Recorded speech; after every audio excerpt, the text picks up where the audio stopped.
See, I am so in love with this group. It's going to be a lot of fun. Dark, Cure, ZOUN, and Bunny. I really think this is a really fun one. I'm going to be starting the day off with a ZVT in the form of Dark versus Bunny. Should be good.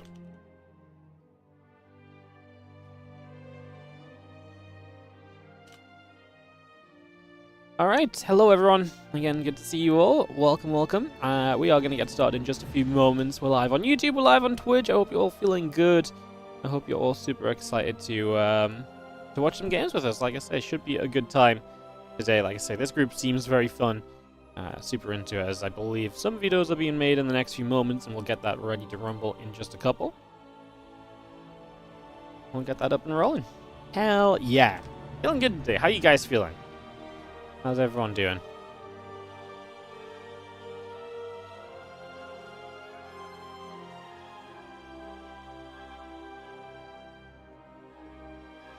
Just get my things cleaned up. And like I say, we should be good to start soon. We're just waiting on the videos from the players for Dark and Beyond to get into this. It's going to be 2 best of 3s to begin the group, and then 3 best of 5s to finish the group off. So it's going to be the plan.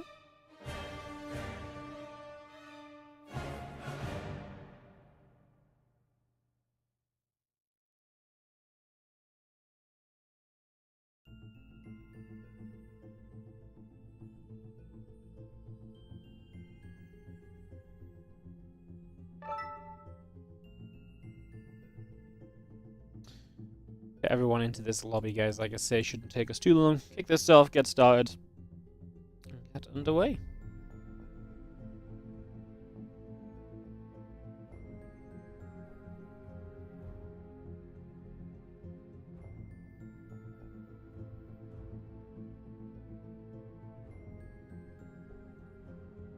Again, hello, hello. How's everyone doing? We are going to be going into Whispers of Gold as the first video, then Persephone. This is obviously a little bit of a different map, but once again, in the Rex tournament, everyone's using different map builds right now. We're a little all over the place. That's okay, we'll make do. Need to get properly started. Alright, looks as though we got a couple more videos coming through. Amygdala Frostline's going to get videoed as well. And we are getting so close to actually just jumping into some StarCraft 2. Again, I hope everyone is doing well. I'm genuinely so excited for today. This group has got me wiggling with excitement. I'm genuinely so ready to watch these games. It's just the kind of group where I really feel like you've got 4 players, and I could see any 2 of these players advancing, right? Like, to me, there's no guarantee in this group. Every possibility is really there and available. Yeah, very exciting. Looking forward to it. As we should just be a couple of moments, and we'll kick this off.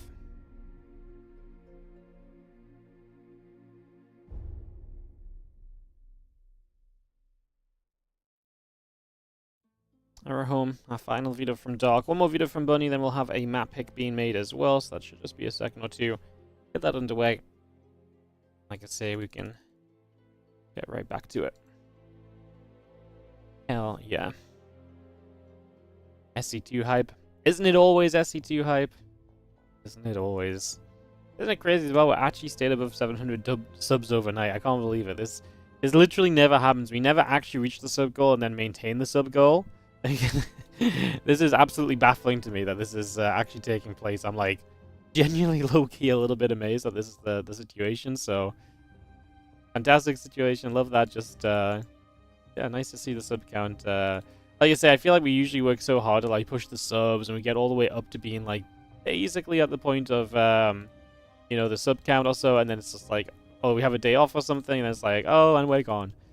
But right now we're maintaining. Let's see if we can keep on maintaining as we continue through. It's gonna be getting into this first game soon. Dark is waiting to put his map pick. Staying over 700 subs, 1k subs next. I think 1k subs is a little bit hopeful. I honestly think the only way we get to 1k subs is if a couple people like pop off, or we have like a bit of a hype train. Like say someone goes crazy and drops like a bunch of subs and a couple people get on board. Maybe then, but I think the reality is that 1k subs is always going to be a very artificial number for us because it's almost always going to be heavily carried by gifted subs. Whereas right now, we don't actually have that many gifted subs on the channel. So yeah, it's, you know, definitely interesting. Like, we have a few gifted subs. We have about 130 active or so. That's still not bad, because a lot of the time in the past, like I say, you could have many hundred gifted subs and stuff. Like, then sub counter doesn't become as accurate or as meaningful. Anyway, we are into the lobby, so it's going to be Killer's Mile for us to start off with. This is one of the TLMC 20 maps that we've had in our tournament map pools. So we can get a little bit of love, we can get some action. See what it comes up with today, as a couple more people are just joining this lobby, and then we should be all set, guys. So everyone getting us ready to rumble very shortly. The upside of a lack of gifted subs is hopefully more consistent ongoing subs. Yeah, I mean, that's what I mean. Like we could set the sub goal at 1,000 and try and encourage people to do some big sub gifts and stuff, but like I'm very happy setting the sub goal at 700, knowing that if we're maintaining 700, and it's not off the back of 300 gifted subs, that's a much more realistic, like, attainable, you know, thing to keep on top of. So yeah. Anyways, we're going to jump into Killer's Mile as we get into game number 1 of this first best of 3 today. Again, there's going to be 2 best of 3s and then 3 best of 5s. That will be our day. So we're going to kick this off. Let's get this going. Let's jump into Bunny versus Dark. In the top right-hand side, we'll start things off with our red Zerg player in the upper right corner.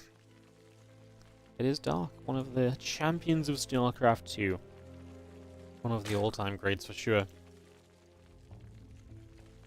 was thinking about this the other day. I still remember when Dark was on Slayers, and a couple of people were like, "Hey, this Slayers Dark guy's kind of good." And I genuinely remember this being like a murmuring amongst the community, like, "Hey, this Dark guy's like," it was towards the end of Slayers. I was like, he was on Slayers, and apparently he's kind of good. And he just joined SKT, and then he actually became a freaking beast and just continued to deliver at that super high level for such a long time. Really incredible to think back of the days when he was just that up-and-coming Zerg, practicing away, trying to make that next big step.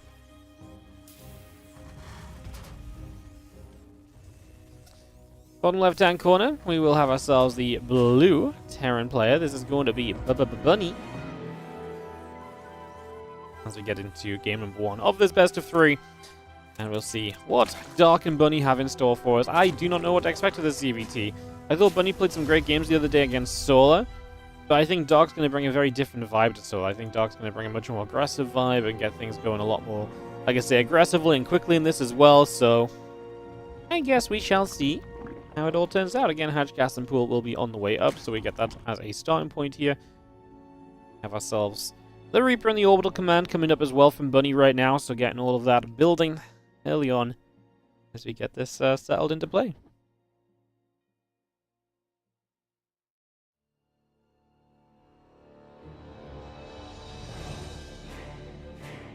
So again, Hatch and the Pool coming up and get ourselves another drone on the way out. The Reaper is building from Bunny as well.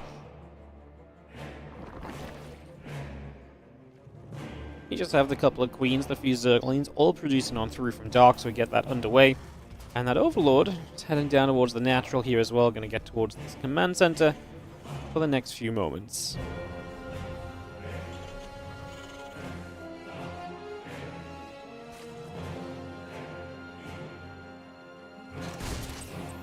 We'll get a few shots off, a couple drones take some damage, a few more hits here and there.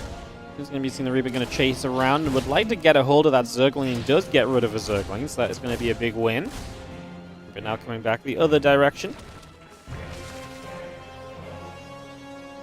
Again, our factory coming through. We're out on the command center.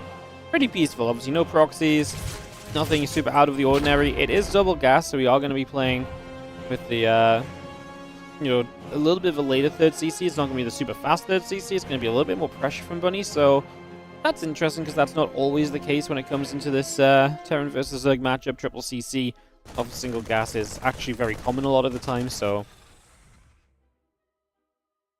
get that set up. This Overlord is hiding behind the tech here, hiding behind the environment. He's trying to make sure he's as difficult to find as possible. It's a good thing we have those outlines nowadays. It's another thing, thinking back, is that with those outlines never used to exist back in the day. They used to be actually very... It was Heart the Swarm and Wooden Mines, I believe, that brought that change around, because people would just hide Wooden Mines behind barracks and stuff, and it would be so difficult to click on them as the enemy if you're trying to like target them down or something. And it was one of those sneaky things. You would always hide the Wooden Mine behind a structure. Always very cheeky.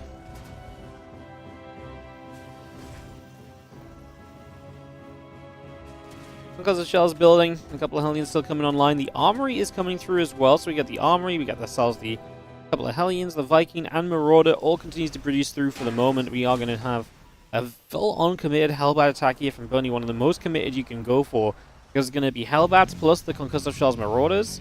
That is, like I say, a lot of investment. That is definitely hoping to get some damage done. If you don't get damage done with this, you are going to be in a world of trouble, just straight up and from the very starting point. So yeah, this is definitely a necessity here to have a little bit of success.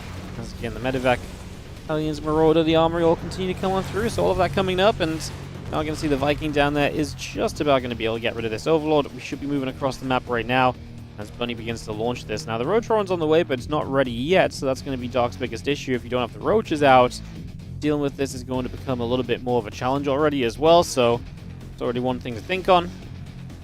As the Stim will follow behind it. It's a lot of Hellions. You're going to see the Evo Chambers going down to create a bit of a blockade already, as the Marauders drop off as well, and unfortunately those Evo Chambers are actually going to be pretty easy targets if you want to just get rid of them and open this space.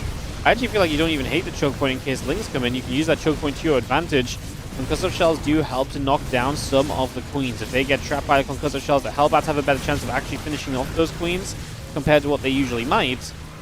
So that is a pretty big deal, as well as you see a couple of those units still coming through. A couple shots coming about. Stimpack, Hellions all underway for the moment as well.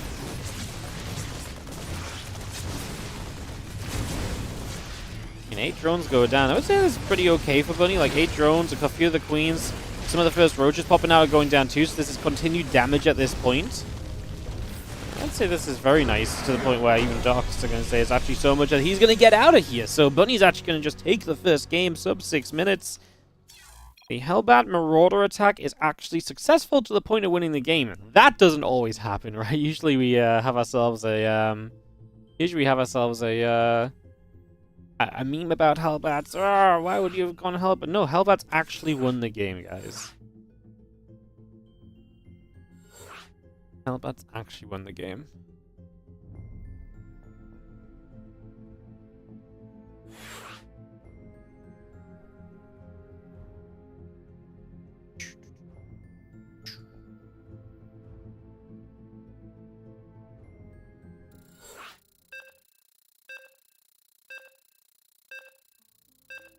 Alright, we'll get into this game number 2. No reason to hang about.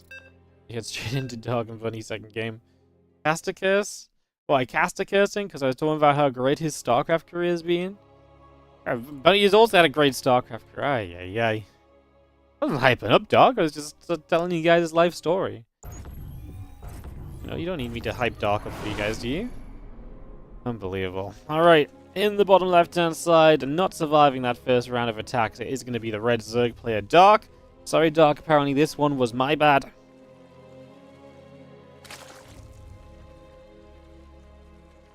And in the top right, our blue Terran player here is Bunny. 8 racks game 2, yeah, you think it's time for him to just 8 racks it up? Bunny is that kind of aggressive. I mean, honestly, I think Bunny's a very well-rounded player. I think his aggression can hit very nicely. I think he's also very capable of playing a very comfortable game in terms of just, you know, applying a bunch of pressure and kind of going from there. He can also play that little bit more of a, laid-back game too. We saw that against Solar yesterday for sure, where he did just have a couple, games where it didn't look like there was an opportunity to kill his opponent, so he did end up just sitting back, relaxing, taking it easy. All that kind of goodness as well. Let's just have a few drones coming about, hatch coming through, racks and the gas coming up. He's the Hero Marine of Korea. That's actually a pretty good comparison. I would say Bunny was even more aggressive than the Hero Marine in his prime as well. Bunny was always the player. I remember casting a season finals in Sweden and during the COVID era, and I remember we were casting, and the I think it was Roddy or something was like, he's like, I don't understand how players are out of position for Bunny, because A, he's always dune dropping, and B, he's always scanning the main base before he dune drops anyway. And it's like, oh my god, it's so true. And every game Bunny would like lift up all of his units, scan the main, be like, cool, I can fly into the main base with everything. I was like, oh my god, Roddy, you're so right. Like, he is literally scanning ahead to go for the big ol' drop every single time. Incredible stuff. Yeah, but it kind of characterizes him as a player for sure, which is fun. Always fun to be able to have StarCraft such a game where you really can kind of be like, hey, look, I'm this kind of a guy. I'm an aggressive kind of guy, you know, that sort of stuff. I'm just nibbling there. We are going to see the Reaper getting onto shot for a few moments. The Reaper is going to be hitting the Extractor. Link Speed Queen still coming up. A few drones and an Extractor coming up as well. So we continue to bring all of that out.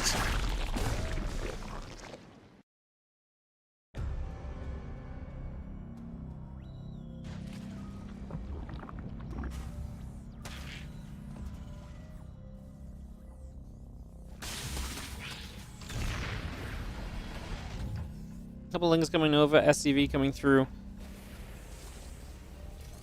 Maybe having the moving around a little bit. We get a few more drones on the way in. Again, the link speed is a building, so we continue to bring that over for the moment. Factory going to move to the reactor. The barracks moves over to the side. We put that starport into position as we speak. And get all of that on the go.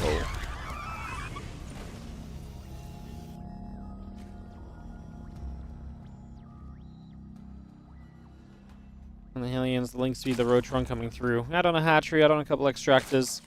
Script team are coming up as we speak as well. Just continue to get that going. Yeah, that Overlord, oh my god, that's some real flashing red. That was a very scary background, isn't it? So you know what it is, Ultra Love to me? I never think of Ultra Love, or never remember Ultra Love as this map that has the background where it's like, it's flashing red and looks like the world's about to end. But it really does bring that vibe, doesn't it? When you actually stop and look in the background, it's like, oh my god, there's like pulsating red clouds, and it feels like the entire place is about to blow up, you know? Is this Wardy's day job? Yes, this is in fact my day job. Cast StarCraft 2 every single day. Ain't nothing else to be done.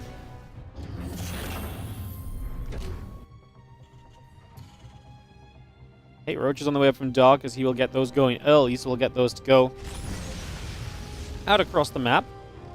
Some pressure on.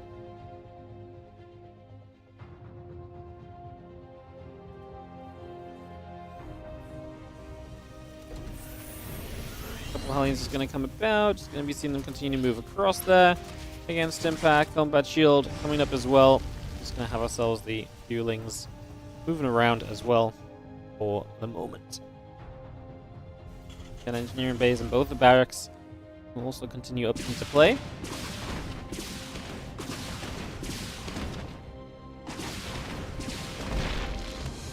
Potentially gonna get some shots off. The Roach is still maneuvering around, and we will have ourselves the Stimpack and Co. on the way. So we have ourselves Bunny with the tech being added on as we speak.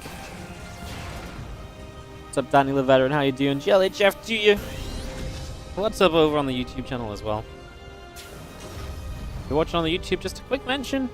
Oh, you guys know what I'm going to say, aren't you? I'm going to ask you to scroll down just that smidge and hit that like button. Help us to spread the joy of StarCraft 2 streams to more and more people. I really appreciate it if you take the chance to do that. Thank you so much in advance. Another 1-1 upgrades coming through. There's going to be a big accompaniment here for Bunny.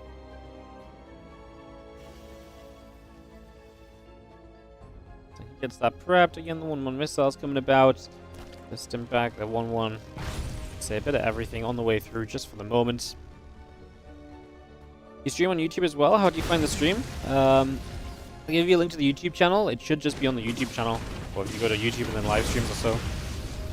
But we stream on the same YouTube channel every day. So usually if you go to the channel, I'm pretty sure it shows you the currently live button. Yes, we stream everything on YouTube, so if you ever If you're ever out and about and looking for somewhere to watch other than Twitch, or maybe Twitch don't do it for you anymore, or whatever, or your Twitch is blocked in your workplace or something, but YouTube is not, then there you go.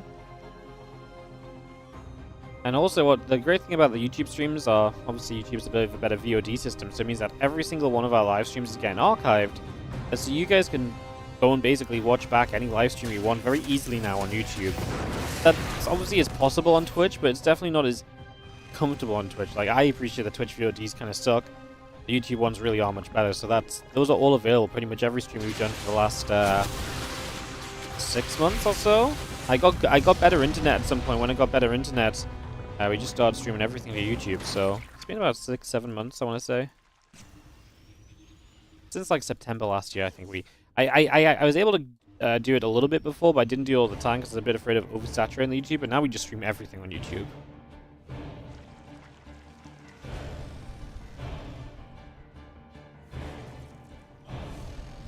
Already did your Wardy dailies? Hell yeah, that's what we love to see. Congratulations, you're now level 2 on your Wardy daily grind. Beautiful. Bit of a push here from Bunny as he gets his tank set up. Obviously this is against a Roach Ravager setup of Dark, who will dial down the first tanks very comfortably. The tanks are just melting as Dark reads this out in the open. However, the tanks melt, the Marines do not, and Dark's going to have to pull back. He needs a few more Roaches to buffer against the majority of this bio right now. The problem is, of course, the fight is happening without him having his reinforcements here. And so Dark is taking a lot of damage. That is becoming a little bit costly as we're not going to see him continue to try and trail units into this, but it just looks like Bunny has a little bit too much right now. Quite the statement from Bunny if you show up and you kill Dark in 15 minutes. And like I say, I enjoyed what Bunny was doing yesterday, but this is, like I said, it's definitely a statement. Because, like, you know, usually Dark games are short is because Dark is hitting you in the face with all of the aggression and some different things. It's not usually the other way around. But, yeah, Bunny definitely getting an edge in this game, too. This game doesn't end right here, but it's definitely in Bunny's favor. And he's 8-raxing, so a good start keeps the momentum up for a very momentum-based build order as well. So, that's a big factor also. Something else to consider.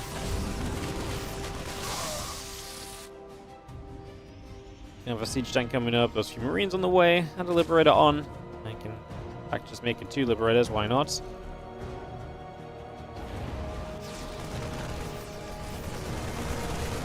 All those Marines coming on in, and yeah, 2 upgrades, Wolf's 1 vehicle weapons. Still coming about here from Bunny as the Roach Ravager produces from Dog, and the 2 upgrades rolling out as well. Val's gonna get the first siege tank. Bunny, is it too soon to be fighting again? I mean, the only 1 siege tank available to him right now, so I'm a little afraid for the fact that this is, you know, he's shown up already. The Blind Clouds don't really do much, though, and Dark supply is quite clearly plummeting in the wrong direction. Looks as though Bunny's going to have a comfortable opening series against Dark. That, my friends, is a 2-0, and like I say, to me, that's a little bit of a statement from Bunny. That's an impressive 2-0, because it is not easy to take down Dark, and he does it with style, quite frankly. He does it with style in this opening match of the day. Leads us into our next matchup, which is going to be Cure versus ZOUN.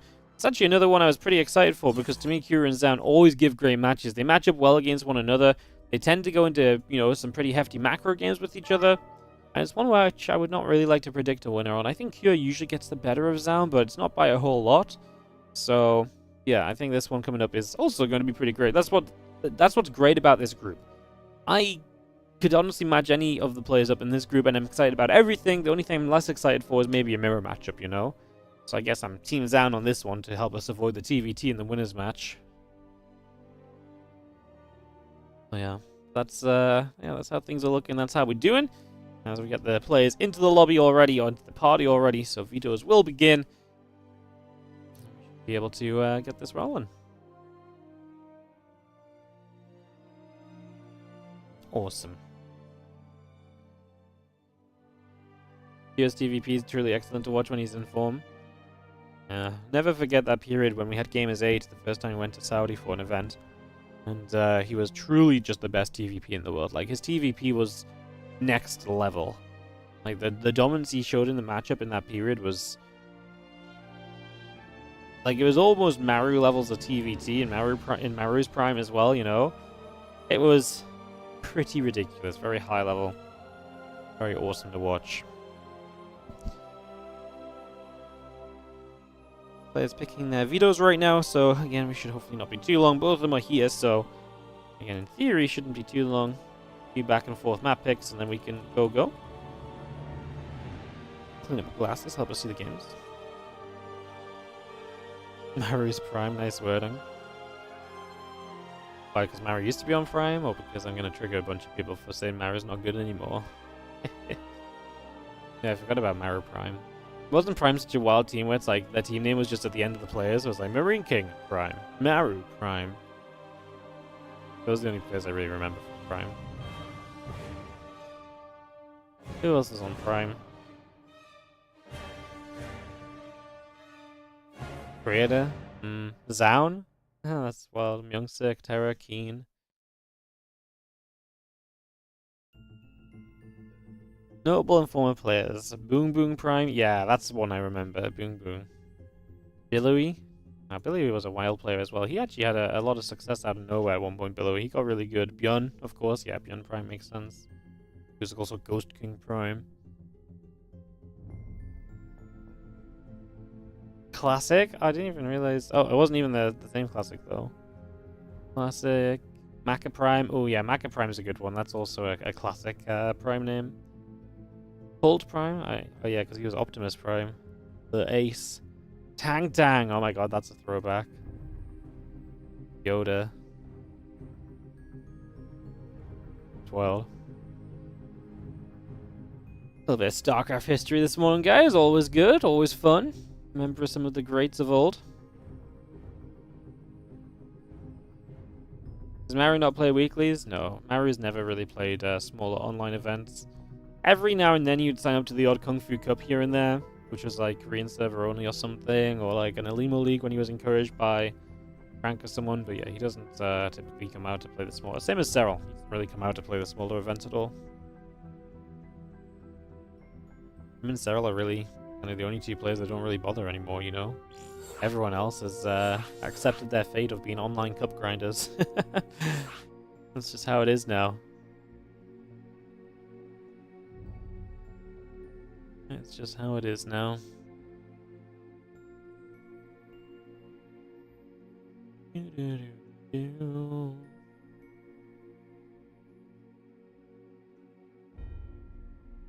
It just needs a moment.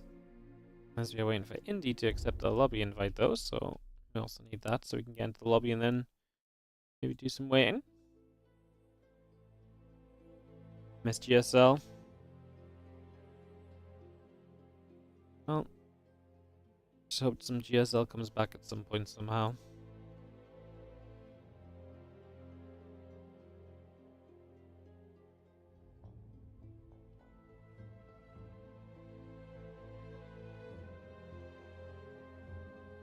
I really miss the I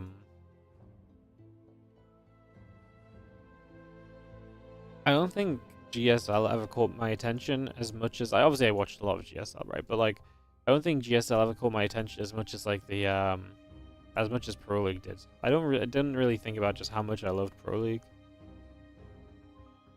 There's just something about the 2010s sort of period. 2013, 2014. Just like chilling, watching Pro League in the morning, watching like Star League even. It was just a different age of StarCraft, wasn't it? Definitely a lot to reminisce over, for sure.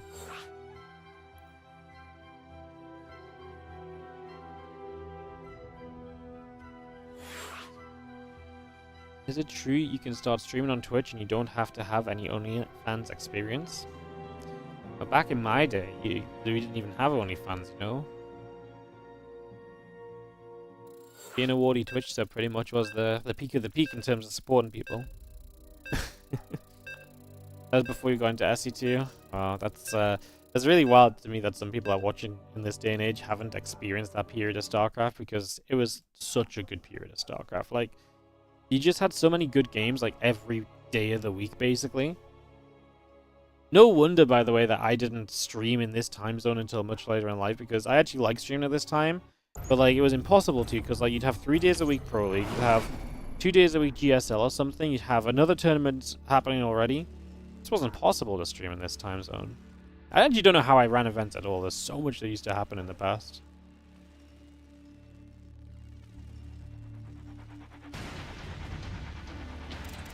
Early 2010s GSL every night. Yeah, I actually wasn't around for that period. The every night StarCraft for me was IPL. I used to love IPL, and IPL with those like big like open brackets and like some of the other stuff they did. Yeah, they were actually, honestly, I think IPL had it right. Back when people didn't care if they were watching a replay, they would have so many matches just pre-played and they'd cast the replays, and because it was part of the show at the same time every day, like, it was great. Honestly, one of the top tier eSports broadcasts of all time, I think.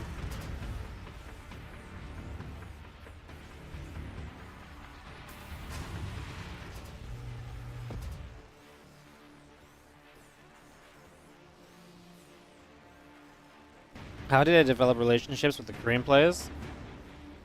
It's a great question. I don't really know. I just ran tournaments and they came to play in them. I guess. Can't really think of what else I really did. It's been so long at this point, I guess is the thing, right? It's been so long that I don't really recall. Is this live? Yes, this is live. These games are happening as we speak. Everything today will be live.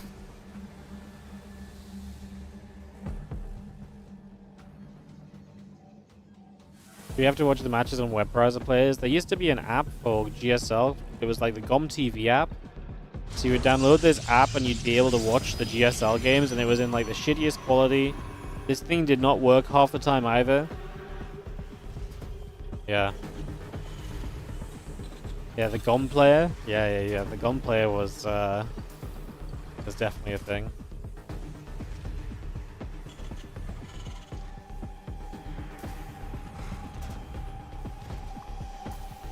Yeah, like I say, really wild to think back of how StarCraft used to be and how we used to approach it and everything.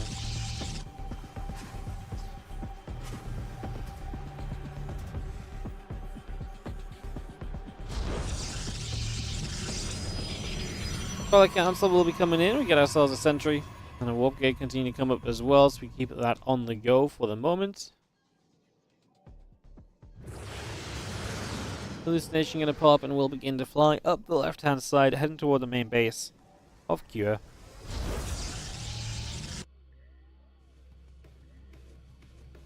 So I'm just looking for some opportunity to figure out what's going on. So as an early sentry, an early stalker, now into that Twilight Council, and we get that set as our first moments of this game.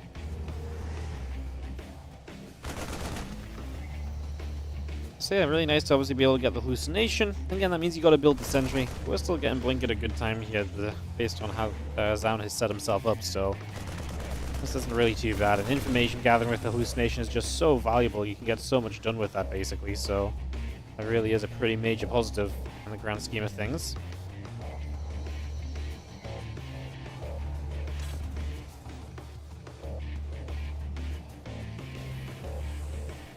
Wouldn't mind. And again, the hallucination would just like to see what's up. I believe saw the medevac popping out there, so actually knows what got built on the starport, which is again perfect info. So now ZOUN is fully aware of what Kira is trying to do, and should be very happy with that information, like I say. So that's a fantastic start.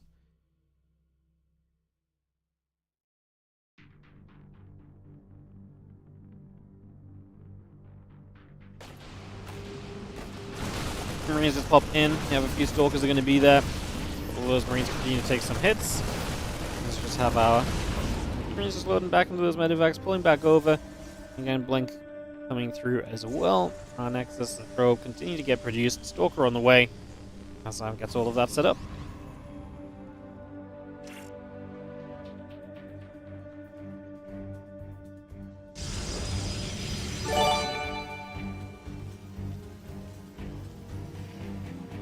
Oh, there's a StarCraft 2 WardiTV legend. SC tier improved legend. Protail. Mate, it's been a long time since I've seen your sub. How are you doing? 128 months. Protail was our very first subscriber on Twitch. I tweeted out, "We have a sub button," and 30 minutes later he was subscribed. The very first. He's literally a living counter of how long we've had a sub button for, which apparently is now over 10 years. Isn't that crazy? Sponsored an SC2 improved team lead back in the day. The legend is real. A couple of tanks gonna get the Stalker here. The few Marines pulling back over to the side. Now I'm gonna see those couple of Stalkers still trying to poke about. The other Stalker's gonna blink about. We're gonna get wow, just trying to get the tanks. We get one, the other one survives low HP, which is nice for Kua to have one tank alive. But I still think ZOUN's done enough here to be pretty content with setting this up in the early stages. I think overall he should be fairly okay with this. You've got a kid now, so you don't get to watch much StarCraft. Well, hell yeah, congrats on the kid. You just have to start teaching them to really like StarCraft, you know. Maybe they're not old enough yet, but start them early, and then you can have an excuse to get back to watching StarCraft all the time. Congrats on the kid. Is that not what you say? And congrats on having a child. That's the thing, though. You won't be allowed to play Protoss. So I was concerned. Nice to nice to see you're going to be you know, raising a winner rather than just a cannon rusher. You say I'm sorry for your free time. Yeah.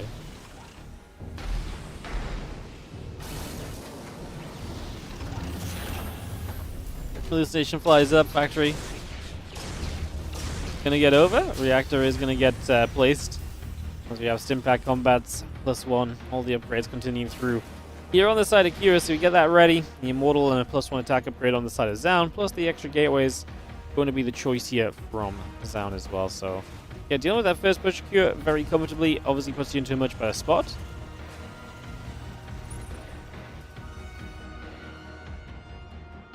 CC still gathering, the Stimpack combat shield, and +1 coming up as well.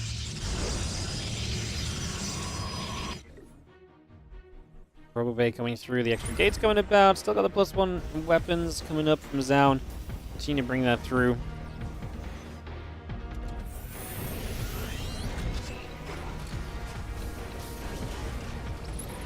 So just steps forward a little bit, the CC flying across toward the third base, the Stalker's still settling in. We have ourselves all of those upgrades continuing. The concussive shells will be a part of that as well.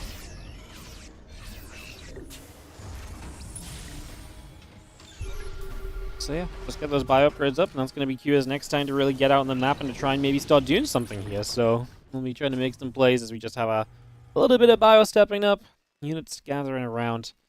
Again, the +1 attack coming up from Kua. The Stalker's already going to start up onto the orbital as well. Obviously nice for ZOUN just to have some map control with these Stalkers, keep an eye on things and keep everything in check. Make sure he's staying in a very comfortable position for himself and keeping the game under what he would call, you know, a control kind of state as well. See the bio. Brings all the way around that left-hand side. So going to come shooting through. Storm's going to blink forward. The Zealots are going to be charging up.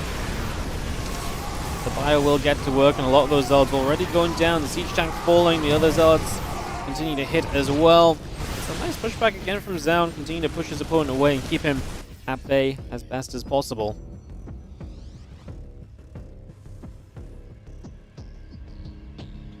There's a few SCVs haven't fallen from Cure as well as ZOUN. Still only on an equal word count. I mean, am I in love with ZOUN's position? I think that would be quite a strong statement, so maybe not quite in love with it per se, but I feel like it's a fine position to be playing out of. You know, like, I feel like this is something that we can definitely look at and say, you know, I see where ZOUN's going with this, I see he's got some opportunities building for himself, etc, etc. I feel like that's a reasonable place to be in. I would like if he had a few more workers. I'd maybe arguably like it if he had a little bit more splash on the field already. Just the 2 Colossus. We are 9.5 minutes in, right? So 2 Mauls, 2 Colossus, those are really the tick units so far. Maybe switch towards Storm, maybe add on a Disruptor or 2 if you're done with Colossus production. Add another Robo, so maybe Disruptors will be the way we go. Currently building an Observer though, so that is one of the factors, right? Is if you're having to build that Observer up, that's going to eat into your Robo build time, and so that's why it's nice having an extra Robo facility as well. Especially when it comes to reproducing and rebuilding Colossus. 2 at a time can be extremely effective. As a big drop from Kira into the main base, triple medevac will unload, and ZOUN was not in position for that, so did not have the heads up that that one was going to be happening. Oh no! +2 attack was so close to finishing, and it will not finish up, so we're actually going to lose one of the upgrades that you're really hoping to utilize here as ZOUN. That is going to be gone. Still chasing, the medevacs will take a few more hits of damage. Get into that Widow Mine as well. +2 attack coming up, the TT upgrades on the way in. 4 more Zealots producing that +2 attack, like I say, very much so on the way as well. We just have ourselves a little bit of setup here as the Marauders, Medevacs, and Widow Mines continue to come about as well. So all of that coming through. We have got ourselves an army of ZOUN continue to push up toward the top. Again, Zealot, Stalker, Colossus all gathering together for the moment here. So we are going to see the bio units already taking some beatings, so damage being done right away.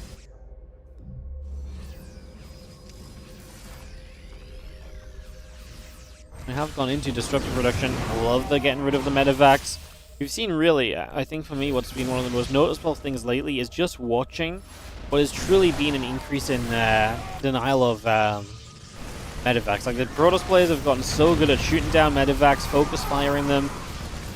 Like, the difference we've seen in that lately, medevacs and Vikings too, I really feel like that's been the level up lately in PvT. It's been fascinating to watch, because I don't know, and I don't know if now I'm just kind of, I've noticed it once and so I keep on noticing it, but it really feels like that is just a big factor. Like I say, a big shift. It's always been good to do it. I just see us successfully doing it a lot more often now as well, right?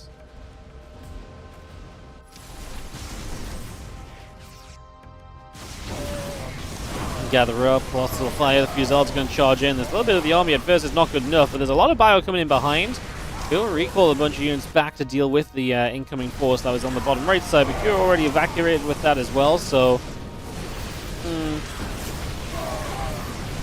Needs to chase here. Those two Colossus putting in work. Cure cannot get on top of them, so ZOUN continues to trade very well so far.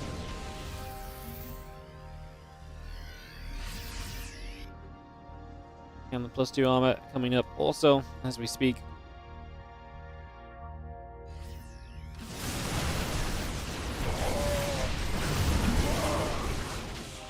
Couple more shots, couple more kills.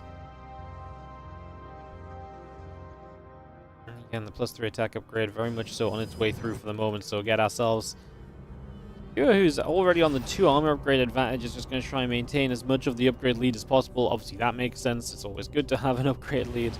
If you have the chance to take that, why the hell not try and keep it? As the bio unloads into this main base, it's going to come through with another drop. I'm impressed that he's been able to drop after... I was talking about medevac target fight. We killed 9 medevacs this game, so what's wild is Kira's only making medevacs.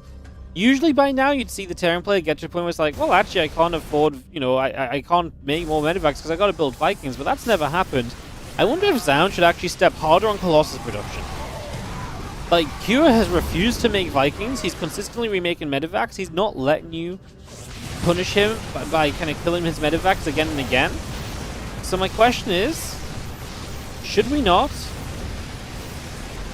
as ZOUN, actually just build 2 more Colossus and actually force him to make medevacs, make Vikings, sorry, and actually make him make something which, you know, like maybe he's just happy with 2 if his opponent's not going to build any, but like right now, go for it. I honestly think we should. Let's ZOUN gonna come in here. That's a good couple of disruptor shots. They are going to land on absolutely everything. We're going to blink through to get rid of all of those medevacs. Oh, okay, both of them survive on low HP. Never mind. That was a great fight for ZOUN. Definitely spiced things up in his favor for a little bit. Wow, what great disruptor shots as well. It wasn't just the one, it was 2 and back-to-back as well. He tries to dive in on the left-hand side. And we'll push this back. He's currently sitting on 4 bases to the 4 bases. Well, he's trying to get this 5th base up, so that's going to be his additional attempt of a base. For the moment at least, as the rocks will go down.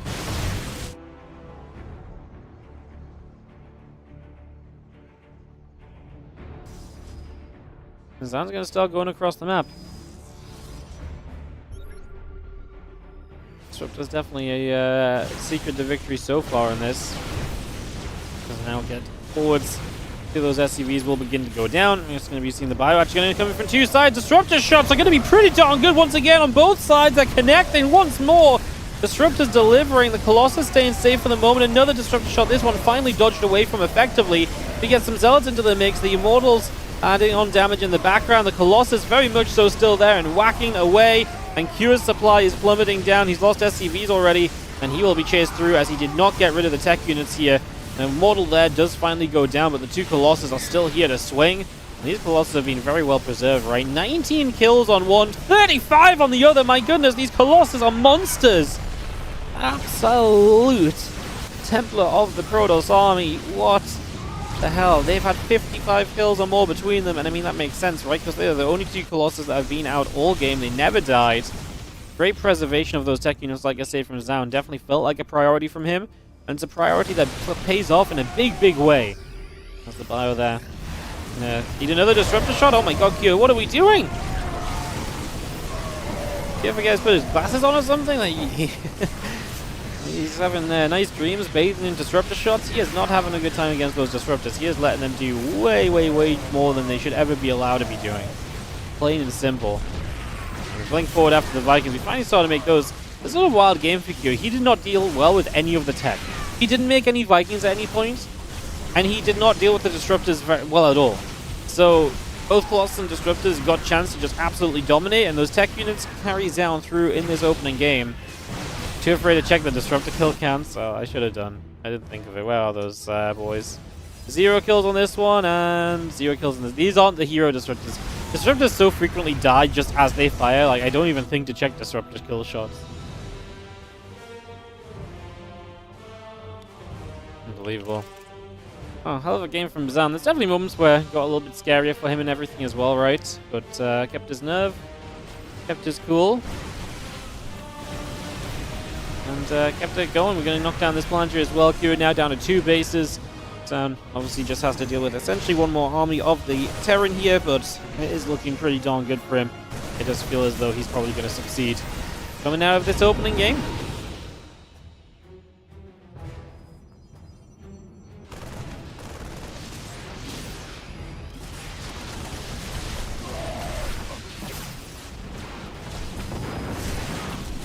GG's. That was a hell of a first game between Kira and ZOUN. ZOUN will take the opening map as mentioned, and we'll be heading into game 2. Long game, guys. I'm just going to have to run some ads just to keep us clear from having those during the next games, just making you guys aware. Get those started up. We'll get this game 2 going in a few moments as well, as we get ready for our second map, which will be played on Amygdala. Good stuff from ZOUN. I'm cheering on ZOUN because I'd like to see a ZOUN bunny win his match. I think that would be very cool. Very, very cool.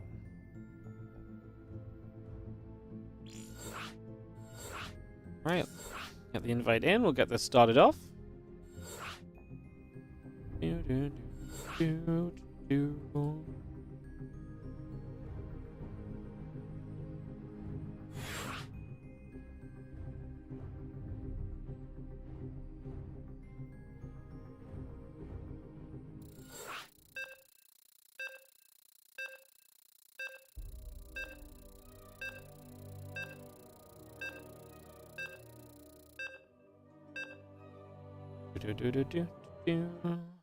Alright guys, we're counting down into Amygdala. Get this going in just a few moments. Game number 2 of the series.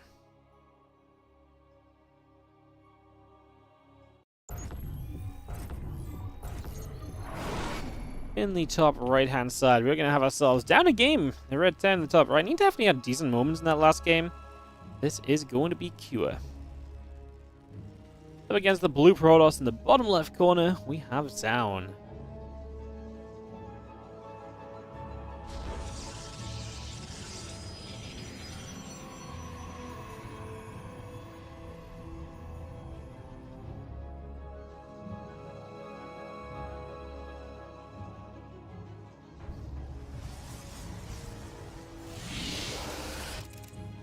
Game 2 of our series then, and Cure.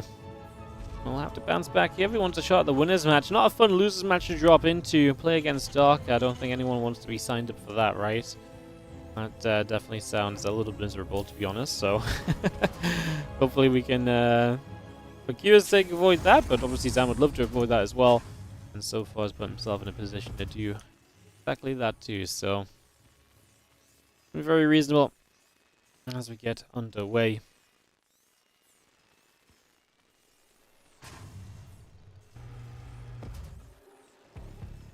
Practice gateway, both coming up.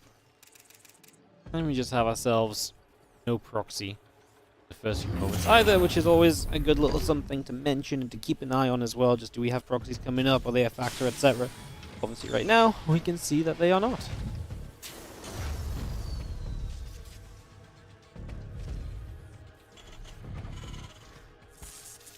See if he comes across, chasing after the probe. Still got the Nexus, still got the Cybercore. All coming into play currently.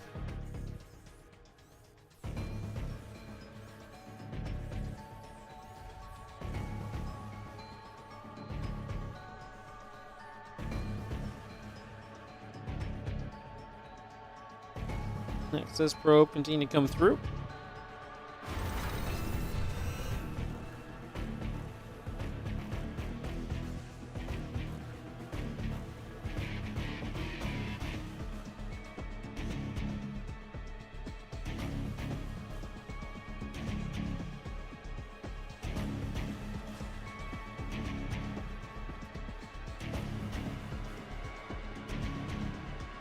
Well, Marine just checking around, obviously Marine first, so no Reaper to get onto the map. Means that you're going to be a little bit less full of vision, so good to just check for proxies. Check for that second gate, it's been very popular lately, the 2-gate opener. You proxy one of your gateways, you can apply quite a lot of pressure from that as well. That's definitely been one of the kind of the go-to strats as of late, so a little bit of an idea in there.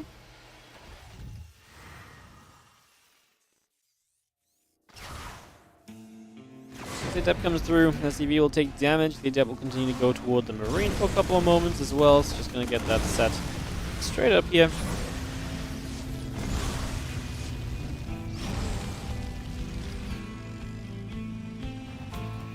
Obviously right now it's all mostly about information gathering, and if we get some good info out, we're usually going to be pretty happy with that. And the Heli and the Marine just going to be hitting that Adept, trying to push that back away, trying to stop it from getting involved to do too much extra here as well.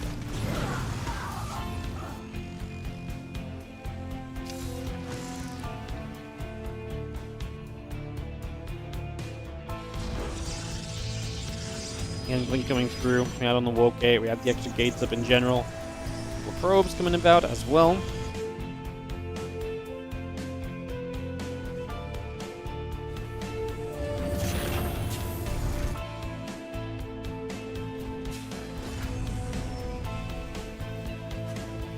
Probe facility coming down. Have those couple gates on. Get the Blink up as well. So again, keep that running here for the moment. The Cyclone and the 2 extra Marines being added into play as we speak. So just again, getting that added up for the moment. Again, Blink and a couple of Stalkers come through too.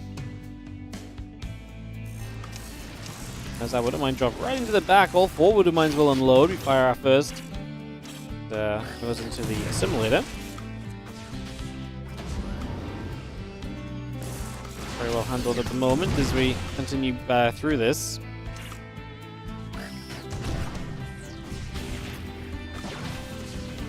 We've seen Widow Mine getting a few shots then, so what's the damage done in the end? 2 probes. Obviously, we've got 2 Widow Mines that are still alive in the medevac, though, so they still have to be considered and dealt with at some stage, so that's be kept in mind as well.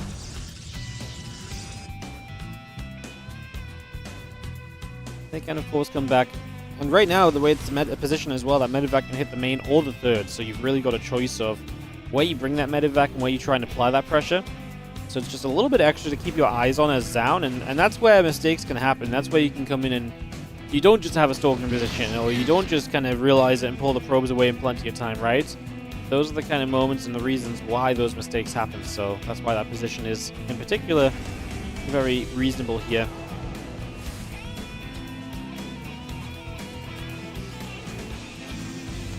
Another stim coming online. +1 as well.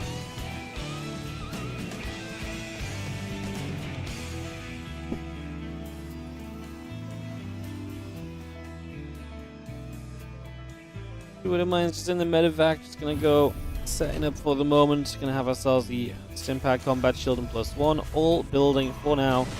As we are gonna see our auto turret going down, and a couple of probes are gonna begin to get blasted as well.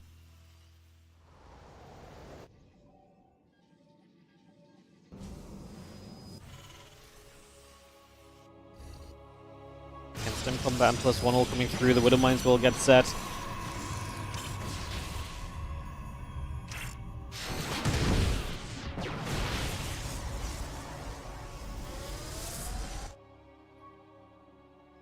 Upgrades coming. The medevac going to get over to the right side, so we'll just come for a slight journey right now.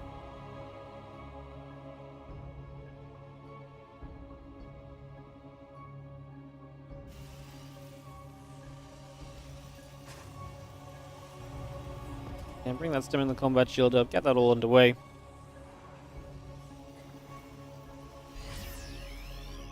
As we have charge finishing up as well. +1 on the Immortal continues into the production tab, so again we get that moving.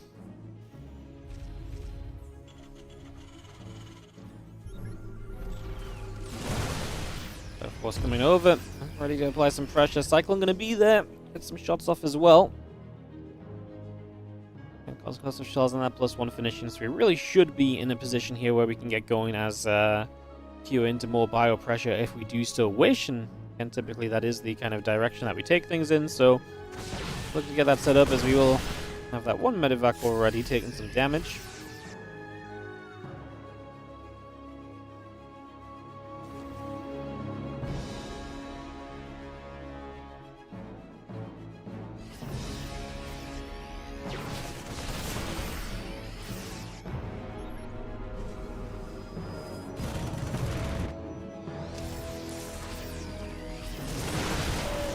Back over, and the bio are going to threaten to jump onto this army again. This army isn't that scary. You do have a couple of Zealots counterattacking though, and that might take just the attention away from Q that he needs to really execute a correct attack. So he has to deal with that, and he's not continuing to pressure in at the same time.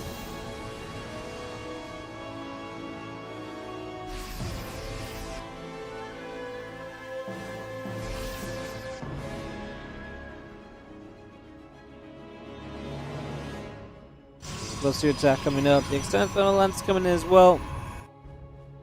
Nexus building with the battery and cannon continue to come online too for the moment.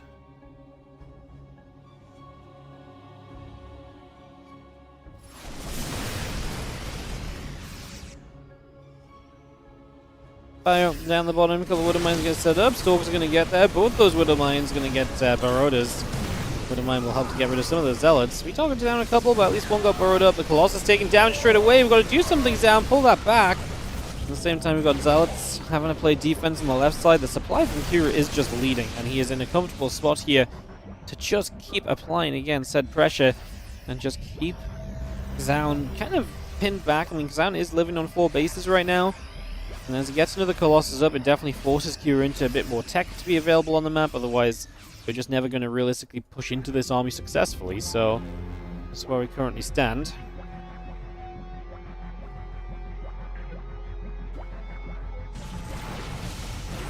On that ship weapons continuing out.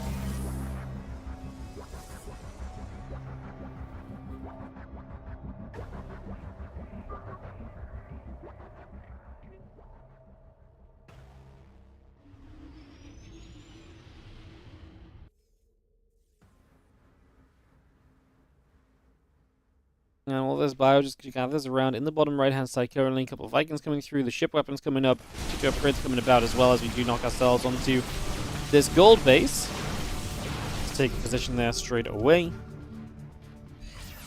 So yeah, the +1 ship weapons, 2 upgrades all coming about. Our starport is coming up as well. Our +3 attack will be beginning on ZOUN. Robo Facility and Forge also being added in.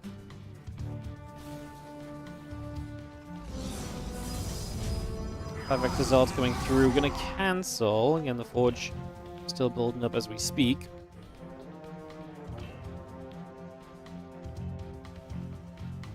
Ghosts coming through. Again, ship weapons, 2 upgrades, bit of everything being added on for the moment. We get a lot of that underway. The army of ZOUN coming around from the bottom side.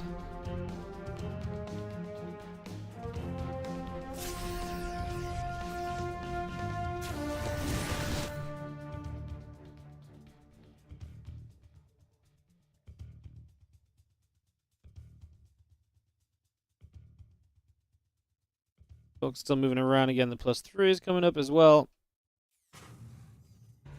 I'm just going to get that started as we have the bio gathering too. The upgrades continue to come about.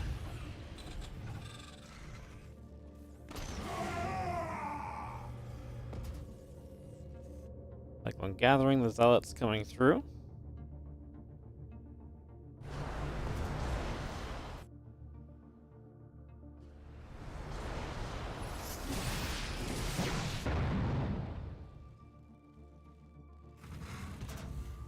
Couple ghosts coming through. Again, the +2 ship weapons, the +3 engineering bay coming up as well. RCC's building. We get those zealots gonna get through. Another zealot warping in. We just have ourselves the stalkers blinking up, and a couple of those Vikings begin to go down. Marine Marauder getting pushed back also. We jump back on over to the zealots here. Get some damage on. And a couple of the CCs coming up as we speak. Early in this as well.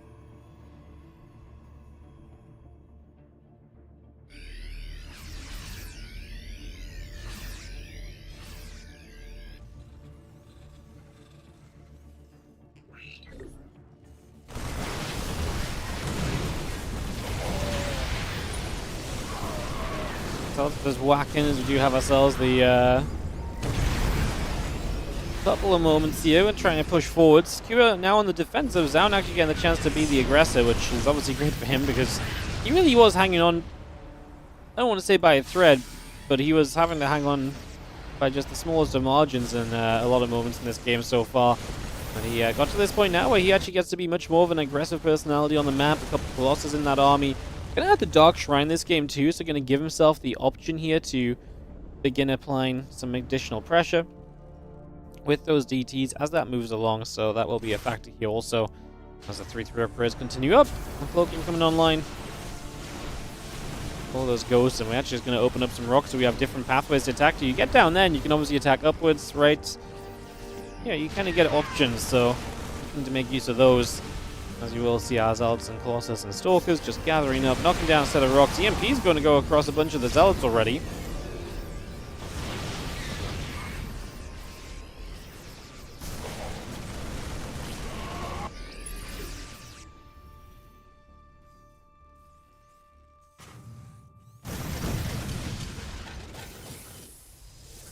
3-3 still being added on as well, so we keep bringing that up. We're going to see the Zealots going to charge down again, going to go after a bit more of that bio army right now. So again, a little bit of an opportunity being made. At Prism Speed about to finish, +1 air weapons coming through. Stargate and Fleet Beacon both added. 2 more Nexus on the way. Advanced Ballistics is about to finish. Obviously, Liberators are going to be very nice here, do a lot of zoning, and that's why you see the priority now from ZOUN flipping over to the 2 extra Stargates and a Fleet Beacon. He knows he cannot play the late game against those Advanced Ballistics with just Stalkers. You can sometimes, but he knows that this is a good layout of the map as well, where you can just sit back and defend so easily as the Terran play if you let them do that with the Libs.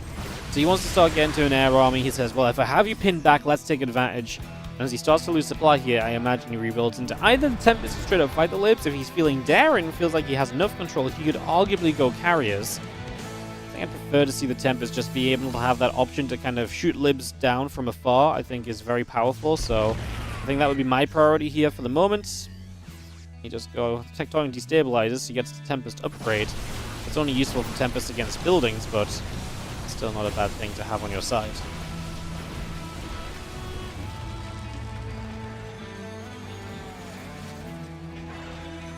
Couple Liberators then getting sieged up behind that mineral line onto that gold. Again, that's exactly what you're looking for those Libs for. A safe defense from afar. That's exactly what the Tempest stopped from being the case. Ooh, gets a good jump on a bit of bio here. The Medivacs go down. It's going to be able to choke itself up, and the army comes in from the other side too, so ZOUN sees the opportunity, he jumps on it, and I don't blame him for jumping, but it's going to turn out kind of bad for him. The Vikings land 2 for extra DPS, as Q will chase ZOUN away. Disruptor from the side is going to be too far off to actually get a meaningful connection. Looks as though Q will not chase too far forward himself.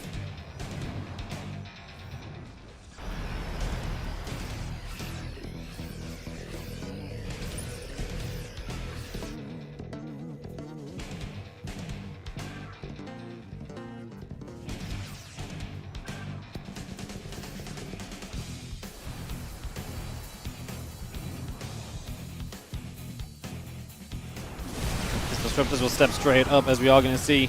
First disruptor shot firing through the CC lift into the sky. Moving back there for a little bit.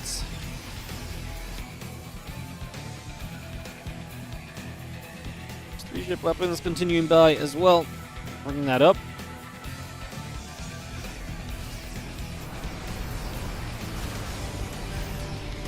Tank vessel forward. The Ghost here cloaked up, going to try and get in underneath, trying to see what's going on. A couple of disruptor shots will just land one on a siege tank. Oh, lots of disruptors being used at once. That's great if you hit high value units, but he leaves a lot of them alive here. Now it's scary because you don't have a way to zone your opponent back. The new disruptors get taken out immediately too, so the others will be on cooldown. That's really not ideal.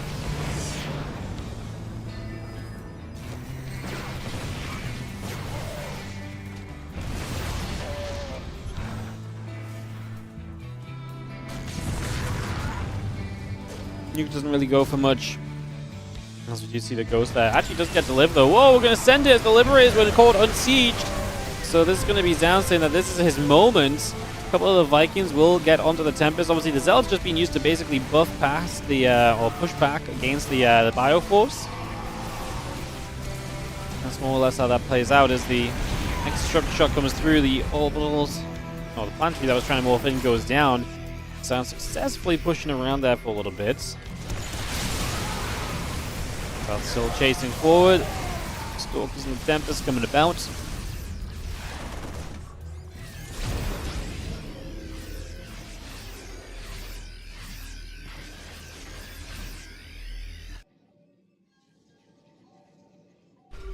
We still have the Ghost and the +3 ship weapons coming about. Marine Marauder Medevac. And 1 Medevac in production. 3 starports working as a middle in a combination of Libs and Vikings. So here trying to stick to the idea, but I still do think that we've actually got a good amount of Tempest here. We actually, what just finished was a round of Libs, so I think we really need this round of Vikings to truly start pushing these Tempests back a little more comfortably.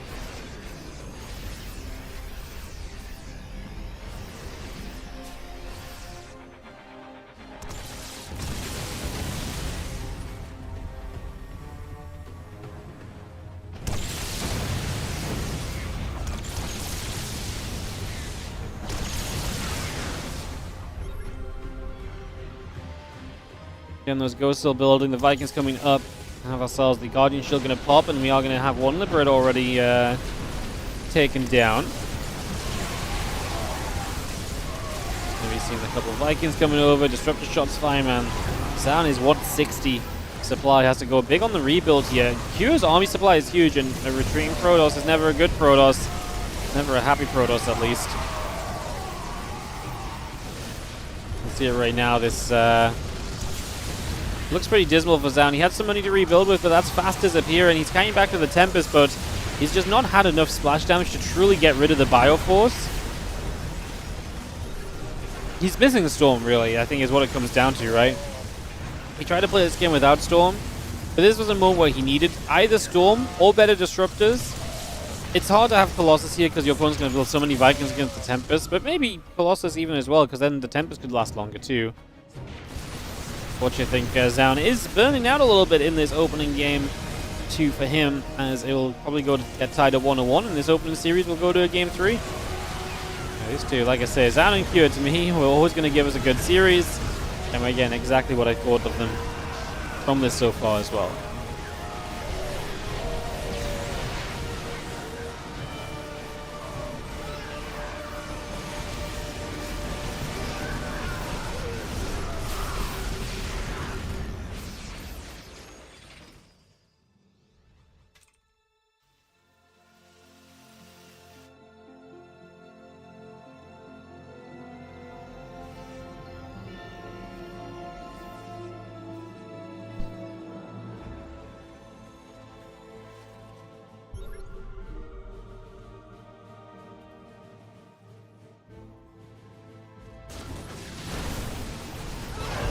More Zealots and Stalkers still charging forward. Medevac's going to get jumped on.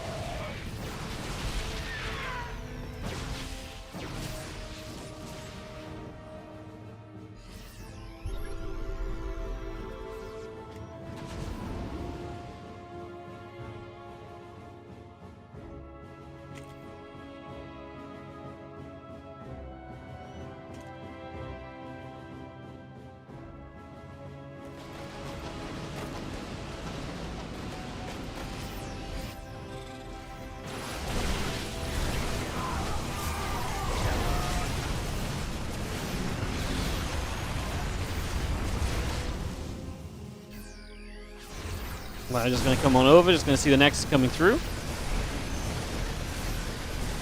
Gets killed before the recall can go off, so that's going to be unsuccessful getaway plan.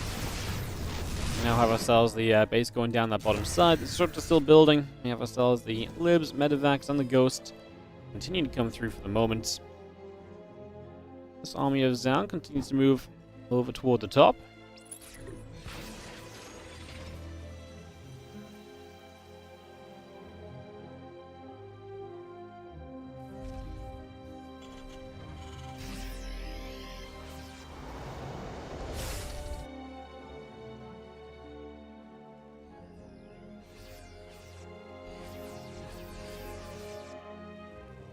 ZOUN hanging on in there, but I mean, to me, his army's so much worse than it used to be, right, as well. The Tempers are gone.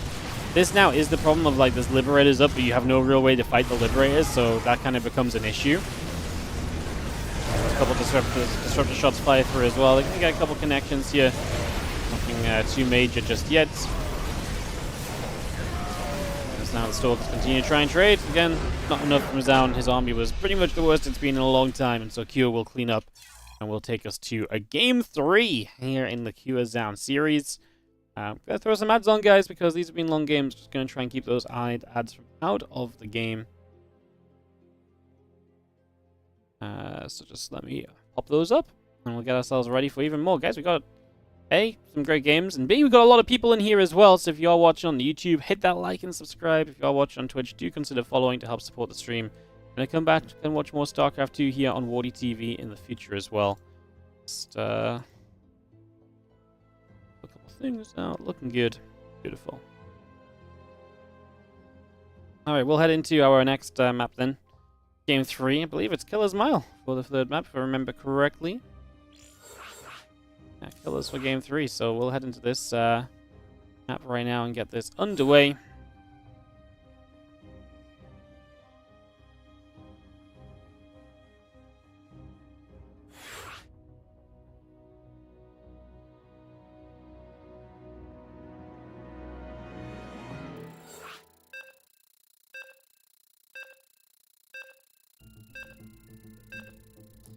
Alrighty.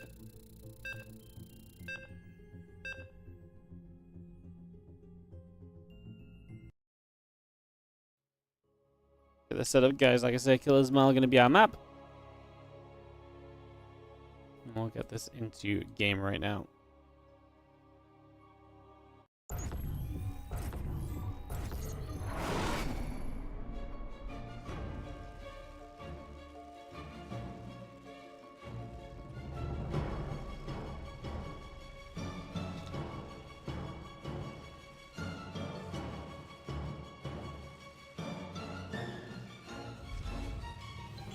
In the top right-hand side, we're going to have ourselves the blue Terran player from Team Liquid. This is Cure.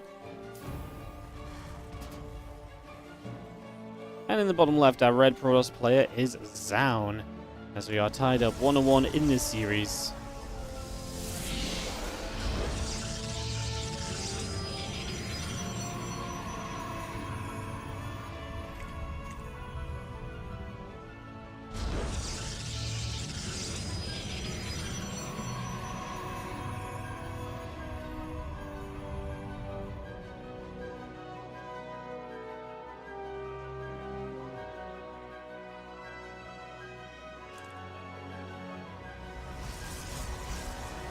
Some of them still coming through.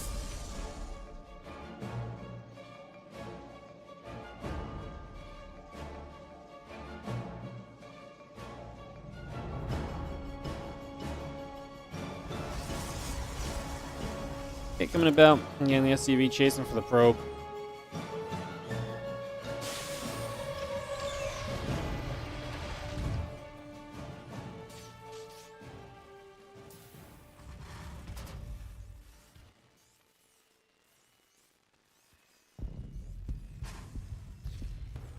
SCV just going to come for a little bit of a chase around for a little bit.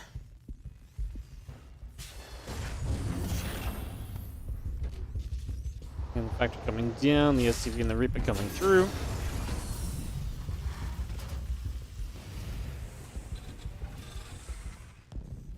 And that Factor coming up with that Reactor coming in as well, so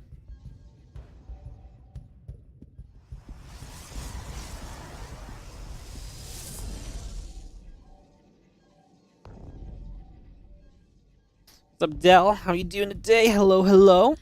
Who's winning? Dark or Bunny? Dark lost to Bunny earlier on in our first series already.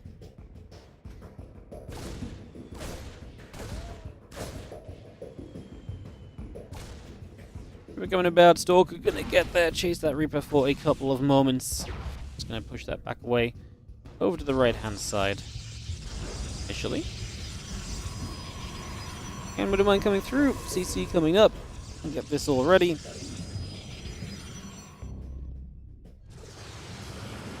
The hallucination is going to be on its way. Heading out towards the upper right hand side.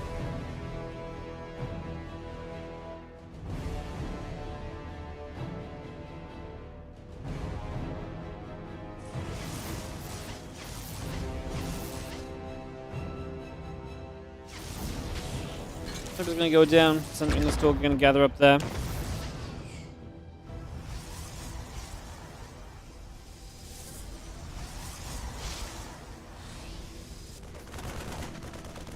Marine's going to hit the hallucination. We'll take some damage. We have ourselves the Marines able to get that kill.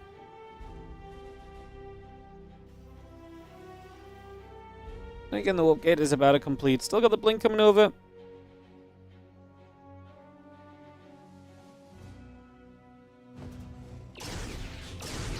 We have got ourselves the hallucination, just seeing that Widowmine drop is coming. So immediately you know what's up here as a ZOUN. You see it coming across the map, and now it's just about dealing with this effectively. So that becomes our next part of this challenge here.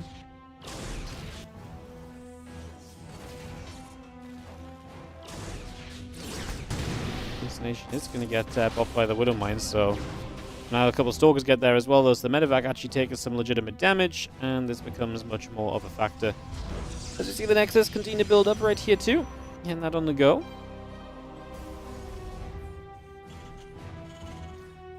Raven on the way, a couple of Marines in the siege tank coming up and online as well.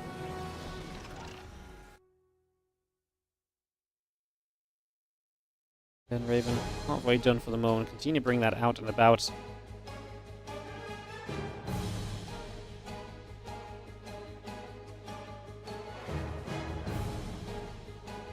We just see the medevac into the main base finally. Now the Stalker's here, and because the medevac's already low, you're going to have to be a little bit careful with that medevac, but we get in and we get the full unload, so this is going to be successful in dealing some damage.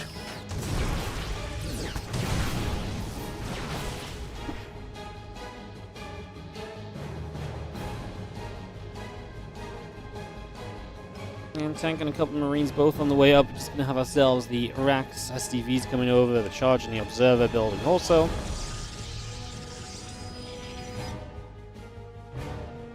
Raven around the bottom.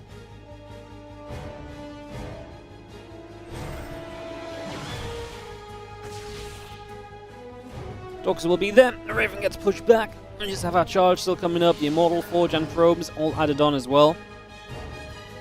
Seeing a Chrono Boost that Immortal right now.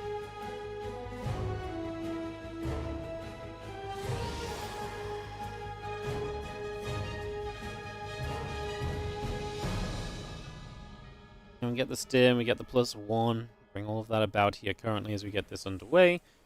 Just seeing our Charge and other upgrades continuing through. The extra couple of gateways are coming online as well.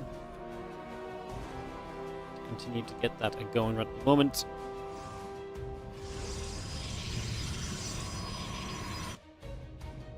And so those bio upgrades, do we really expect much more to happen? Probably not, just the medevac that's lingering in the back of the main base currently. That's the only real thing on the map, plus the Raven. I guess yes, so basically the Raven harass is going to be what we see, the natural. Going to get double order turreted, so we lose a couple of probes very quickly there as ZOUN.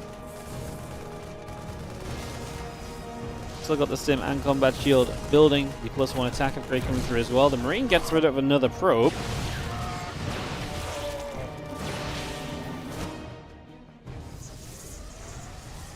Power tank coming across. Stim and combat shield and +1 coming through. Tanks will siege.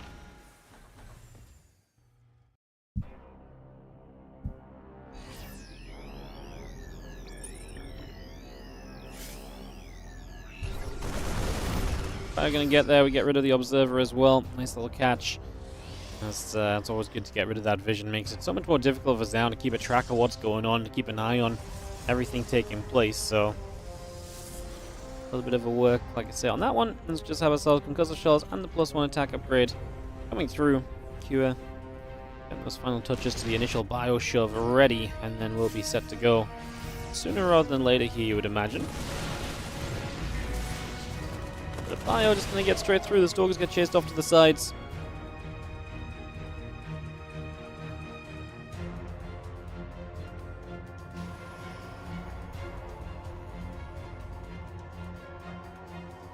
Again, extended them. Lance is already coming through from ZOUN, so we're bringing that straight into play. And that's straight up.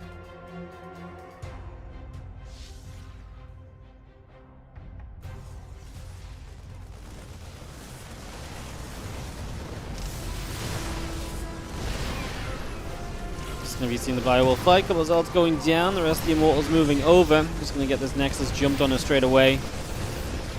Alan will go down as the army of ZOUN continues to move about a little bit.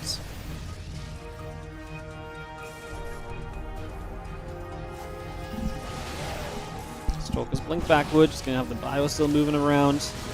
Going to be seeing the army wants to try and get through, and the Zealot taking some damage.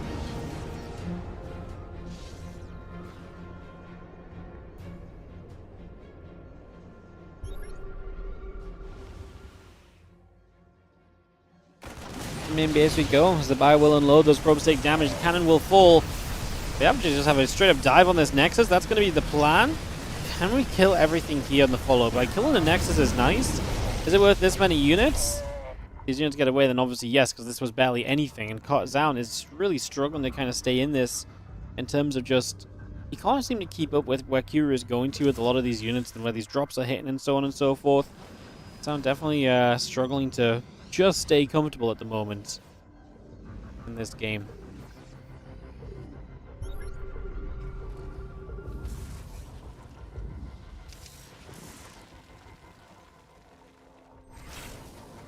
And +2 attack and full armor upgrade coming up. We're going to try and fight this right away as eats a bunch of Widow Mine shots to start us off, though. That ain't pretty. It's not quite what you're looking for right from the get-go, is it?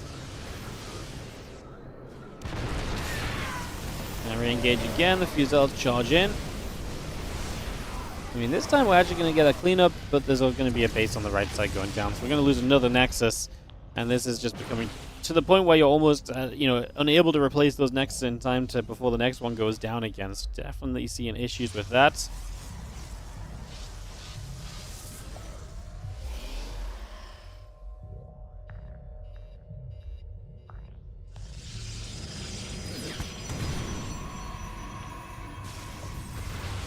Colossal shot's gonna fire over.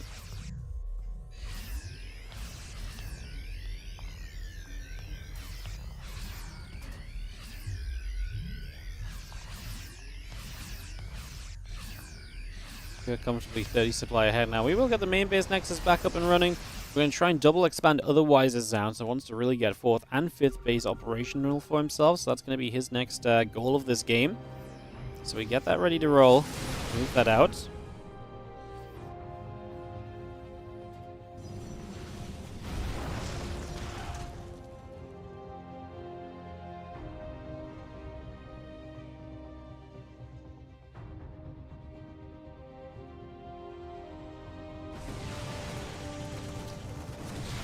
The army pulls back over. Just going to see the couple of order turrets going down. A couple of probes will fall also here. Still got the 2-2 upgrades coming up.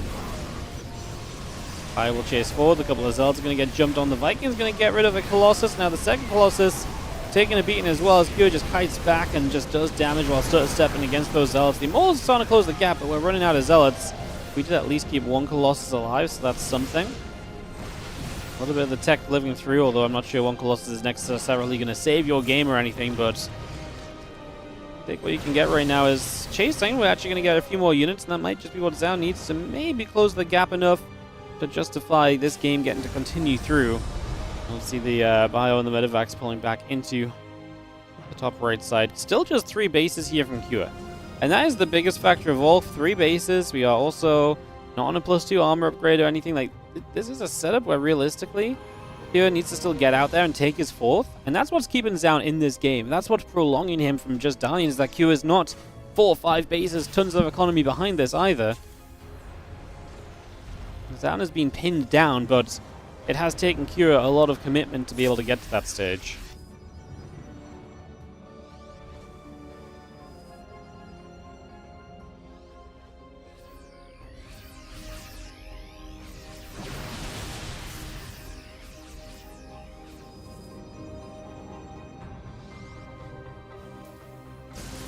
Still got a couple gateways coming through. We're just going to see the pros playing cleanup there.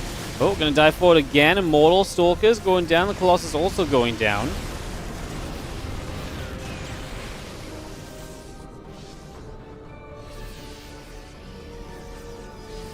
Extra few Zealots warping in. A couple of Disruptors continue to produce. We have ourselves the army just going to regather for a moment. 3-3. On the way from Cure. Both players are going to get maxed out here.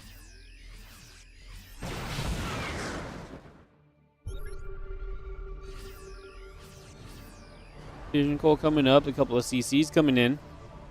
Refinery still building. The upgrades continue through. Zealots coming about.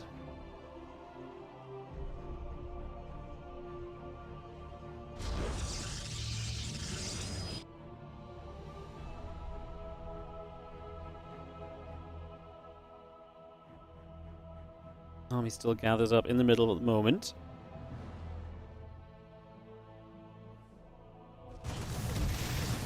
Water turrets going down. We'll just see again the upgrades going through. Here we go. And that's a nice catch. Uh-oh. Kyo's going to lose a lot there. No, that's a lot of units that are just dropping. It's Ghost as well. He's going to be able to get into the corner, but even then we should still be able to clean up the majority of this.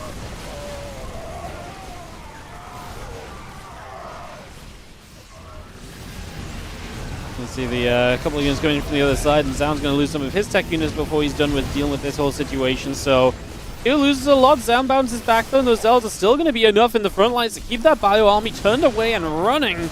Getting the hell out of there. Stalker's blinking, we get another medevac. Now we go after some more of the bio. We turn back into this mineral line for some SCVs. And ZOUN, well, if winning this game is kind of crazy, because I really felt like he was getting bullied hard. So it's pretty nuts to see him actually being competitive at this point in time already.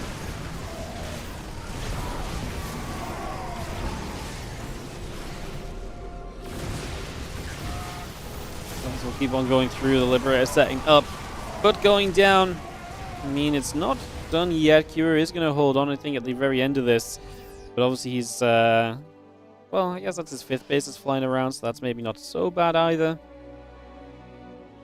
Going to be seen again, the 3-3 coming through, the ship weapons coming up, advanced ballistics coming online.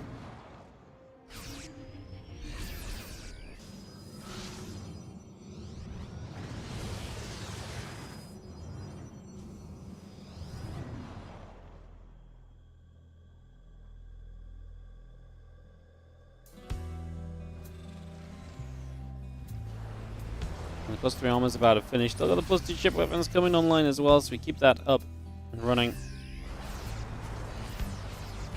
Got ourselves a couple of shots coming in. We are going to fight through. ZOUN with the supply lead. Equal army supplies.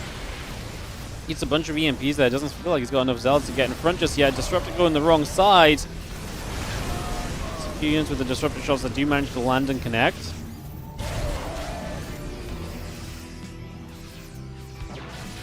Step forward again. The depot is going to take damage already. They're going to take a lot of shots. Advanced ballistics for the Liberators will be done soon. Now, this is a game where ZOUN's obviously been trailing, so he's not going to have the preparation for advanced ballistic Liberators like he did in the previous game. It's going to be a whole lot more difficult, so that definitely feels like a factor as well at this point. Let's come back over.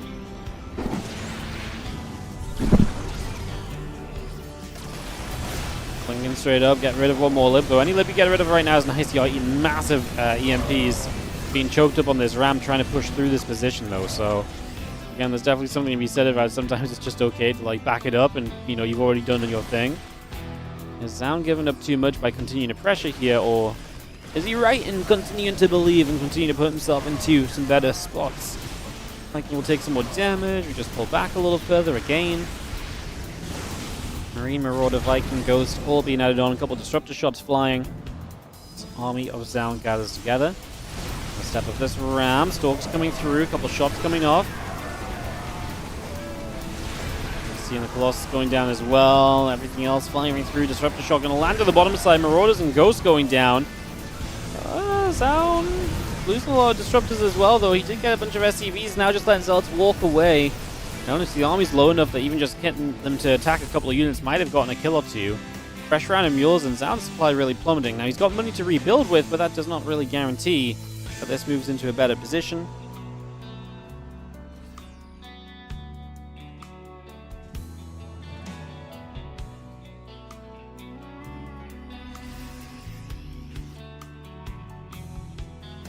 Disruptors, Ghost still added. Yeah, CV still coming up. Nexus building from ZOUN as well, so we get down to that bottom side.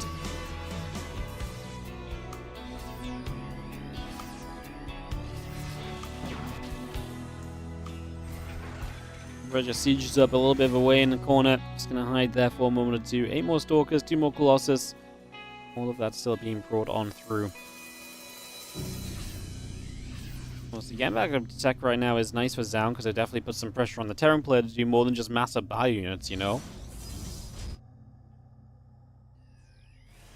So there's definitely a little bit of value to that as we have ZOUN coming back over once again. Obviously, ZOUN has a lot of bases at this point in time also, so it's also looking pretty comfortable in that regard.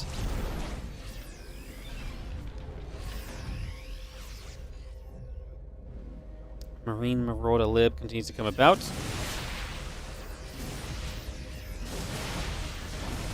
Just trying to use the Stalkers for some efficiency, favor the Disruptor shots a little bit as well.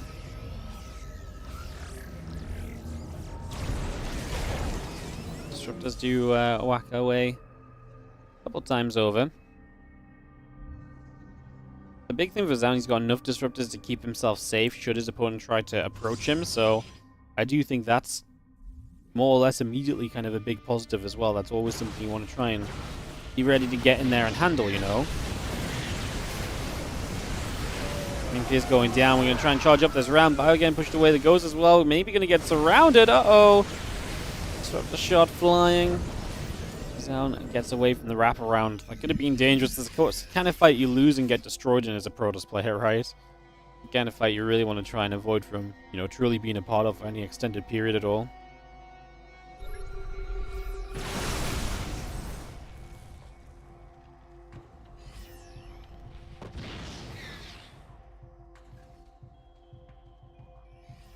Sorry, I just had to tab for a second to make sure the ads didn't play during the game, as we have had long game after long game here between Kira and ZOUN for all the speed of Bunny versus Dark. This series is definitely giving us a little bit more of that epic vibe.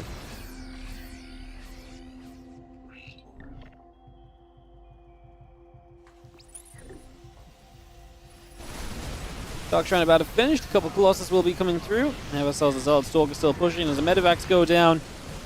Now a bit of bio on the top side, going to be hitting those Zealots as well. Disruptor fires, but does not manage to land just yet.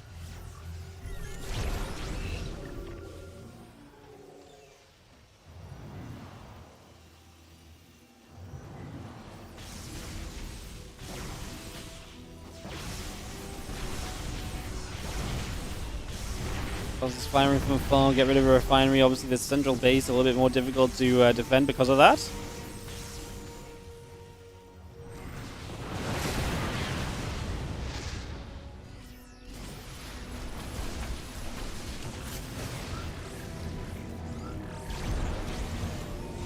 Disruptor shots just trying to zone a little bit here and there.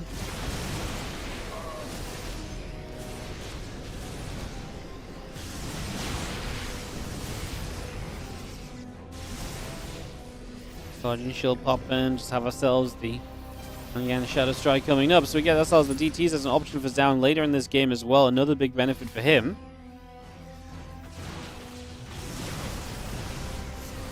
Just stepping up, the Bio has to step away for a second. Still got the next coming through, the 6 Vikings in production. Marine Marauder added on, extra Zealots also coming through. Shadow Stride is going to be a part of this as well.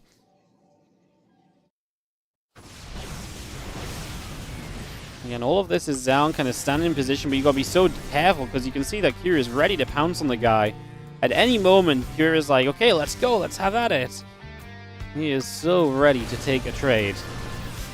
should ZOUN just let himself be surrounded? So ZOUN's in a dangerous spot, but he obviously wants to be here because he wants to be able to continue pressuring and to make it difficult for his opponent as well at any possible stage of this.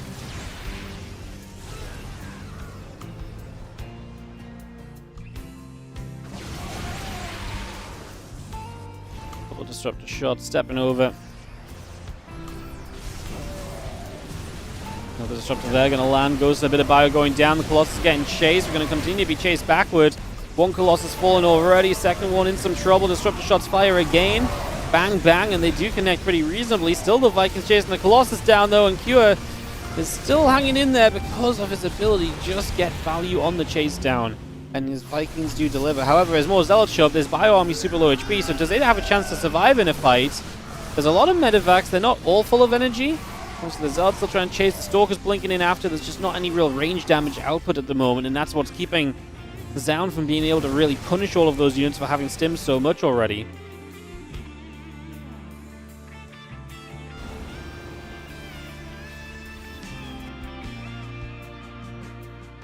Five more libs and a few of the Marines coming up. 6 libs, actually. Liberators are a problem as this game goes on. There is not a good answer to libs apart from just blinking in with Stalkers and just accepting that those libs are going to do masses of damage. And obviously those libs are designed to do masses of damage. That's how Liberators work in this situation, right? So that's why you're building them in the first place. A drop over here going to find one of the bases of ZOUN. Resources lost, by the way, is fairly even. Only 3,000 worse for ZOUN than it is for Cure. So if ZOUN truly got to mine from all of these bases throughout this game, this would not be a competition. This would be him overwhelming. Right now, I mean, he's still got a ton of money. It is just about finding a way to spend that money.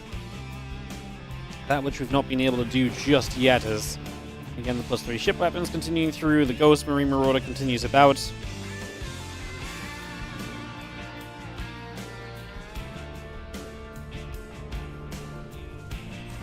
Dogs will get underneath the command center taking damage.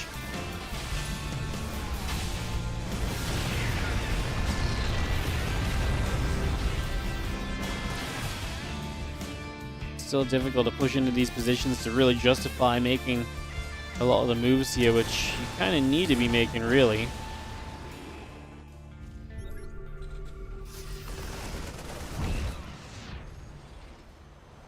It is wild. I mean, could ZOUN improve his army? I think going into the Colossus, for example, is a good way of improving the army. Problem is now the Liberators come back up. Secura's improved his army as well. This game still lies on the balance of a single fight, and the Colossus are just sat there exposed. He'll get rid of this planetary. SCVC, I'm sure, will drop off. We're going to lose 2 Colossus already, so that's going to be a significant loss right away. And now the rest of this army still getting chased, and ZOUN, again, his army just does not contend in these later stages, and that has been the consistent problem that we're seeing in this Game 3. And then the Zealots show up and they start to overwhelm a little bit because the Liberators are left behind, and then ZOUN turns around. I mean, these fights just keep going one way then the other. It feels as though if ZOUN doesn't build any of the tech units, obviously he's going to be in trouble from the very start. So he has to build the tech units, but then the tech units die, but once the tech units die, he then is able to actually take a better fight.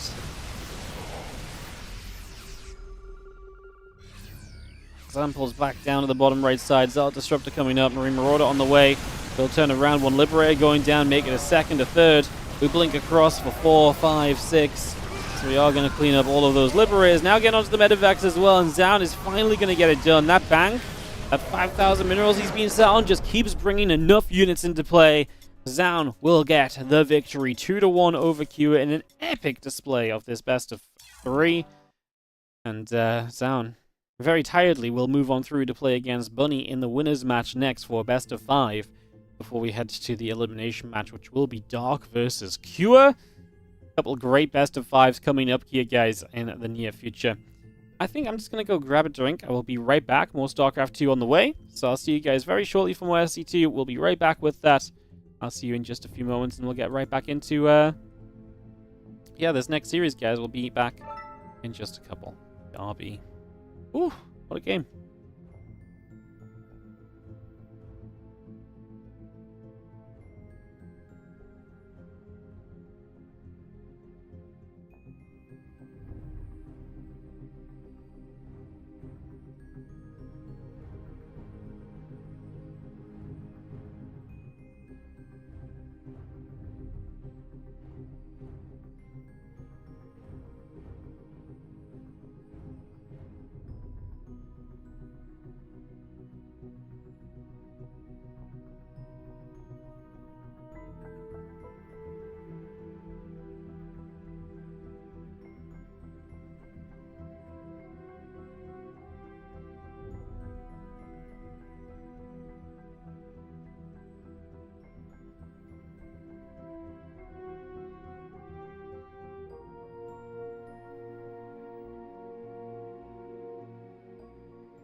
Welcome back, guys. We're just waiting for a couple moments here.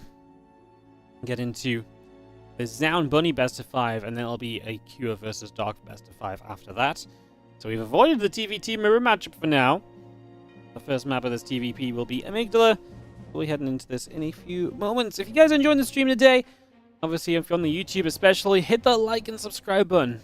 YouTube really benefits from you guys interacting with the stream.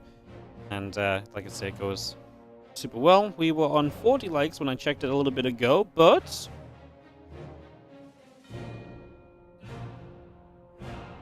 let me find the stream. How many are we on now? I reckon 65 is my guess. If it loads. We're on 45. Okay, you guys have let me down. 45 likes. Come on, YouTube. We can do better than that. And I only ask you because it really genuinely helps, and it is free. Send the link. I give you a link to the YouTube channel. I'm sure you can find it from there if you want to go from Twitch and go over and like as well. Obviously, if you're on Twitch and you don't already follow the channel as well, do click that.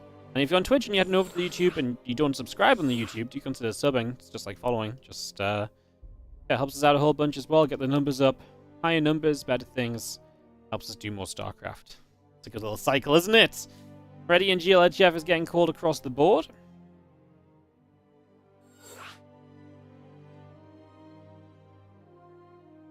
Already like, subbed, and donated to. Anything else? No, you are good. You've passed all the tests and more at that stage, quite frankly. You've done all the tests and more at that point, so nothing more required for the moment. Thanks so much for going above and beyond. We're in the lobby, so we are just a couple of moments away from heading into ZOUN versus Bunny. What does the clip button do near the like button? It makes a little clip of, like, if you see a cool moment on the stream or something. I don't actually know exactly how it works on YouTube.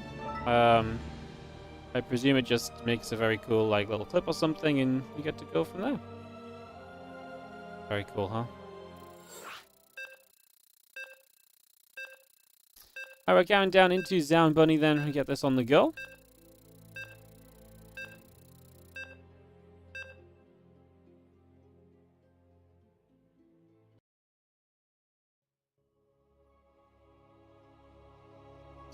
And we'll head into Amygdala. Give your like on the YouTube. Thank you so much. Appreciate it.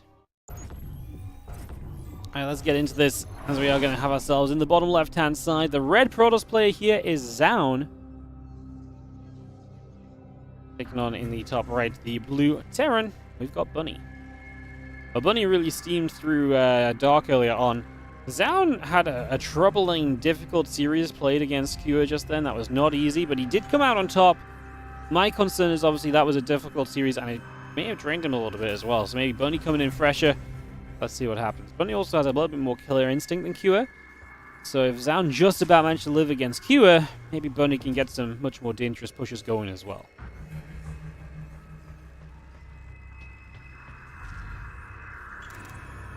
We are in best of 5 territory now too, so best of 5s from here on out on the day. 3 best of 5s to come. This being the winner's match, and the winner of this will advance into the playoffs.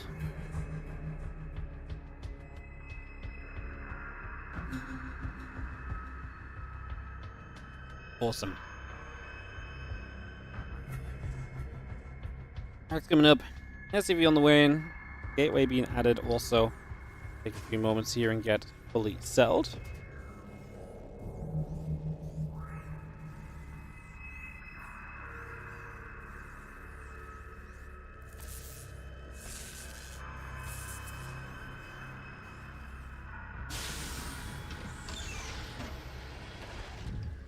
We have our orbital command building. The Marine is obviously on the way out as well, so, well, was building the Marine, cancels the Marine to get the CC down a little sooner, and then rebuilds the Marine. Interesting stuff.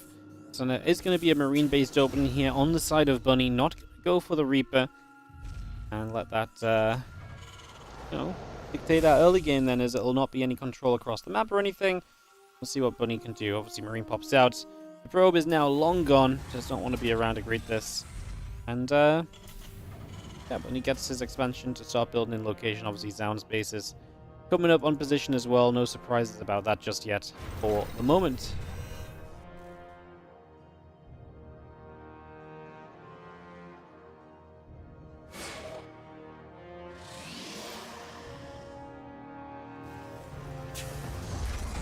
When we drop the Twilight Council down from ZOUN, so already starting to decide that, hey, you know what? Time for me to put my tech choice into play. Blink would be the expectation here on a fast Twilight. Charge would be an interesting mix-up. Maybe open the best of 5 with like a really aggressive charge opener, but you obviously most of the time expect this to be Blink, and ZOUN likes playing Blink as well. Put you into some good positions, puts you into a solid mid-game. Especially against someone like Bunny, though. I do think sometimes some of his early aggressive pushes, maybe a fast charge can be good for you. But I'd much rather see that almost be like Phoenix charge. Let's see if he has any twists planned, because we'll see in a second what ZOUN starts up on the Twilight Council. It will just be Blink. And we get that. A rumbling as the couple of Hellions come through. And the, again, Warpgate coming about, Blink coming up. Gateway still building, as we have our Medevac and Widow Mines coming through as well.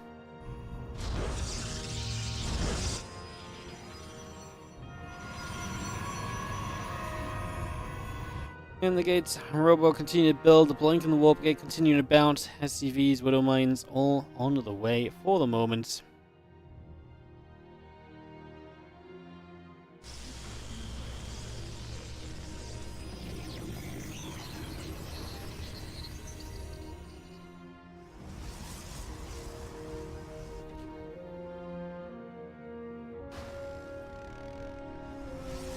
Again, the Raven coming about. Just going to see the racks and the bunker continue to come through. And we have ourselves the SCV still building.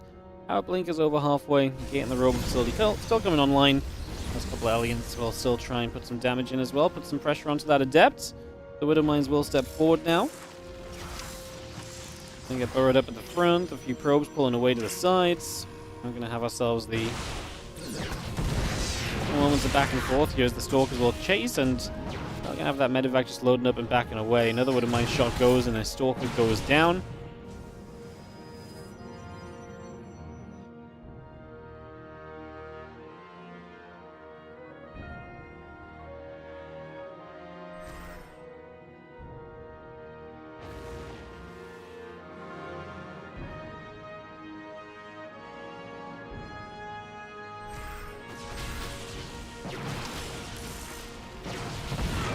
Stalkers will get the Medevac. Just going to be seeing the Widow Mine will go down too. So actually pretty nice from ZOUN, shutting down the potential first aggression of Bunny.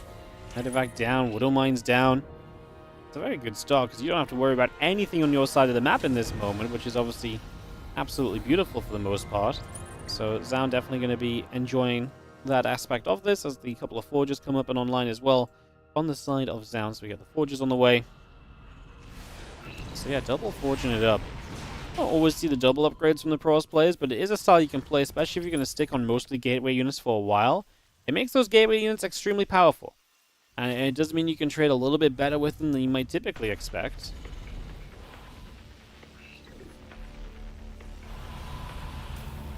+1 is Stim, building from Bunny. Obviously that's going to be his next big talking point of this game.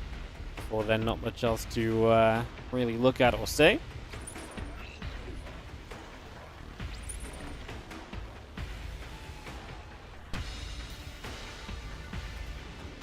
Combat shield +1 come through. We get our siege tank and the marine added.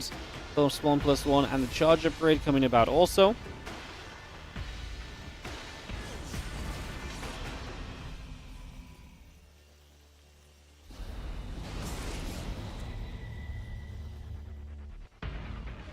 Marine tank, Widow Mine stepping forward. Just going to be seeing the Stalker's going to get away right now.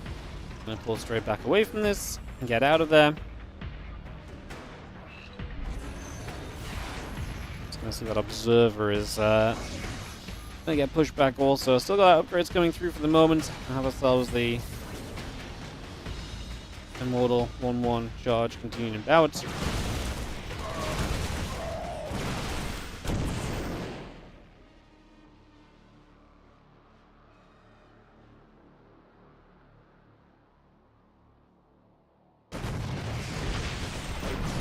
You know, a little bit of Marine Tank Force coming around, and these Stalkers are still putting some pressure on the Raven. The Viking putting some work in currently.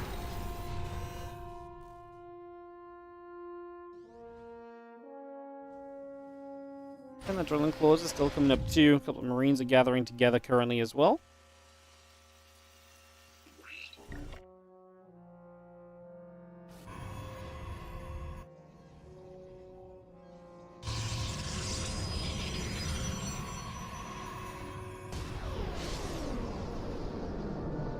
Guardian shield popping up is just going to be seeing the, not sure really what the goal was there, but scary moment or two, I guess, as we wander about. It's going to be seeing the bio still coming through as well, as we move back around to the bottom.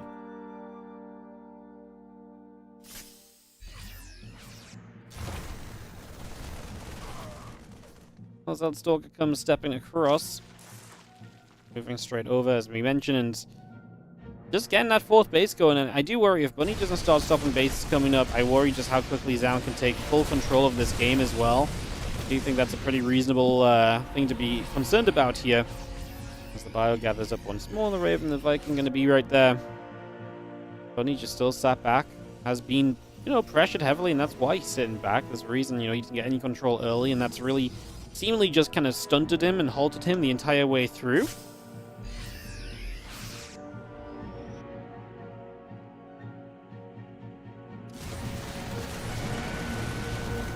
I will get down, we get another kill. We're going to see the rest of these odds actually going to come and check out as well. So just going to step straight forward. Stalk's going to go after the medevac, and we'll see the Zealot still giving chase after everything else as well.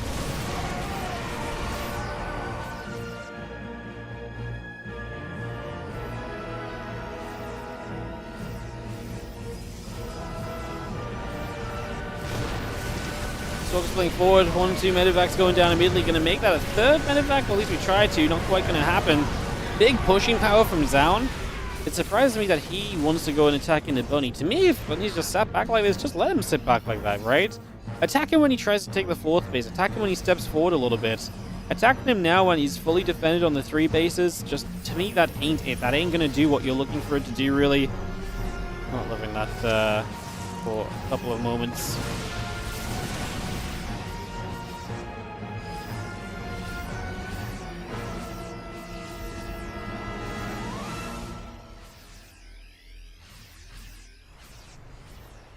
ZOUN going to go around to the top. We've got CC that's trying to get in there. That's exactly what I mean. Wait for him to take the 4th place and play denial on the 4th base. You know, you don't need to do anything else too crazy right now.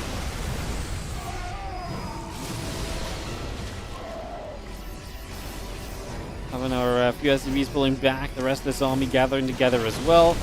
We do have a collection of units just making their play across at the moment, so still got ZOUN just on that aggressive position again. Behind this, you want to be expanding. That is where the Protoss players have found some very serious success as of late. That's definitely what we're expecting to see from them on this one. +3/+3 coming through. The extended thermal lance is finishing as well, as Zealot's going to wrap around on the rocks.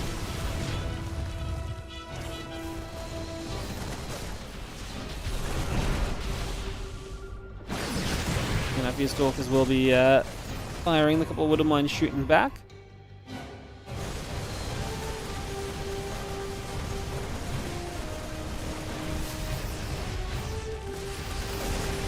As rocks going down and the scan coming around.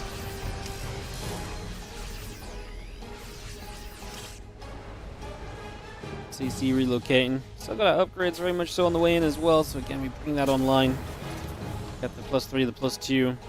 So upgrades are going to even out for a little bit here for Bunny. We also see ZOUN retaking the lead for a while after, though, as a couple of depots will fall.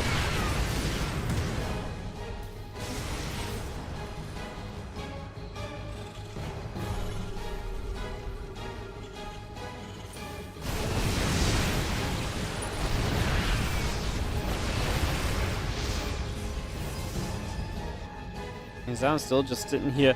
I wonder if it'd be nice if Bunny could get like a single drop across the map, you know? Just like one medevac and marines or so, hit a mineral line on the bottom side. So ZOUN's putting all of his resources and all of his army supply into fighting here. But he's trying to come in from 2 different angles, chasing a little bit because he had the angle kind of going on for himself as well.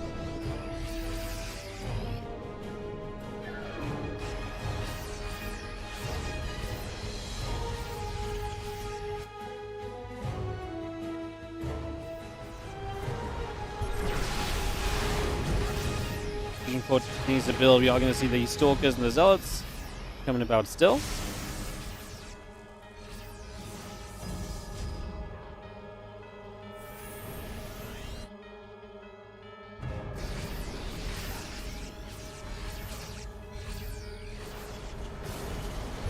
So those 3/3 upgrades now being done from ZOUN. Might be able to take some better fights for a moment or two because of it. is on his way to the Dark Shrine, also on his way to the Stargate. So the improvement attack is there as well. The Dark Shrine for harassment purposes, the Stargate for truly later game versus Liberator purposes as well.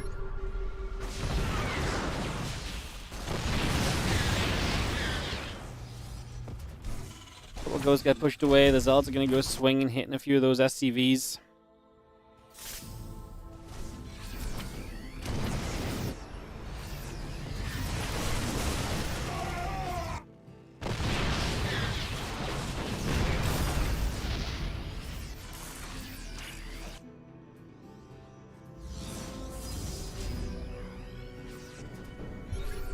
Frost and ZOUN just moving over. He's going to start running right on into this, so again, trying to find his way into this position. But what I think is really rough for ZOUN is that Bunny's truly just found his way to 5 bases here. And ZOUN's been the one kind of attacking into him every time. Now, the trades haven't been bad for ZOUN. I guess now ZOUN is teching up as well, so maybe it really ain't so bad for him either. Maybe it is just nice that Bunny hasn't had any presence on the map, although to me, Bunny's been able to build up a good infrastructure behind this. He's got good production structures ready to go, and he's going to start cranking out Vikings and so as necessary against what his opponent is building. A couple Widowmine shots still coming through.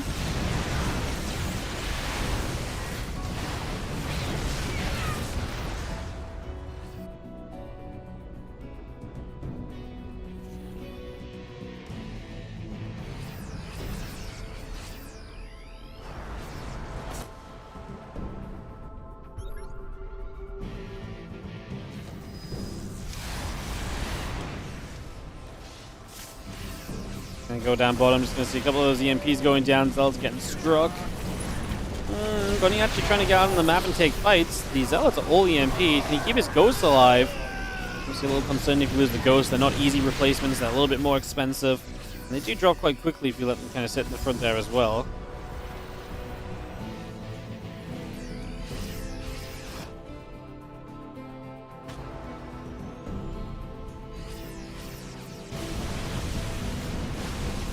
Knock down these rocks, open up this space, out into the center of the map still. Again, all the bases across the bottom left side coming up from ZOUN and the top left. That's much scarier when the Terran can't expand too. Like when you see Hero play these mass expansion builds, he really is able to expand, and the Terran gets so stuck on a third or sometimes a fourth. So the fact that Bunny has access to additional bases goes a long way for him. The Vikings, he will easily get this Colossus, and then the Immortals are super vulnerable in the back.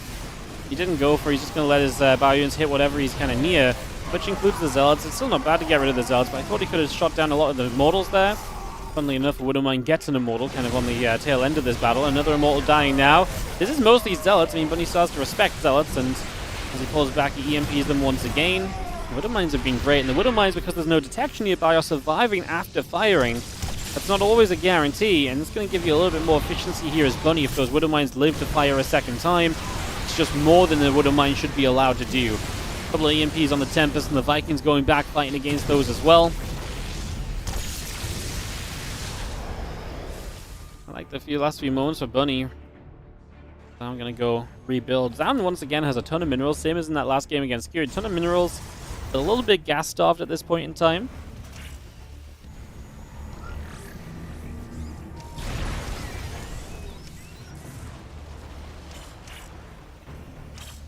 I'm back to the top, so just going to see a Marine, Marauder, Viking, Starport being added on as well. That +1 vehicle weapon still, vehicle plating still coming through too.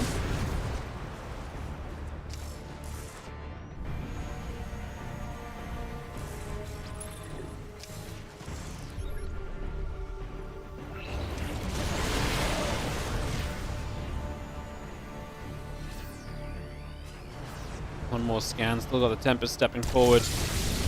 They're very going to take a few shots already. It's so difficult to attack in because you're playing around all the defensive positioning of Bunny being the Widowmines, the Liberators. Like, you're so close to taking so much damage at any single point of this. Genuinely is a little scary, isn't it? Genuinely is that little bit scary, understandable. That we are where we are at is another couple shots come through. Disruptor's going to fire. We are not quite going to be able to do much with those just yet, though. Just going to kind of miss that target.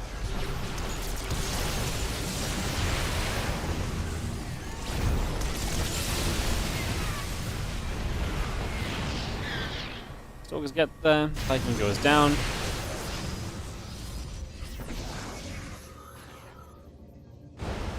And recall back over. Still got a couple of medevacs loading up. Gonna go across once again. 4 libs. Ghost on the way. Plus 1 vehicle plating coming through too.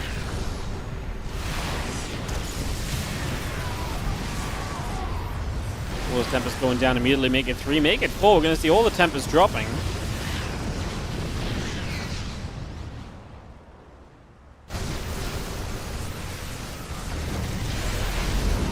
But he's starting to hit some drops around the map as well. Thing is, ZOUN's already kind of positioned in the top left-hand side, so that position doesn't do much for him. You can now see the Stalkers heading forwards. A couple of the missile turrets will begin to go down as well.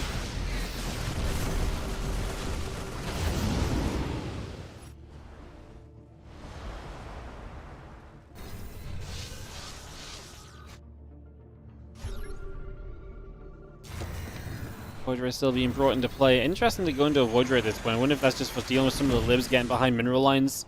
So you don't have to move the Tempest around after, you can just send the Void Ray over.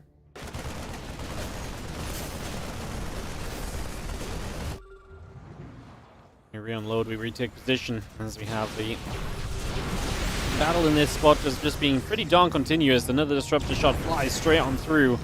And make that a couple extra as well as we hit a missile turret, we hit the Widow Mine in a missile turret.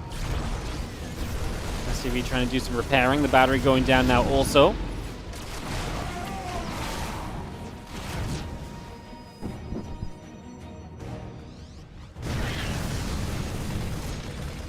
Void Ray is going to try and chase the medevac. Sorry, excuse me. That Void Ray is going to try and chase that medevac down. Moved my microphone to scratch my face and forgot to put it back in position. So just stalking into the nether. But yeah, the Void Ray is going to go. As we reset ourselves, I mean, again, ZOUN PvTs seem to just have a tendency to put him in these kind of positions where actually getting into any sort of way of ending the game seems to be quite a challenge. That Stalker there still knocking their way through some rocks and just opening up space. If you end up having to retreat, obviously space is your best friend, getting away with everything ASAP.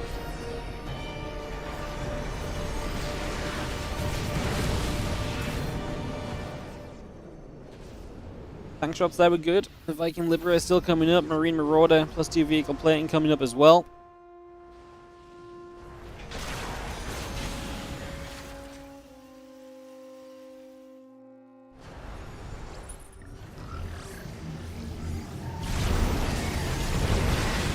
Well, Lib's just going to sit there. The Stalkers get turned around.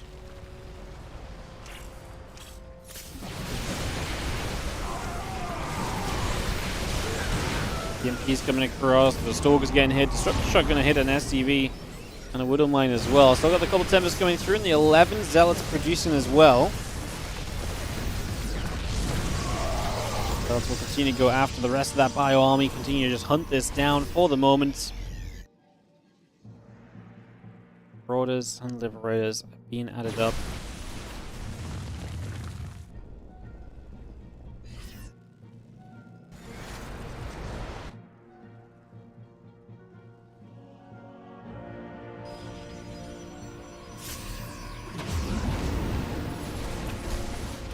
A couple of Zealots going to go, a couple of SCVs getting hits.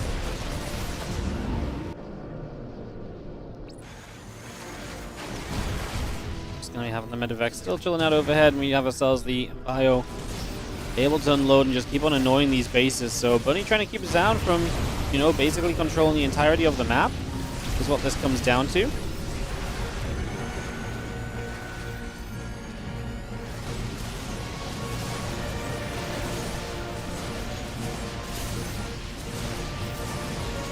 Getting rid of these bases, like I said, just means that ZOUN can't mine forever now. ZOUN has a lot of money in the bank. So these are minerals that Bunny can realistically, as we are seeing, handle and stop ZOUN from having. He adds on 2 more starports, really teching into the sky heavily. I just wonder if there's a point where you tech too heavily in the sky and then you kind of struggle with just what is just a mass of units on the ground. Like, even with libs, sometimes you can get overwhelmed, even when it feels like those libs never really get overwhelmed, you know?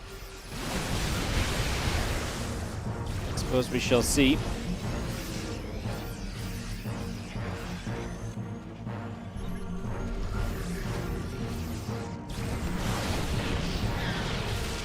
Stalk's getting underneath. The Vikings taking some damage again. The Disruptor's pulled back over to that left-hand side, and Bunny will just again sit here.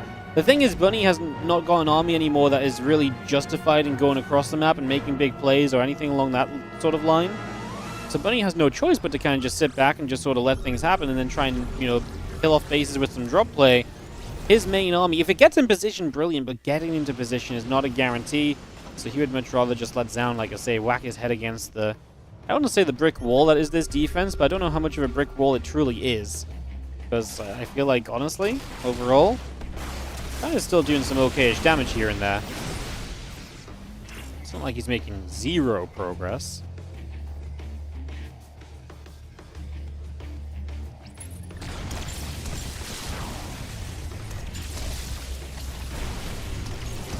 Well, Ghost going down, a couple of the other units getting chased away as well. It's just going to be having that shut down. Continuing here, as we do go pushing straight on forward. The Stalkers trying to bring this position. Bunny losing a lot straight away here, and that's going to be his problem, because he can't really justify losing that much so quickly. So that's definitely problematic.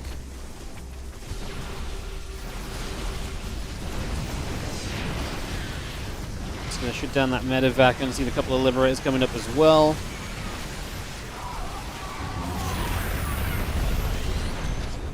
I'm going to recall a bunch of those Stalkers back over too, so they're just going to get recalled back over toward the bottom side. A couple of Ghosts coming through.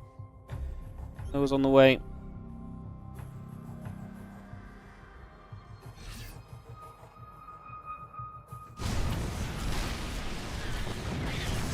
Ghosts are still pushing their way up here, and we are going to be seeing the missile turrets as well. The planetary quarters continue to take some damage, so again, work being done.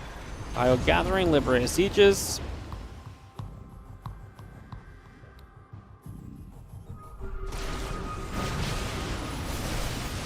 Planetary obviously helps to hold this. Bunny's rebuild has been successful. Resources lost still pretty even. Again, this might come down to just who has more bases to mine from in the end, which again is why ZOUN wants those corner bases so badly.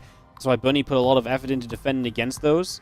I think as Bunny's kind of running out of bases too, so his economy is getting to the point where it might actually begin to struggle a little further compared to what we've been seeing previously.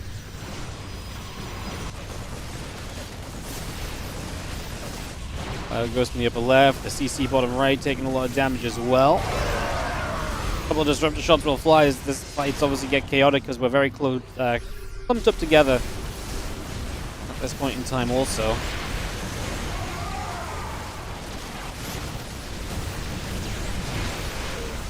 So the MP Stalkers in the top left. Again, we get rid of the Nexus. We get some probes as well with it.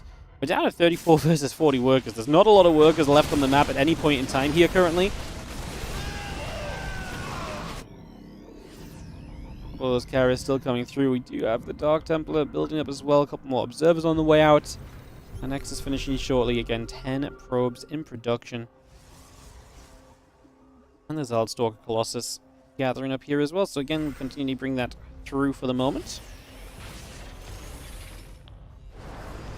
Viking, Libs, continuing out. You will see our units just going to go straight through and hit the rocks for a little while as well.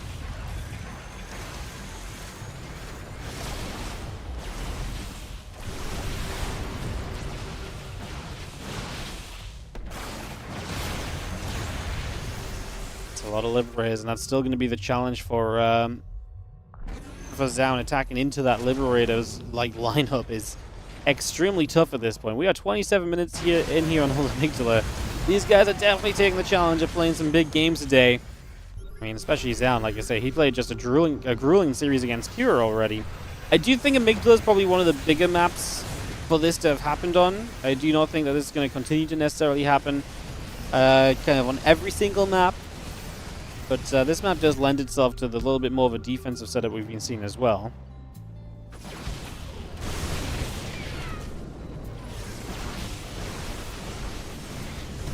Shield continues to push through. The Zod Stalker continues around. Disruptor to the bottom. Gonna get a Widow Mine. Viking's gonna shoot. The Colossus taking damage. All of those Libs setting up across the front there as well. As we still do have Liberators, Medevacs building out. A couple of carriers on the way, plus one armor coming around also.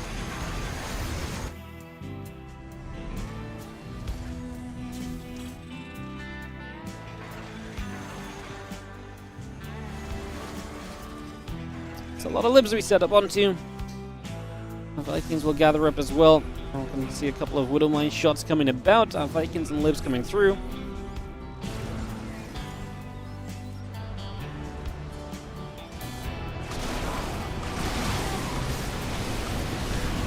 Libs are going to shoot. We are just going to see the couple of disruptors pushing forwards. Continue to come straight by. Yeah, Vikings and Libs continue to go, and those carriers taking some shots at the moment as well. Disruptors will continue to come across. Hive Marine still producing. That continues in for now as we have ourselves this big connection working about. Big win for ZOUN on this fight, and the problem is Bunny doesn't have money to spare, so losing this base is extremely troubling. He needs to win the fight right now, and it's just not quite enough, especially when you can warp in 12 Zealots at a time as well. They're going to swarm the remains of this Terran army, and after almost 30 minutes of Amygdala, it looks like ZOUN will have an edge that will truly turn into a game victory. He slowly but surely removed the economy of Bunny from the map, and he was just, honestly, not by much. I say not by much, he's still got 4k minerals in the bank, but like he's pretty dry on resources to mine from as well. I mean, we were a different fight or two away, maybe even just the speed at which the fights happened and the trades happened that got ZOUN to win this game. GG's. And ZOUN is going to take the 1-0 lead after quite the epic there on Amygdala. We'll be heading into our game 2 in a couple of moments as we jump into more action very shortly. Run some ads because long games are going to have to run ads after those to try and help us out. We'll continue to the next map, as our next map is going to be Frostline, then Ultra Love, then Killer's Mile, and then Sandworm, I believe, is going to be the series we have in front of us. So we get ready to load into Frostline, get that started. Get this coming.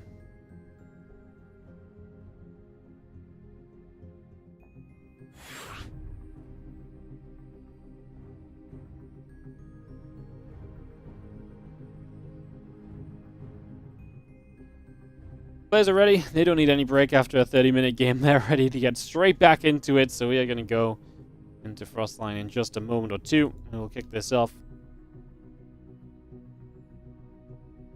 Get this underway as we continue the Rex April Madness Group C. Groups of this tournament have been great. Been super enjoyable. Let's see how Group C continues to pan out, as obviously Bunny is down in this winners match. Winner of this best of 5 is going to make playoffs. The loser will have either Dark or Cure to play against in the decided match, with that Dark Cure best of 5 being the series coming up after this one. Let's go into Frostline. Or at least the loading screen of Frostline. We stopped for a second when I thought we were going to just get straight through. There we go. It took a couple moments, nothing too major. Away we go. Top right hand corner, the blue Protoss player here is going to be ZOUN. He takes the first map of this series, able to get himself up a game after, again, a grueling effort. I thought Bunny... I'm almost surprised by how laid back Bunny was at first. I thought Bunny was going to come in with a much more aggressive kind of posture and like a, hey, I'm going to come in, I'm going to fire, I'm going to really try and get something done here. Was not how it went really at all. He was pushed back early. To be fair, he lost a lot of his units early, and he got put into a position where he probably felt like he had no map control, so that was a good job from ZOUN to force that initially. Definitely got Bunny, a Red Terran, out of his comfort zone, I feel like. So we now head into Game 2.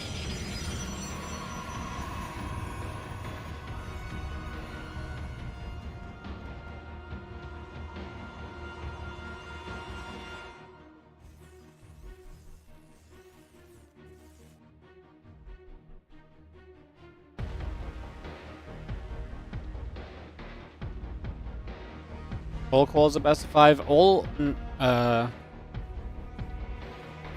first 2 series of a group are best of 3, and the rest is best of 5. So winners match, elimination match, and decider match is best of 5.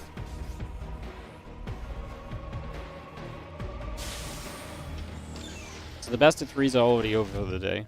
The rest of the games today are all best of 5 series. Which is exciting.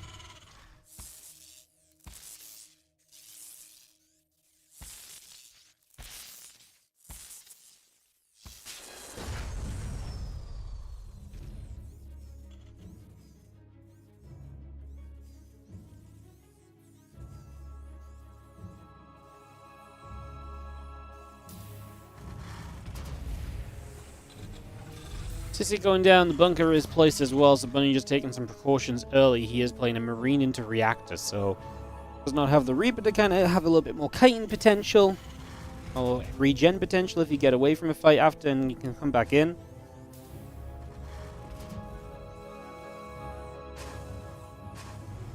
That factory finishing up, the bunker and the reactor continue to come through. We have a probe just to the top side from the ZOUN, going to sit there and hold out for a few moments.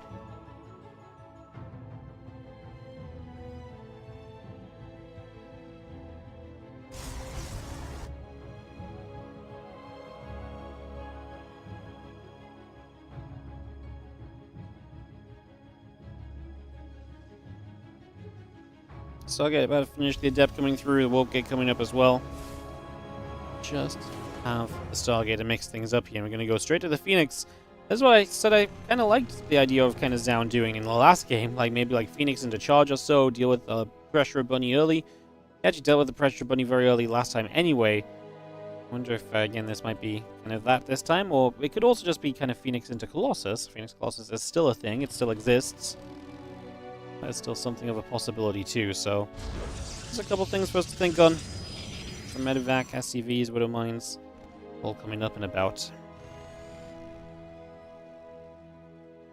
Probably going to be going for some scouting. There's a pylon up there. Otherwise, the Hellions actually just going to pull back towards home.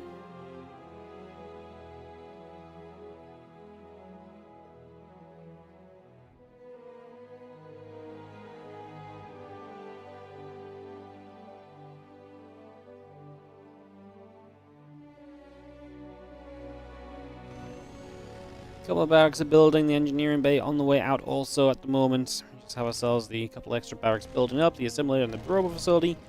Going through too, as the medevac starts to go across to the other side.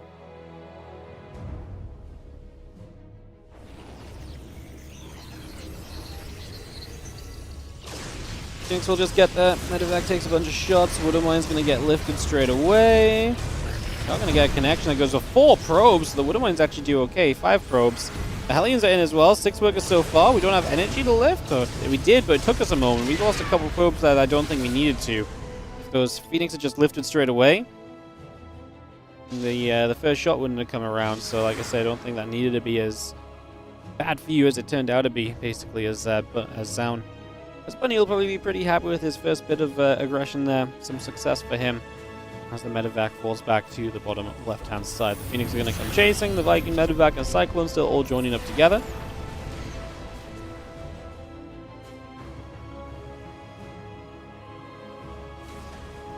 Just started playing again after 10 years. God, you're bad.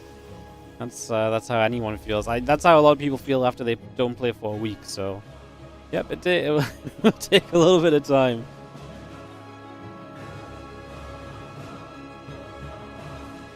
Why am I referring to ZOUN as we? That's a very common thing that I do when I cast. Apparently this is not a common... I guess it's a colloquial thing. Colloquial, is that the right word? Like, to me it's not very... Like, because I'm talking about ZOUN, I talk about it as like, oh, we're looking for him to get, get this here. So I say, we're looking for him to do this in terms of me in the chat. And then sometimes like, we get it! Like, he gets the kill. It's like, it's making you guys being involved, People who are cheering on ZOUN. We're a collective, and then I do the exact same when I cast Bunny as well. I'm like, oh, we're gonna get the kill on it. Like we is just, I guess to me, it's just very interchangeable into sentences. Seems a bit biased. Yeah, that'd be great. I could understand it would be biased if I only did it for one player, but I do it for it's just how I cast. Like that's just the way in which I use the words,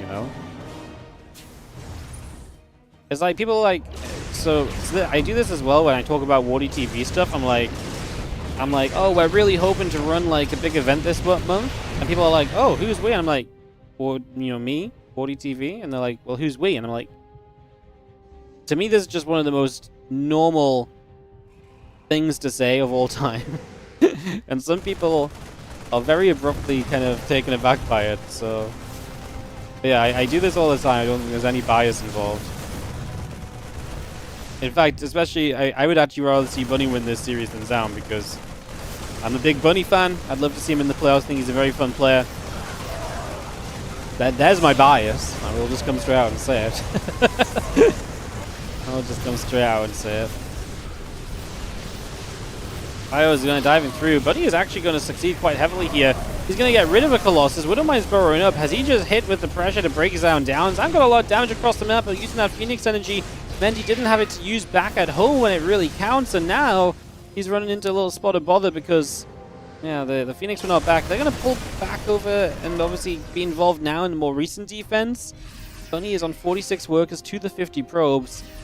I think that means that ZOUN is going to be kind of okay coming out of this still. I don't know how much more aggression Bunny really has in store for us. He's starting up the third CC, and that is the one issue, is that Bunny already has that, is not already on that third base. So we're going to see him really struggle to maybe be in the economy game if he doesn't do a little bit more, perhaps.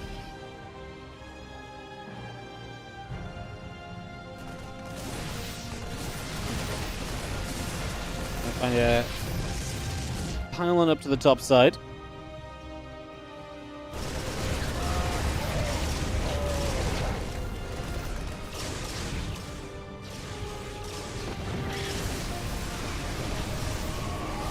Because the Zealots just going to go through, but those Zealots on their own are never going to be taking a good enough trade. You always kind of want something to be hitting alongside the Zealots, right? So not happening there is a little bit scary. Phoenix step forward, the Marines are going to be there to hit the Phoenix back the other direction.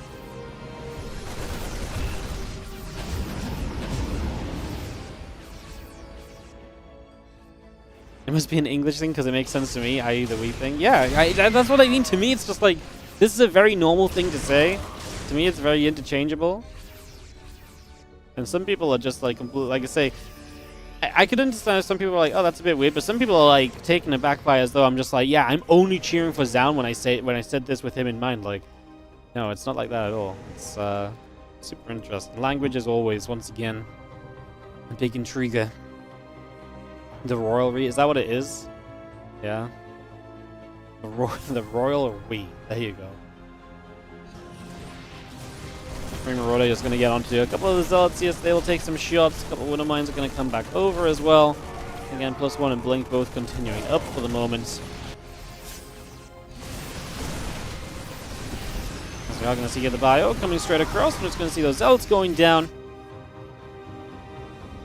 I think we have an opportunity here for Bunny to still kind of break ZOUN, because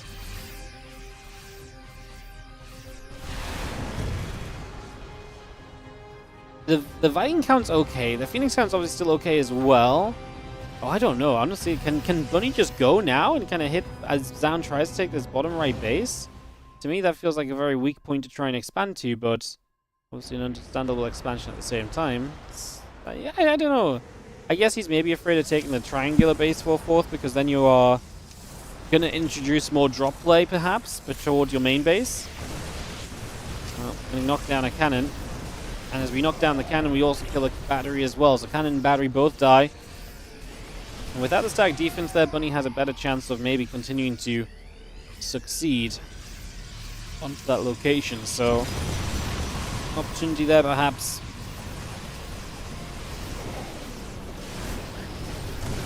Widowmine's going off as well. Good to have those Widowmines where they are, because it means they can really zone a lot of the units out, and that is going to be a push back. So Bunny gets rid of the base. He's going to push ZOUN out of here.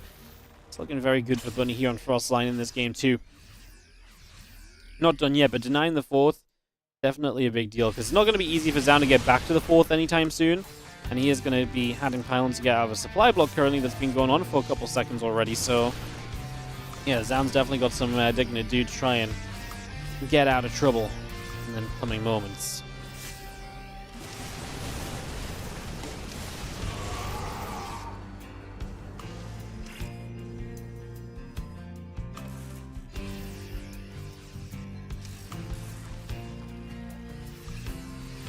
Ghost production continues from Bunny as well. He has got another Widowmine connecting nicely. Obviously with Ghost on the way too, he gets a really good combo of units, right? Vikings and Ghost, that tech combination really goes a long way for you, especially when you consider the army comp of ZOUN. Ghosts are always good against the Protoss, and the Vikings are fantastic because you've got to fight off those Phoenix and Colossus to some extent. And a recall over here.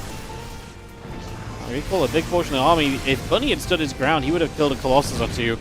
But obviously then he may not have gotten away as easily either. We do see a few SCVs on the kill tab, so there's a couple of Zealots in the third base mineral line, I believe. Over here, there they are. They are cleaning up a few workers, so a few workers beginning to go down. A little bit of damage done, at least from ZOUN, so he is making some progress towards, again, slowing Bunny and making Bunny's life a little bit more difficult for the moment.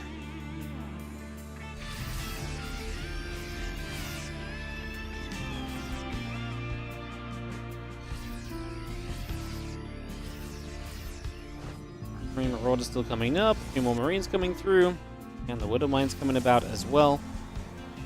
Let's have our couple Disruptors and Cannons on their way. Disruptors are a big addition from ZOUN, because obviously with Disruptors you can do a lot more zoning. With the Terran having been the big aggressor in this game, getting those Disruptors to stop the Terran pushing into you is going to be huge. It's going to make it way more difficult for Bunny to really engage forward. And then he may have to just rely on ZOUN deciding to kind of engage into him a little bit more. And like I say, that's definitely not been Bunny's vibe this game at all. Bunny right now as well could really do with an armory. I mean, he's kind of just all in on 3 bases currently when you look at the setup.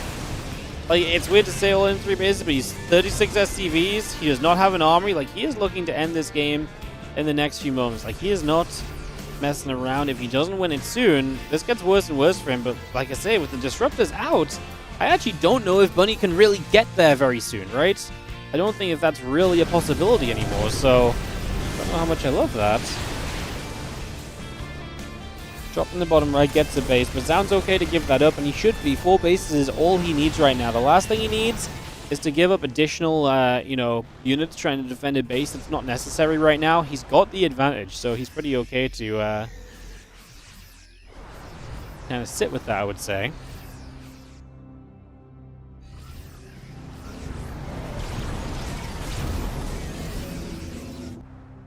No Storm's interesting. Yeah, it's kind of been what ZOUN's done all day. Really steering away from that Storm and just using the Colossus and then the Disruptors, and really, again, using that combination more than anything else during a lot of these fights. So, you know, the EMP coming down already.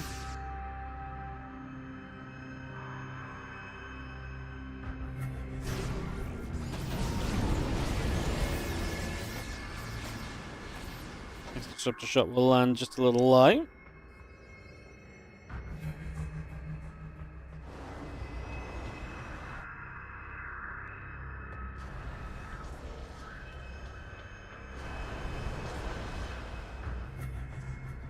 +3 attack coming up on the side of ZOUN, so we get that started as we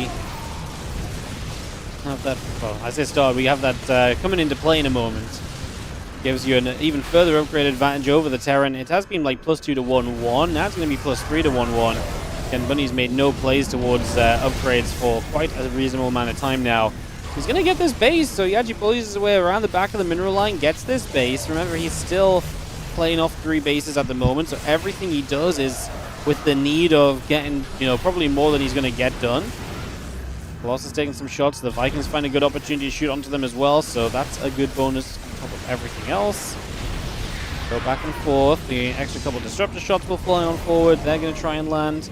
Got a little bit of extra done here for the moment, although not quite going anywhere just yet.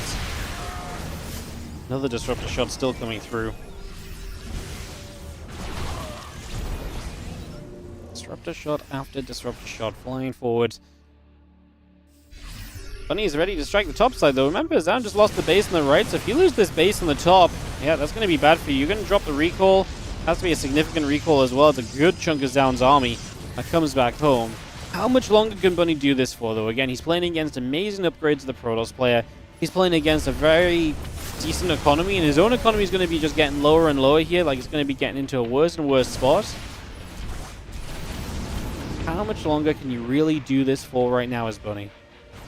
I think time's running out. I mean, ZOUN's already got a bank build-up as well, so rebuilding for him is going to be instantaneous. I think Bunny's just got to, I mean, obviously he's got to just win a fight, is what this comes down to. Worker counts from both sides are low. He's going to kill a few more probes here now as well. Was that a Widow Mine? Oh my god, that Widow Mine got 7 kills. All 7 of those workers went down there. Big fight breaking out, though, as it's going to be ZOUN attacking in. Don't really feel like that's a necessity, right? Because, let's face it, you know, Bunny's on 3 bases. As ZOUN, you're going back up to 4. So I do not know if we need to really push into this as ZOUN. If he needs to be the aggressor. Enough disruptors to keep Bunny zoned is the important part. And uh-oh! All those units low as well, so Marauders aren't even going to be surviving the disruptor shots if they get clipped at the moment. I don't think anything's going to be surviving this Protoss army because, like I say, the HP bars are not looking pretty for Bunny. Try to come in with a little bit of a flank around, try to get something going. That didn't really work out. Game is called, and ZOUN going to get a 2-0 lead. Man, ZOUN is working his butt off to win these PvT games. If he wins this group, it's so well deserved.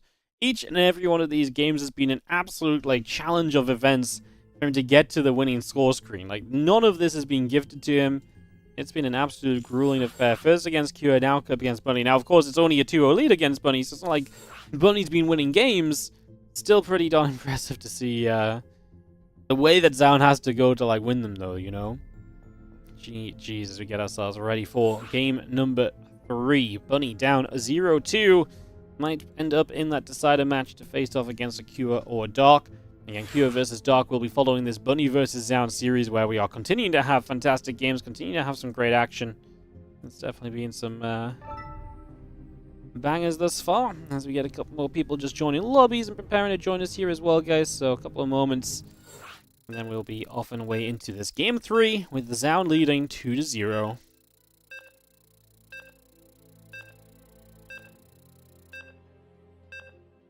Beep, boop. Loading screen is good. We're on the way.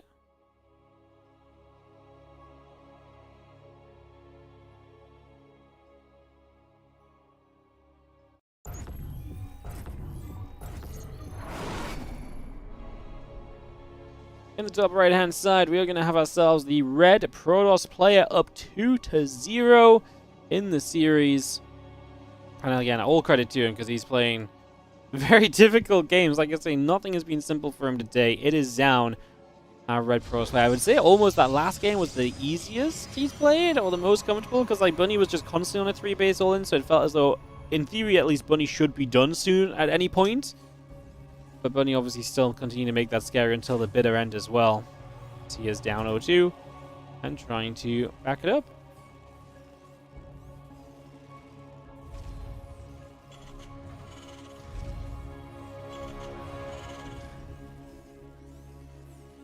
But Weibo disbanded. They pick up Shin. Apparently so. Yeah, Hero joined a different team. He joined Twisted Minds. But yeah, I just saw that tweet as well that Shin has joined Weibo Gaming. So just some swaps as teams obviously load up for the upcoming EWC year. All those top players that are expected to be there getting their teams already. Big deal.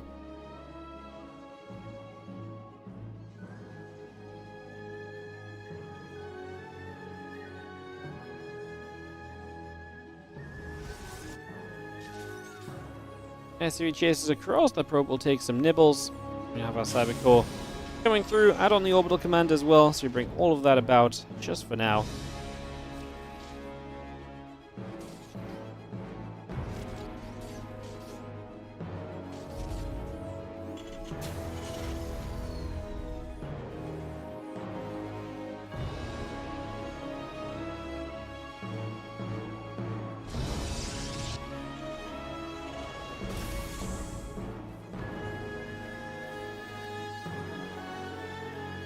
Next coming through, the assimilator coming up, and we have ourselves the command center building from Bunny, so already kind of off to a fairly regular start here to begin with. Just that probe, as we say, moving across to the other side as well.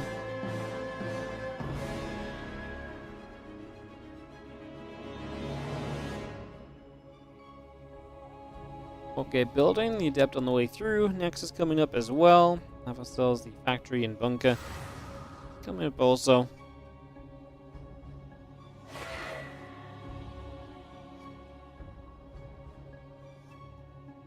Continues to come across. The Helene and the Marine still building. Our bunker is going to be finishing very shortly as well. So again, to make a little bit of progress there. That will shade about. And CC is just going to be under a little bit of pressure. So the SCV has to stop mining that for a couple of seconds. Hold back for now. just a couple of moments here early on. The depth actually gets into the main base, which is painful, because now you're going to get full scout information. Bunny is going to lose out on an SCV as well. That delays his structure here in the early stages already, too.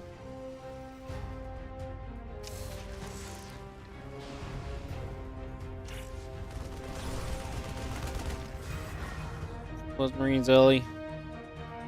Just going to try and fight that Adept off, but definitely not being given an easy job. An Adept early in the game is frustrating for Marines alone to really fight, is what it comes down to. There's the blink on the way on the side of ZOUN, so bring that blink up. We'll get about to finish. 2 more gateways coming into production currently.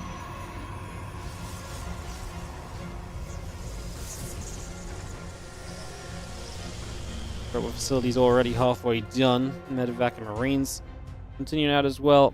Tech lab on the way up. Couple SCVs coming over. Get all of that settled here.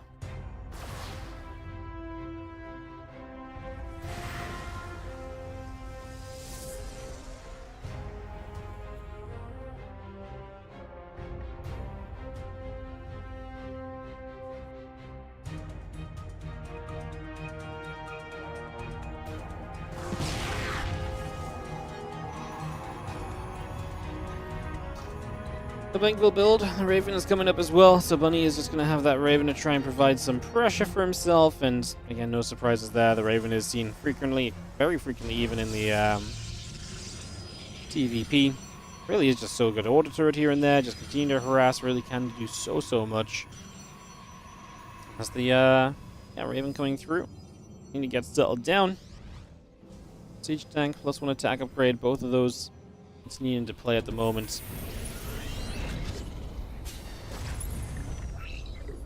Impact will start up as starport swaps over. And yeah, barracks building into the main base, going to be our 3rd barracks already.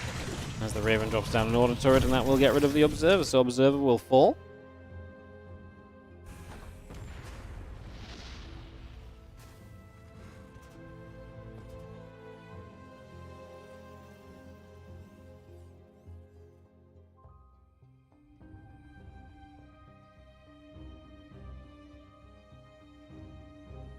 It's nice to get rid of an Observer early. I guess the only good part of that from ZOUN is like, well, the Raven has a little bit less energy to hit workers with.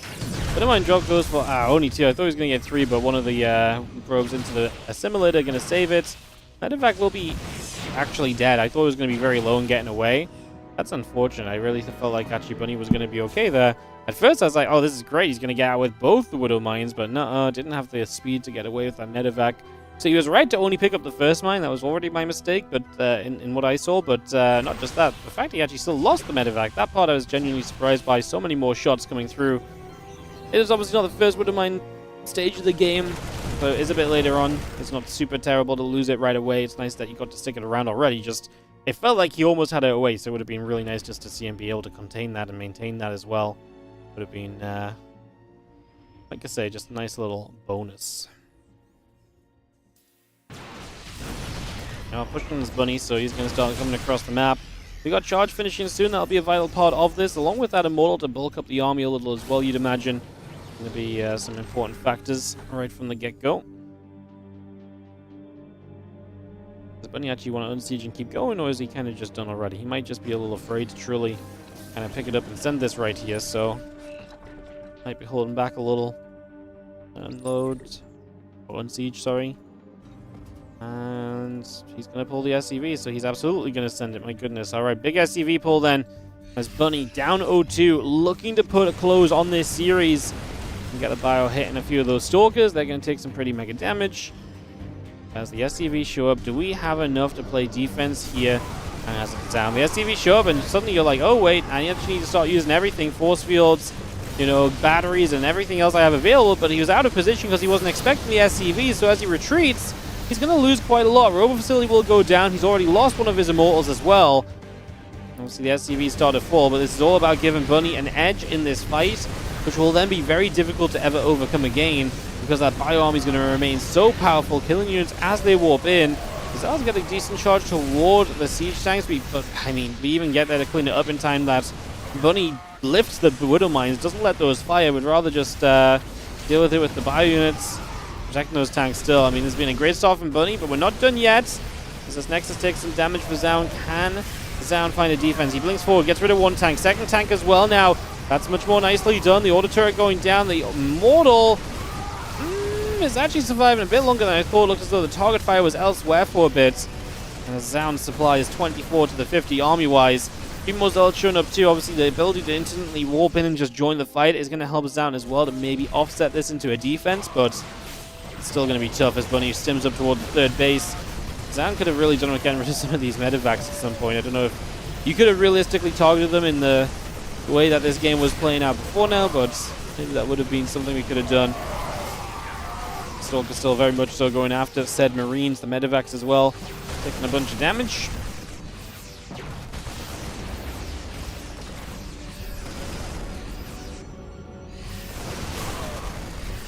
Fire gathering, a couple Stalkers join. I see those Zealots charging forward also. As ZOUN continues to push in and chase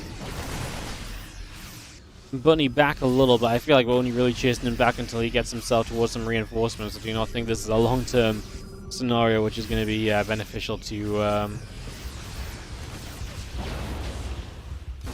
ZOUN. It's not like he's got a great economy anymore. Even after the SCV pull, he's only 10 probes ahead, so it's not like he's got a boom in eco that's going to suddenly produce some magnificent defense out of nowhere. It's just unrealistic.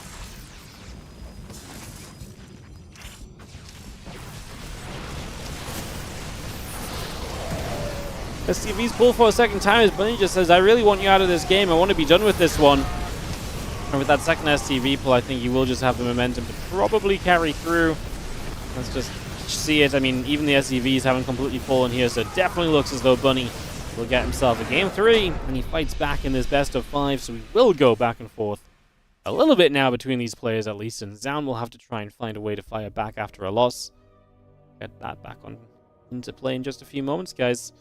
I'm just going to run ads again just because these two have been playing some longer games, guys, so I don't want us to get stuck in like a 20-minute game and have ads midway through if we could have just ran them now, so just to give you a heads up why it feels as though we're running one even after a shorter series. I'm just very aware that so far, you know, 4 out of 5 games that ZOUN's played today have gone 20+ minutes in the TVP, so just better safe than sorry. Unless we have Bunny is BRB anyway, so Bunny is AFK, and hence we have even more reason to run the ads and play the waiting game, make some money while waiting for the players to set up into game 4 of the best of 5. Ugh. Ugh. Sorry guys, I'm a little yawny. I didn't sleep good last night. I had to get up early as well. I've not been sleeping well at all lately, in fact. My brain feels too active recently. It feels like something's constantly going.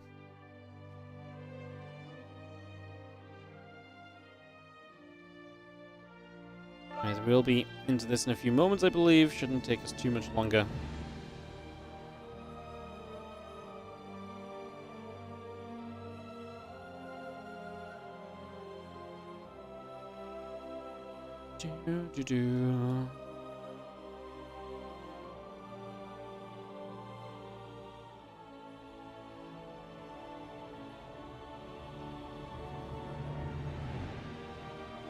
This one was exciting, at least. Yeah, it definitely took away a little bit of the waiting game that was happening in the previous few matches.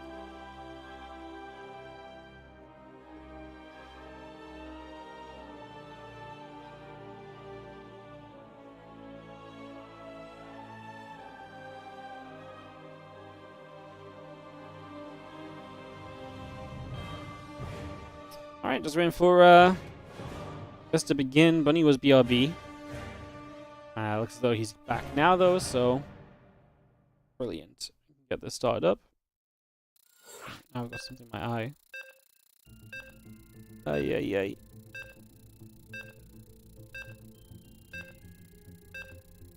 It's not easy casting StarCraft, guys.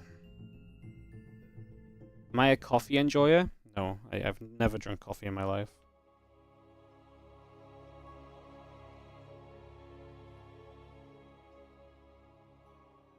Do not understand the appeal, I'm not gonna lie.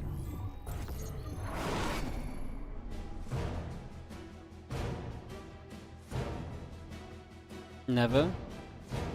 Yeah, like never in the sense of like I've tried it like once, no, I don't like it, and so here I am. I don't drink coffee, you know.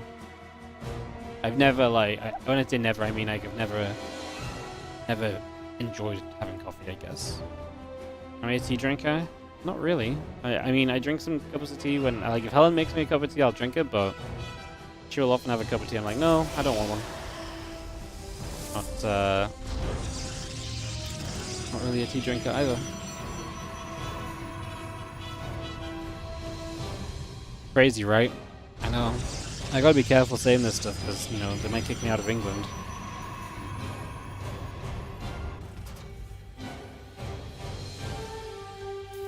Cup of tea. Cuppa. Yeah. Very British. It is, in fact, what all British people say. Pretty much non-stop.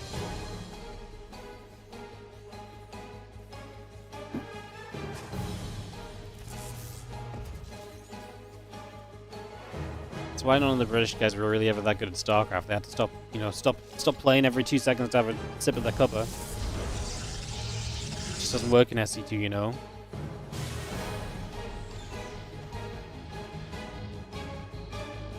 Hey, Wardy, what's the score on Dark? Dark vs. Cure is going to play after this series.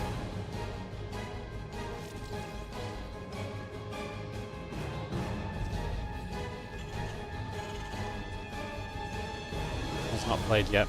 Will not play until this one is done. This is the first game. No, this is the third series of the day. This is the winners match. Dark vs. Cure is the elimination match. They already lost a series already.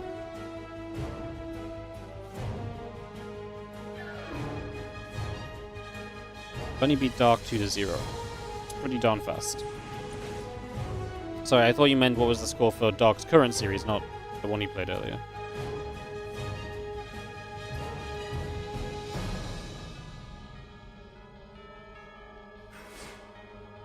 Okay, we're going to patrol over on the edges.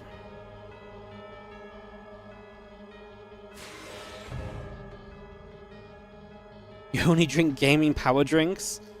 Maybe that's what I'm doing wrong. Maybe I should drink some gaming power drinks to let me game harder in the StarCraft 2 casting scene, you know? I'm missing a trick there, aren't I?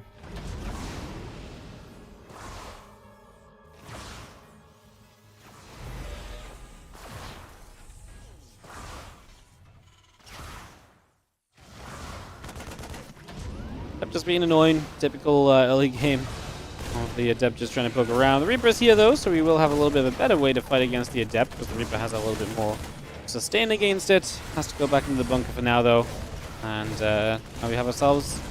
One Adept leaves, the second Adept arrives. But there's a Hellion, so this should be a lot easier to actually get some cleanups on.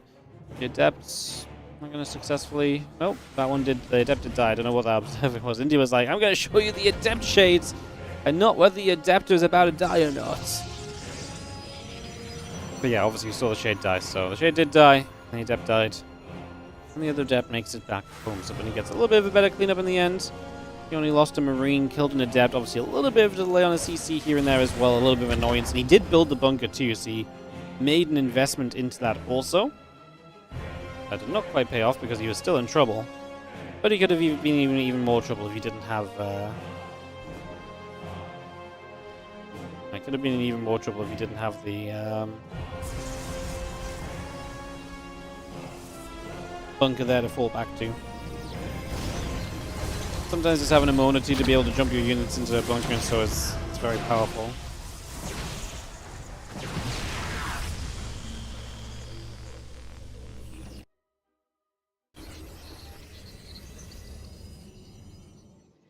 Thing coming up. Yeah, underway, having ourselves the Observer coming through, a couple of probes coming around.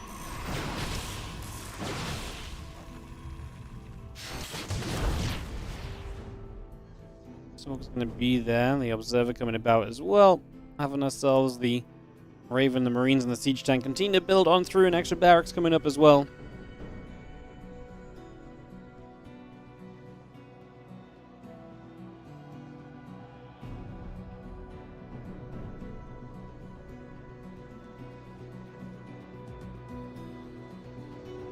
Artifact's just waiting for a chance to maybe make a little bit of a move. against impact starting from Bunny. If Bunny can keep some of the aggression coming early, he might be able to keep ZOUN away from those games which he has been seeing success in, right? So maybe that could be part of the plan for Bunny here as we get this all rolling.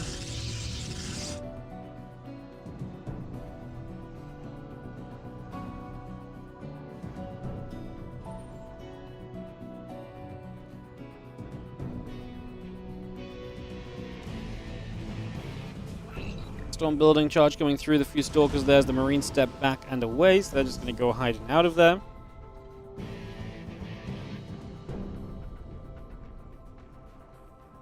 Again, seeing our Stim and Combat Shield both coming up. The charge and the Storm coming online also.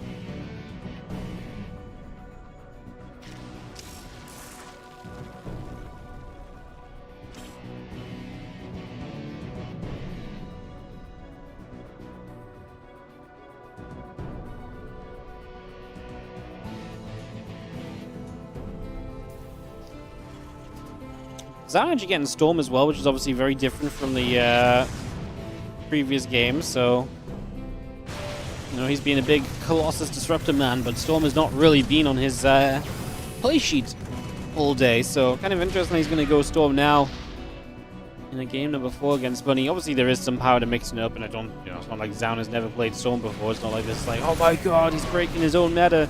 Because we have seen him really kind of steer away from playing Storm today so far, so like I say, it definitely makes this a little interesting for sure.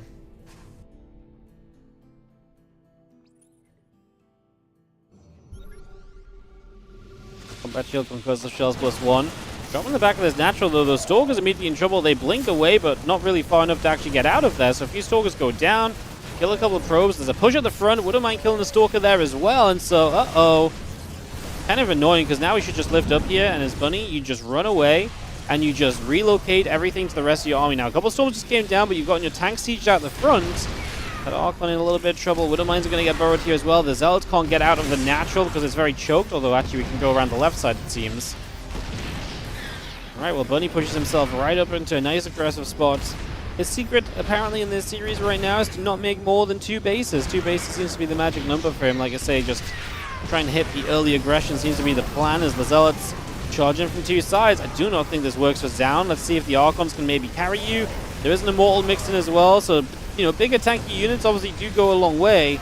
The Zealots still dropping the Prism loads back up. And just seeing a few Zealots killing back over. Just going to continue to dive through. The Prism is super low, by the way. It's so close to going down, and yeah, ZOUN's not going to have enough. This 2 base is going to work for Bunny. Had a third coming up behind it, but yeah, good drop into the natural, pulled his opponent's units out of position, let him get set up, and puts himself into a game number 5. So from 0-2 down, back we come the other direction.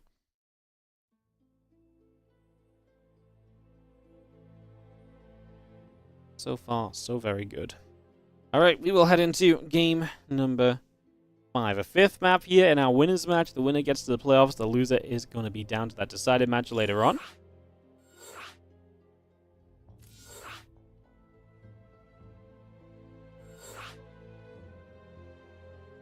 ZOUN only wins in 20-minute plus matches.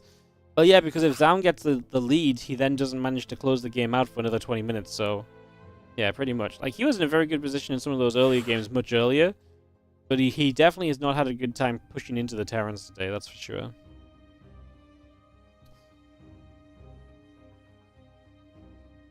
Yeah, 2 very different games that Bunny wins compared to the 2 games that we saw beforehand in this series, and from the games that we saw between ZOUN and Kira as well. Definitely has got a very different vibe to it.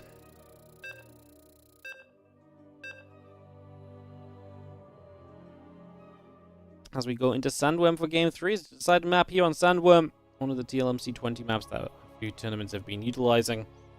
Let's get into it as we go.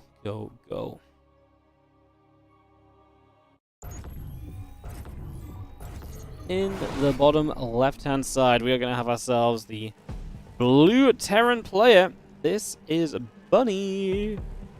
He is bringing it back, all the momentum in his favor, not just because he's won 2 in a row, but he's won 2 in a row pretty quickly as well, so he really has been, you know, he's putting himself on that kind of winning streak at the moment.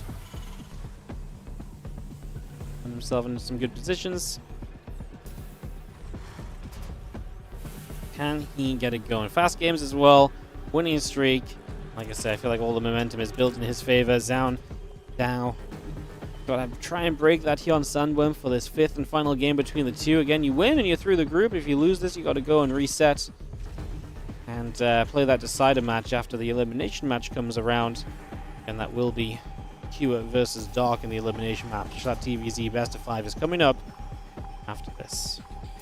What is really nice as well is if Bunny wins this, we will have no mirror match for the rest of the day guaranteed.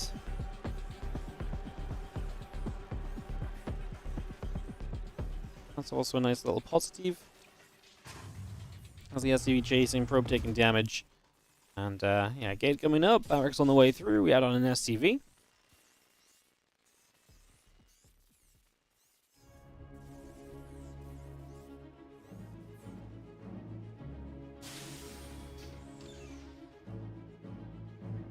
He continues to chase the probe around for just a little bit here. So a little bit of action, nothing too crazy. I was just trying to halt the production of an expansion, trying to push that out of position or so on. The SCV gets the expansion down on location. Anyway, Marine is out, so again, Marine first rather than the Reaper first gives you, if you would like it, a faster reactor. Obviously, you're essentially just saving 50 gas by not building the Reaper, but obviously you then don't have scout information. It makes it a little bit more difficult for you to defend a lot of the time. There's definitely a couple things to think on there. As the Nexus is halfway done, the Assimilator coming up. And the reactor's still building on our barracks.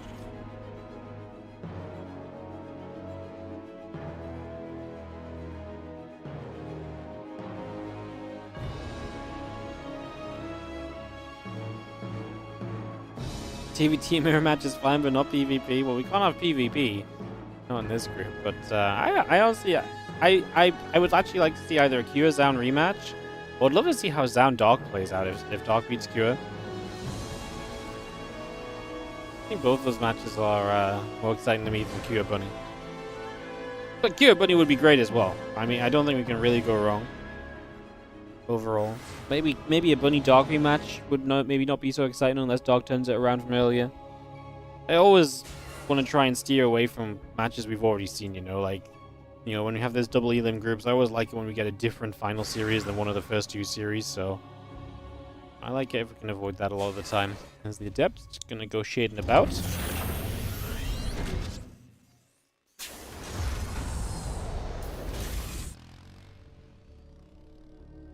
It's going to be back to Blink here from ZOUN, so just continuing through with one of the more consistent styles that he's been using throughout.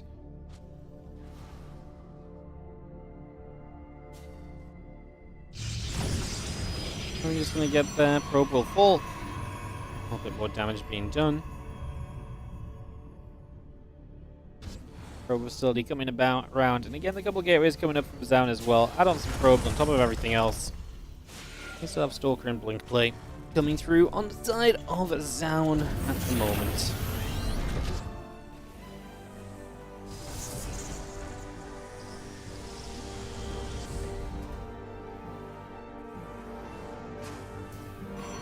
And coming through as well. See, Bunny has been very aggressive the last couple of games, getting into tank production already. Kind of gets me the idea he's already thinking about, oh, what can I do to kind of push? What can I set up to try and attack with and so on? We have that Blink that is about to finish as the Adept will come around. The SCVs take some damage. Try and get back over for a few moments. The Siege Tank and the Marines continue about. Engineering Bay coming through as well.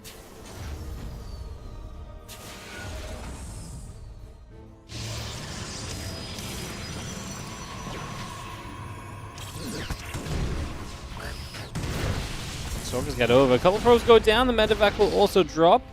It's going to see that taken out as the probes get back into the main base. A couple of Widow Mines make their way out to the low ground. The Stalker's going to get a good cleanup on them. And that Robo Bay is very much so still continuing through for the moment as we have ourselves the Stim and the +1 building also. Bunny has no real intention of doing much else in this game. He really would like to just get upgrades up before he's going to be moving out at anything along those lines, so that's kind of our expectation right now, a little bit of sitting back and waiting around for Bunny to get that sorted.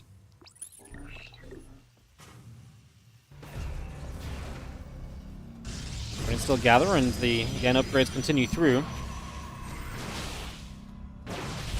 So we're just going to get there. The Hellion goes down immediately. And again, we have our Marine Marauder coming up. Siege Tank as well. Stimpack and +1. As the Medivacs pop, that probably is the time that Bunny begins to move out onto the map for the first time here. There's a Colossus and Charge on the way from ZOUN. We'll see how much of that's going to really be available by the time we get to fighting.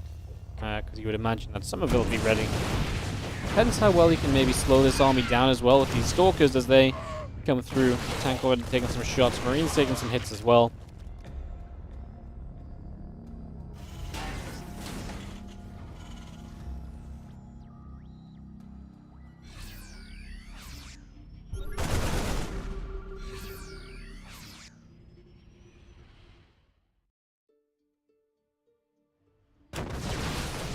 Tank loads up, a couple of Marines going down. Our Stalkers will continue to push as more of those Marines still getting cleaned out at the moment. +1 combat shield, concussive shells, all in production. Our Medivac Marine Marauder continues to be added on too. And again, the +1 extended thermal lance and charge also continues to move around for the moment. So we keep all of that coming on into play. So I just sit, see the few Stalkers moving upwards.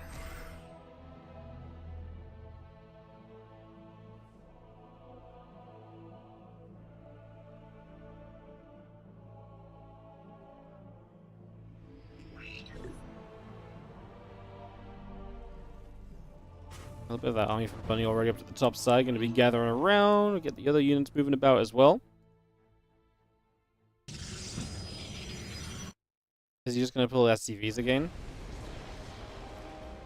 I really feel like Bunny's head space right now is like, hey, if I don't SCV pull and try and just kill, it's just not going to go well for me. See, though, I mean, a couple of Vikings coming about. Just going to pull SCVs. Kind of at the point of doing that, right? I mean, +1 armor is something you can maybe still be waiting on here, but I'm not sure you really designate your game timings around +1 armor of all things.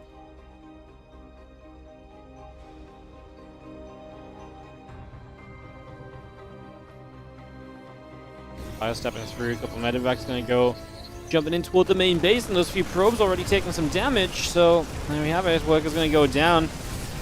He's going to do what he did in game 3. Yeah, did in that previous game. The game he did an SCV pull, right? He just, he drops in, he pulls units out of position, he uses that as a way to get the rest of his army into position. It doesn't need the SCV pull. It's a beautiful little move. Disruptor here is not going to be able to do anything. Fires way too late. And now, if you want to pull back into position here as ZOUN, it's already a little bit too late, right? And this army is here. This Nexus is taking a lot of damage. If you commit right now, I hate it for ZOUN. I think you just got to let this base go and just accept that you showed up badly timed. The drop, though, did not join up with the main army this time. This time, the drop is on the incoming 4th base, so that's going to start taking damage. And now ZOUN has to protect this Nexus, otherwise you're down 2 bases. Vikings chasing the Colossus. Disruptor shot looks pretty darn good, though. I was actually watching the Vikings kill the Colossus, so I missed a little bit of that.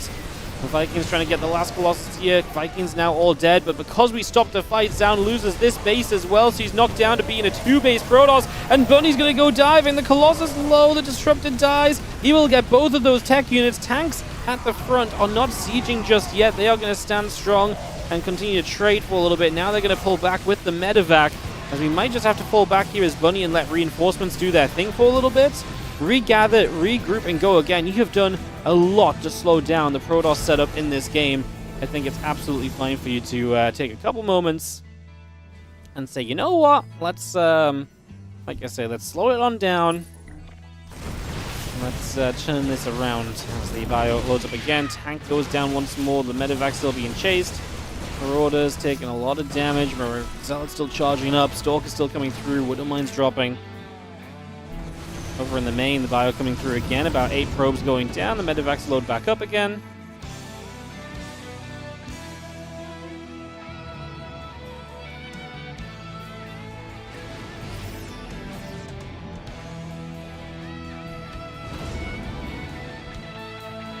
The problem for ZOUN is obviously having already lost the bases is pretty costly.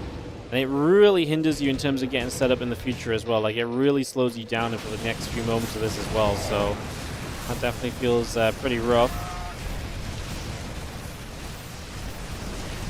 Into the main base we go. Just another drop. ZOUN struggling to have enough units to really defend drops as well.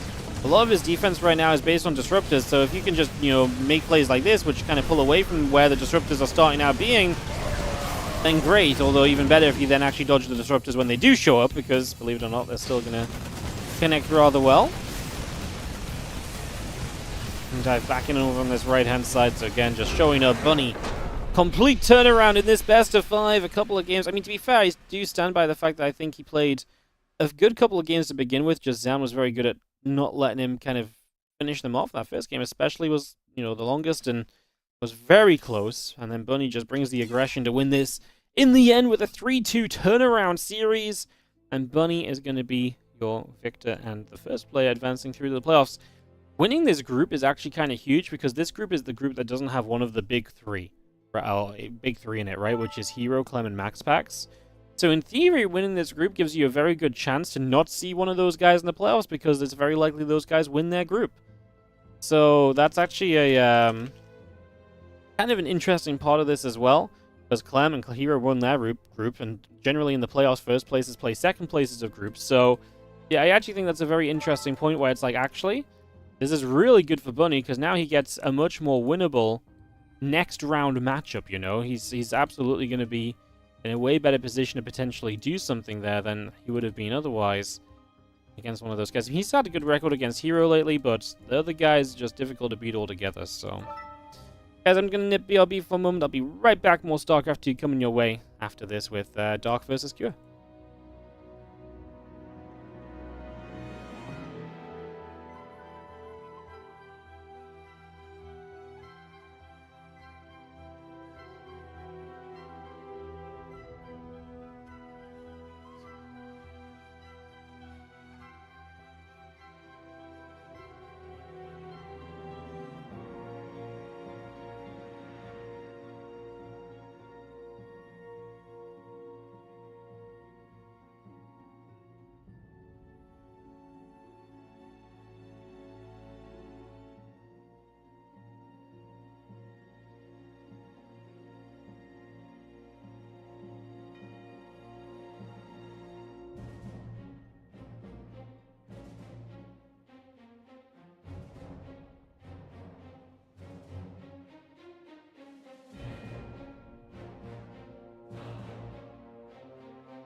Alright, everybody. We are going to be coming through.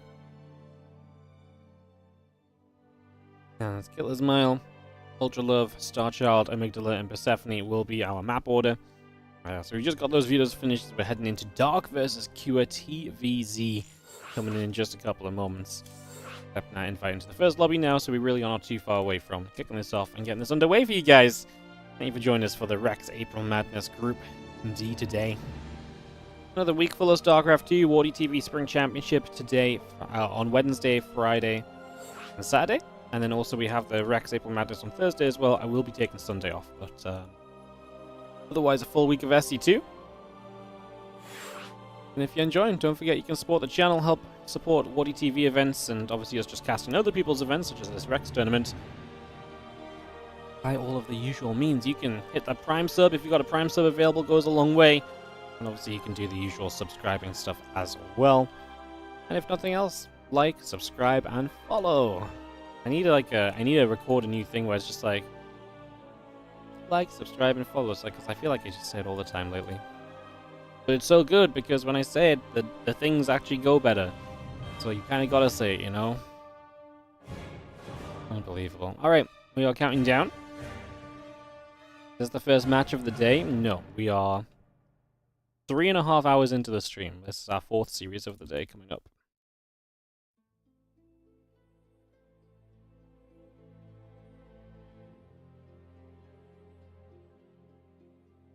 Now, it's been some long matches today, so we are quite deep in terms of time, considering the fact we're only entering like the winners match, the elimination match right now. Sorry. We're out in the lobby. We're just waiting for Dark to be ready.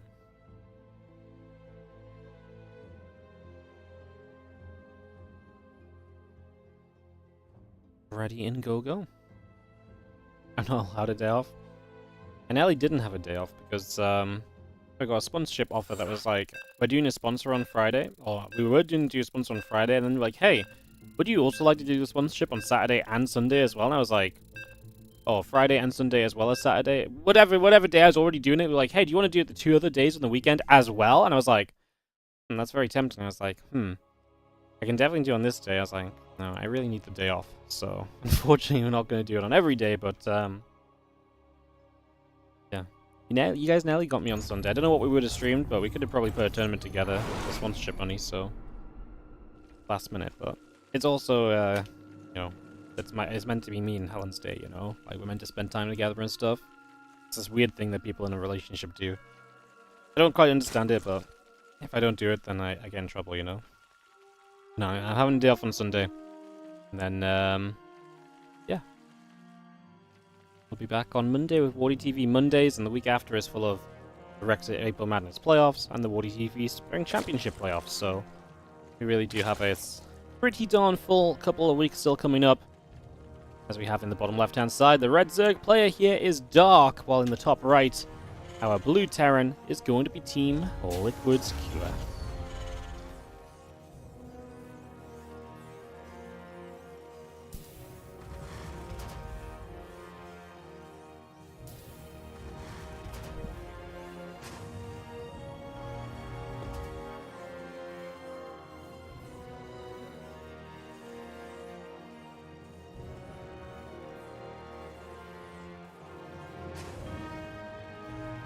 Game 1 of this best of 5. Dark did not instill me with a lot of confidence when he played Bunny earlier, but we'll see if he can maybe have a better time against Cure. Cure is maybe not as deadly as Bunny, but can definitely still pull off some more aggressive builds, and still absolutely can kill Zergs if they don't play well. And I do think earlier Dark was not quite on top of what Bunny was doing and so on. And so I still think he's going to have to level that up a little bit here against Cure. Otherwise, it's going to be another rough series for him, but let's see. There's the orbital and the command center. Come on through initially.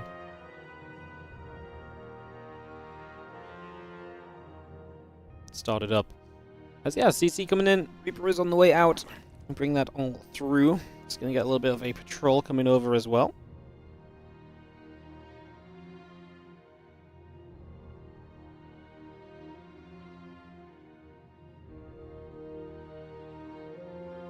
Wow, I just got a notification on my phone. It was like, new $10 super thanks. And I was like, I don't see anything in the YouTube chat, but it's on a different YouTube video. Someone just dropped a $10 donation.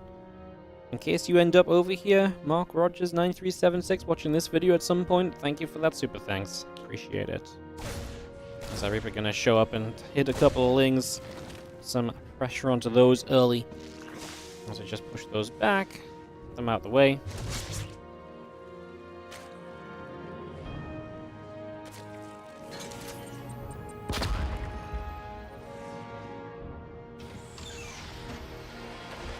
Things coming back over the other side, the SCV gathering.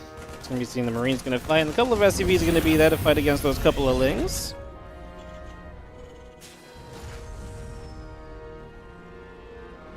And Ling speed very much so on the way up. We had that hatchery on through, the Queen is coming over, and the Reaper hops into the main base to try and go pressure into that drone line as well. It's just going to go try and put some work in. A couple of those drones already taking some damage early. The extractor drops. And we are going to have ourselves... Yeah, Reaper just being a little bit of an annoyance here still from Cure. Dark is on a late Ling speed, so you have quite a lot of time before Ling speed is up, so the Reaper gets to stick around for a long time. It also means the Hellions have a good chance of being able to just dart through because there's no Ling speed to stop them, so it makes it a little bit tougher initially defensively. As we do see this Reaper escaping all the way out over to the far right side. The Rax will pull up and will drop down as it relocates itself as well. Let me get that back in position here already. And yeah, they're coming through. The extra drones and the Lings all coming about also. Continuing to get this settled for a few more moments.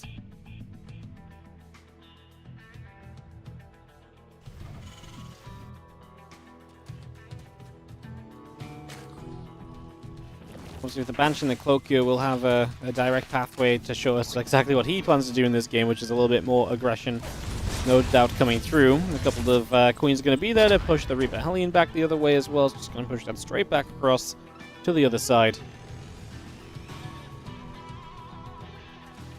10 more Lings coming up from Dark, a couple Queens coming through. We have the Lair on as well, so just again a little bit of everything right now. Oh, Dark going to throw down the Nidus network. We'll see if this can work out for him. We'll see if that's something that can make effective for himself, as there is a little bit of a dark spot in Kira's main base where he doesn't have vision right now, so absolutely an opportunity to come across there and to be a little bit of a surprising factor right off the bat and make Kira's life rather difficult. Oh, Kira's just taking vision there actually, so that doesn't exist anymore, so never mind. Yeah, good move from Kira, obviously getting into position and being able to recognize and see where there might be a Nidus coming through. So now Dark going to be a bit limited as to where he can drop the Nidus. That's going to make life a whole lot more difficult for him, no doubt. If this Nidus doesn't get through some damage, you're going to be a little upset, as the Banshee will fire a couple of those Lings going down as well. This Banshee's still making their way across right now.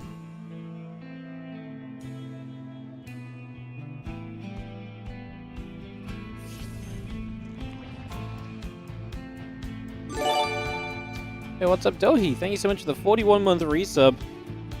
Appreciate it. Thank you so much. Supporting.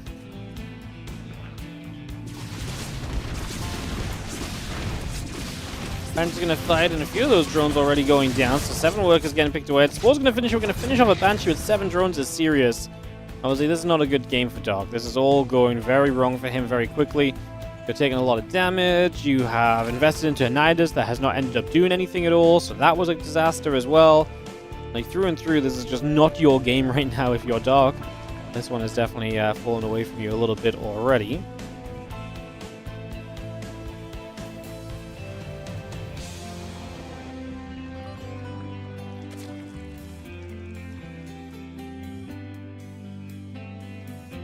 Well, the Hellions are still cruising about from here. Like I say, he's definitely in a good position in this game, so gotta be feeling pretty good about that. The creep spread being scanned. Gonna get rid of a couple of those creep achievements straight away.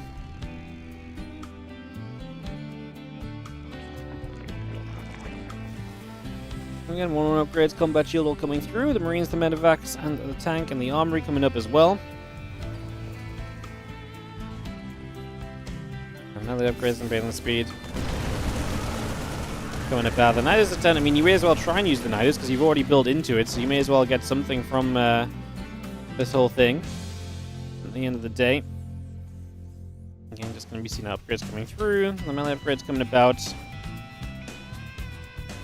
Leon's going to go over that far left-hand side. Still the Ling Bang gathering together as well. See ourselves the Hive coming up. Drones and Zerglings coming through also.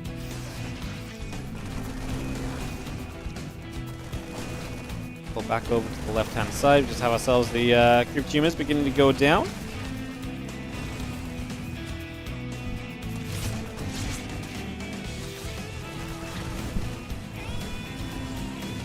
Those melee upgrades will finish very shortly. Again, we got ourselves the Bane speed on the way from Dark, so at least maybe now his army composition is where it's meant to be. Unfortunately, his army size is not.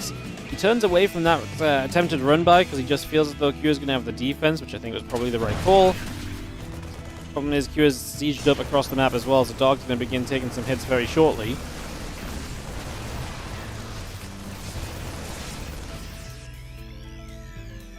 And hatchery drops, Locaden coming into play.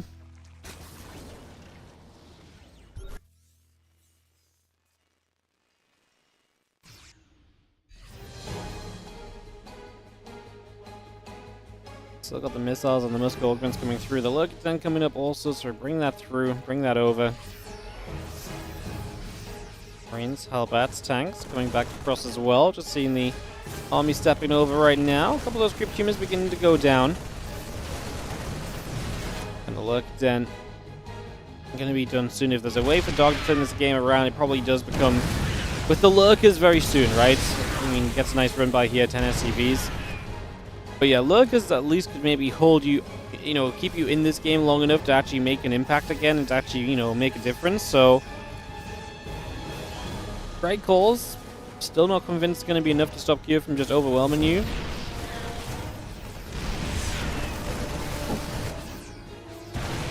Run-bys, of course, are good as well, especially if Q is focusing across the map.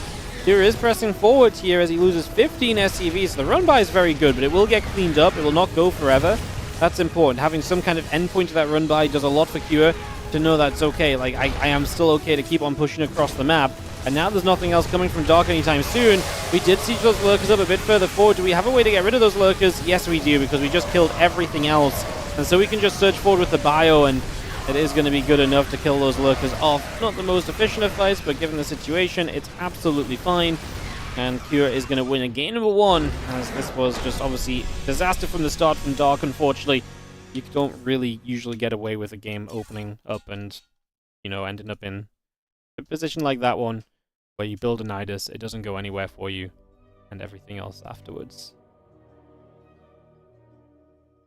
I think very fair to say that that one did not quite go the way of Dark's choosing or hoping. As we'll get into game number 2 and see if Cure can bounce back the next couple of moments. If Dark can bounce back over these next couple of moments and get a good start off and get into this series.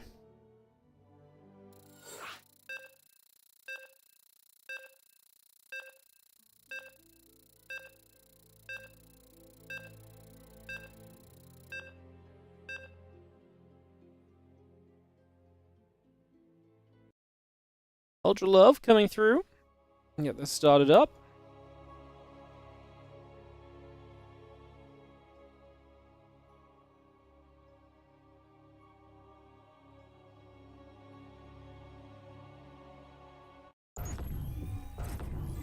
Have ourselves down a game in the top right corner of the map, the Red Zerg Legend Dark, as he takes on the Blue Terran in the bottom left hand side.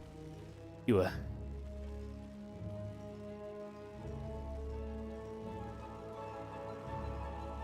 not been Dark's dead all so far.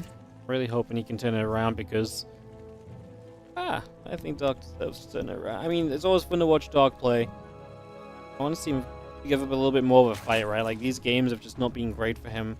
His game plan here in game 1 got shut down. In games against Bunny earlier, he just got kind of destroyed from the very get-go as well.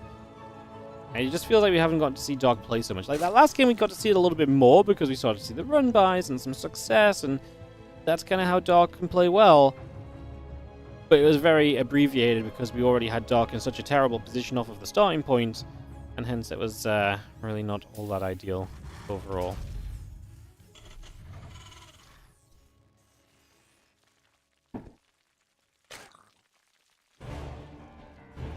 When will EWC qualifiers start? Nobody knows. Well, somebody may know. I do not know, though.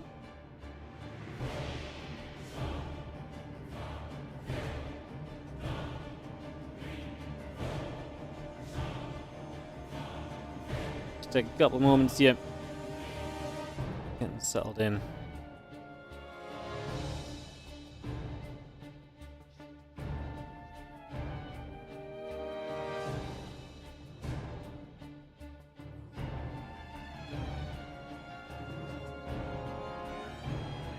This is going to be Hatchcast and Pool again from Dark. We'll see what timing his link speed comes up at this time. Obviously is a little bit of a talking point.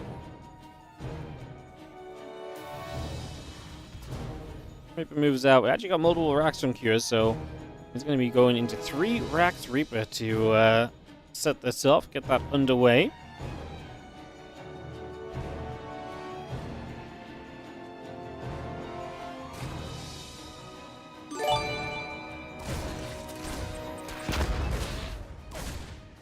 Oh, Zergberger, thank you so much for gifting out a membership over on the YouTube. Appreciate it. Thank you so much. Going out to Mikal Bosnia. Thank you so much for the gifted membership. Appreciate it. As our drones are going to gift, our Reapers are going to gift these drones some membership to the afterlife if Dark isn't better about clearing these Reapers up and getting a defense going against them. Definitely something to be cautious of right now. Definitely a moment or two to get ready for here. Grenade's going to go down. We will see the Queens are going to come about as well. Creepers will be there, and again, join up together. They're going to pull back, regen some HP, and look to keep this pressure going for the next few moments. So, see what they can do.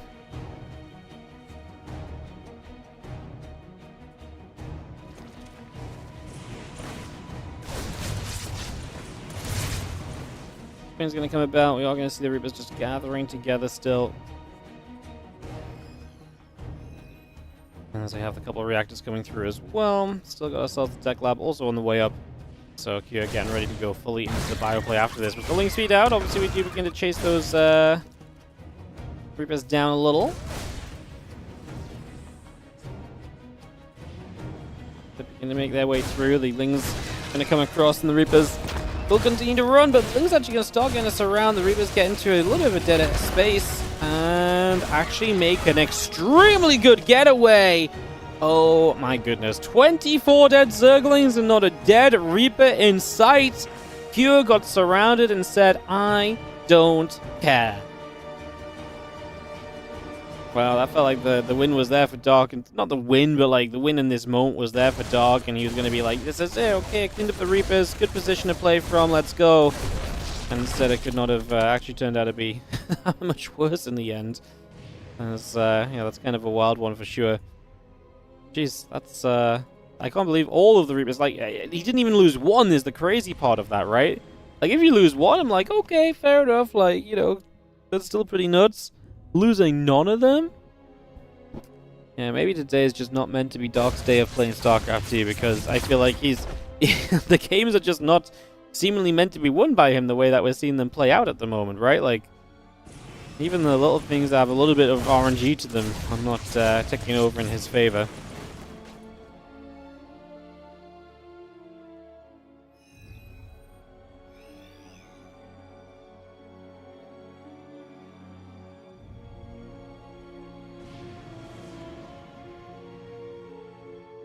Let's pull back around to the top against Impact +1 coming through. The Carapace and Lings on the way through as well.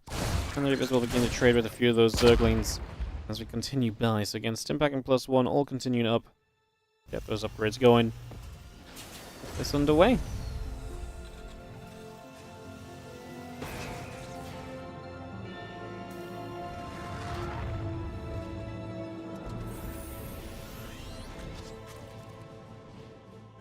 And this comes through. The extra Zerglings are all coming up. Carapace upgrade. Building on the side of Dark, so bringing that Carapace up. Medivacs, tank, and Marines coming through. We do have Reapers and Marines stepping toward the edge of the creep spread for the moment. Getting settled for that right now.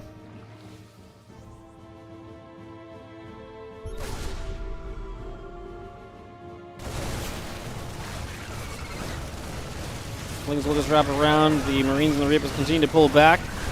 Oh. This is what happens when you lose all of those Lings earlier, right? Is actually fighting the Queen's going to be difficult. They're off creeps, so you can't actually do that much to them. But definitely not ideal. Even still, as we have ourselves the Queen's pulling back through. I'm just going to be seeing the Lings and the Carapace upgrade coming up. The +1 armor and the combat shield on the way through as well.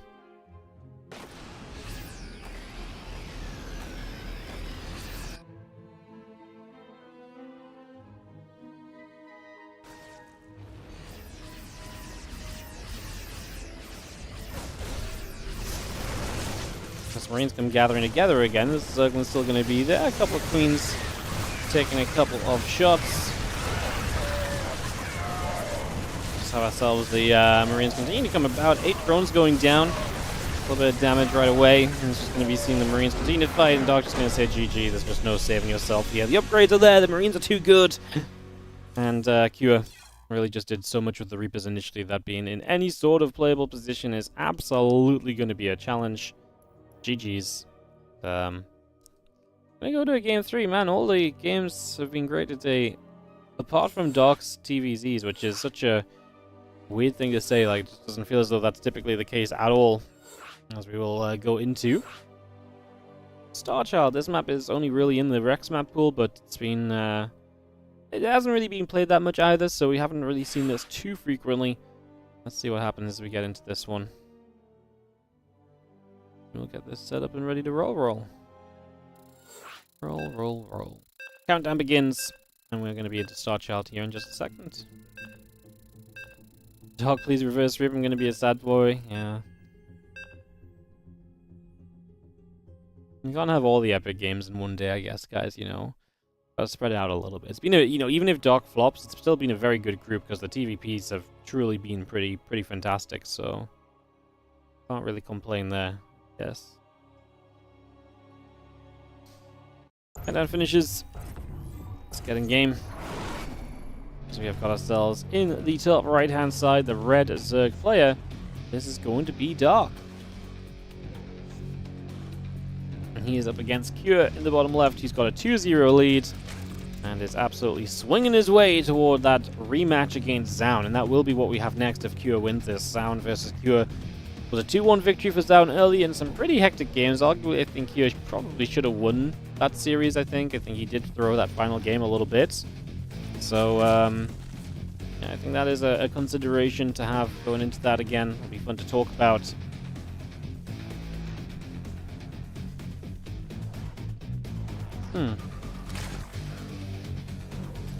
Well, it's Proxy Rex from Cure. I thought it when I saw the SCV leaving, and he does go with a second SCV as well. And a third one too. I feel like Cure's like, hey Doc, I kind of feel like you're not feeling it today. I'm just going to try and abuse that and get a nice quick win. And he might need a quick win as well because the games against ZOUN were pretty darn draining.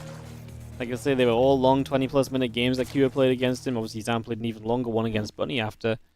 I think Cure could do with just dispatching a Doc quick and getting ready for that TVP at as high power as he can find for himself.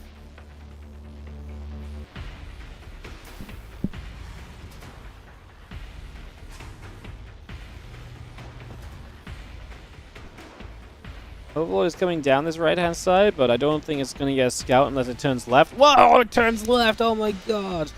Alright, he's going to get the scouts. He's going to have a little bit of prior information to this. It's not his first Overlord seeing this, though. He's already committed to the build order, so he is fairly committed to what he's doing already.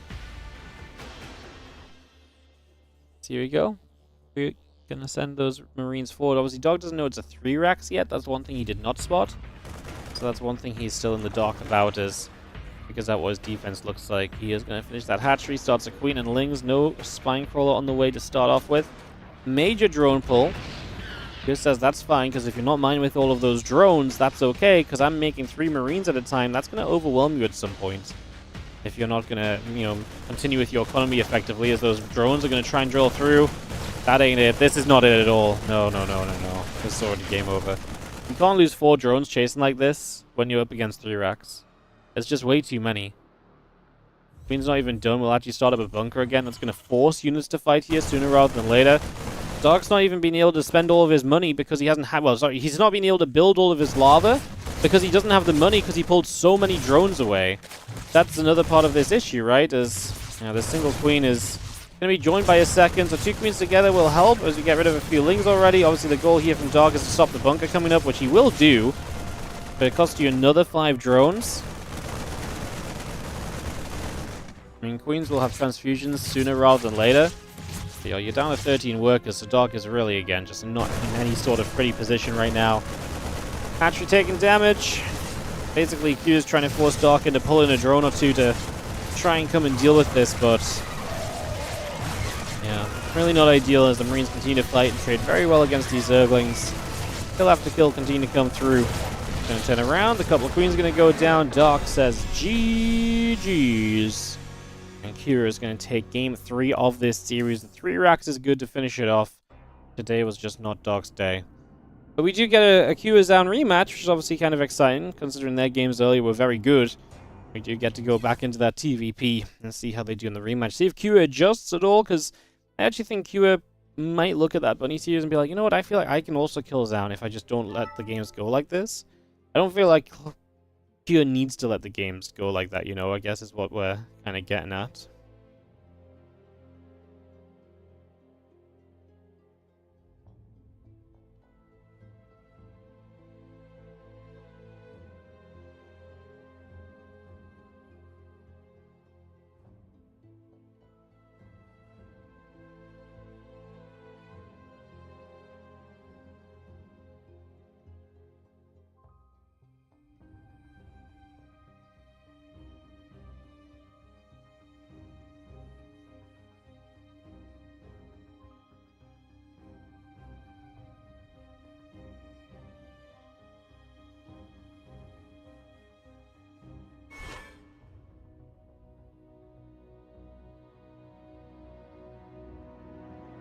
Alright guys, just a moment or 2 while we get this best of 5 underway.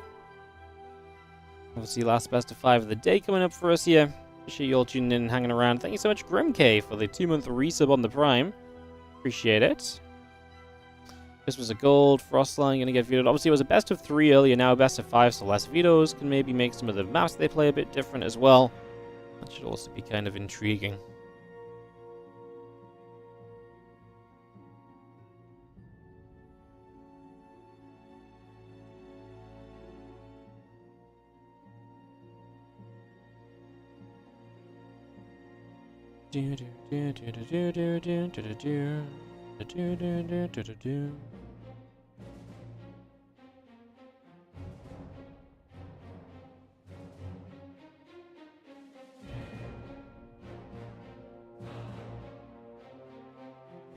Alrighty.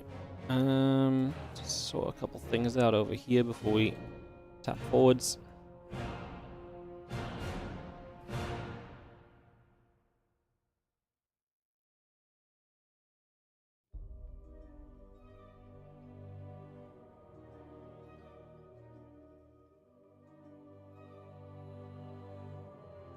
Alright, cool.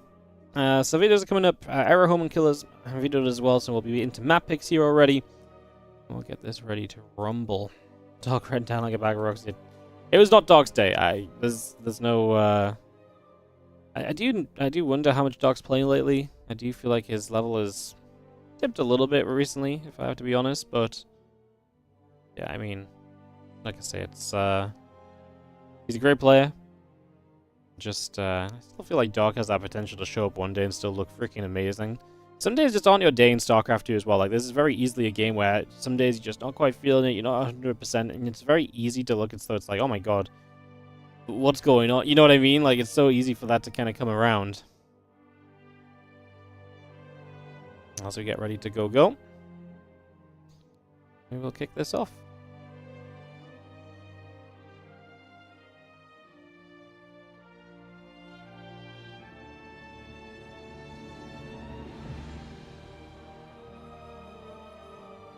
Persephone, Ultralove, Amygdala, Starchild, and Sandworm are going to be the maps. So in the earlier series between these two, we saw Persephone, Amygdala, and Killers. Last time, I think Kira actually vetoed Ultralove, but this time he vetoed Killers, so that's interesting. I'm switching it up a little bit.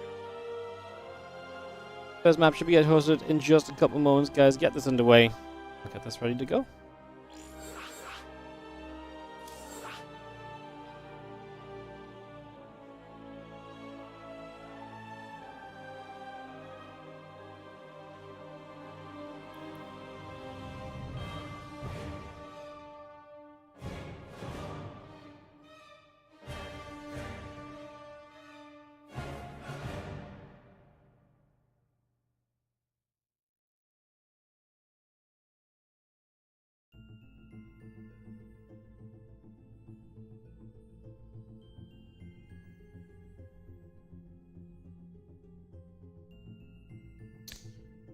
Waiting on Indy to accept the pub lobby invite. And once he's here, we will be able to get right back to it, guys. So just a couple moments, get this underway, get back on track. Here's Persephone for map 1. Like I mentioned, be fun.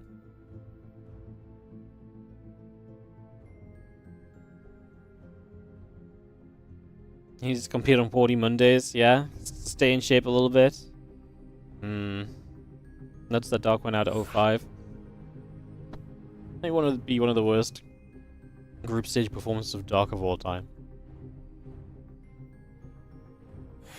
But it's also just a little tournament, right? Like, I don't think you can be too upset or anything about it. You know, I don't think there's anything to like get overly sad about. Like I said, I really feel like Dark can show up in a different event and look amazing again, so yeah, Go-Go's are getting called. GG's, Go-Go's, and we get ready to kick off into ZOUN versus Cure. We'll get this started in just a couple moments, get this underway. Get this straight into play.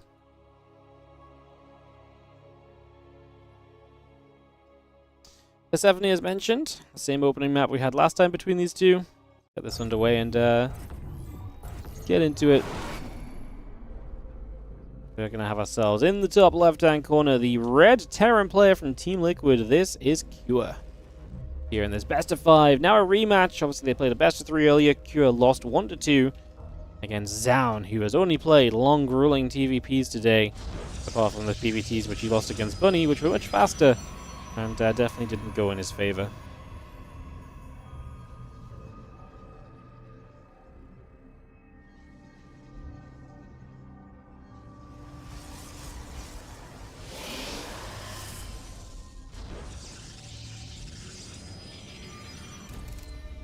Away we go. Barracks going down, SCV coming up, a gateway in production as we set off into our game.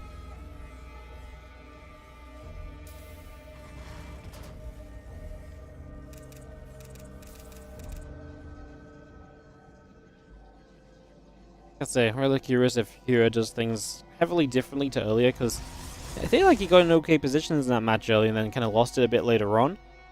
Wonder if he tries to be a bit more deadly, if he gets kind of a bit more timid about playing into the later stages of the game, or what his kind of approach becomes here.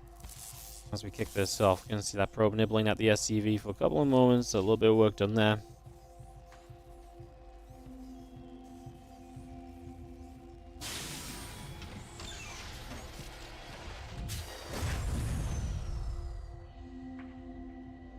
Couple SCVs step across, still chasing that probe around. Obviously, just one of them wants to build the CC, the other wants to chase that probe away, and we will be able to get that going.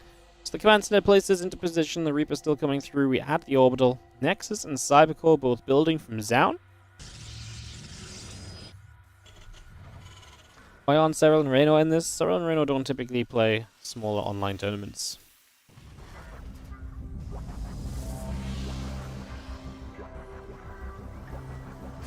As our Marine continues to build up on the barracks. Factory going to drop down into place as well. Still got that warp gate coming through. Still got the assimilator coming up. And Nexus also building in from ZOUN right now. So we get that started. CC, factory. Continue to add just for the moment. Get all of this settled.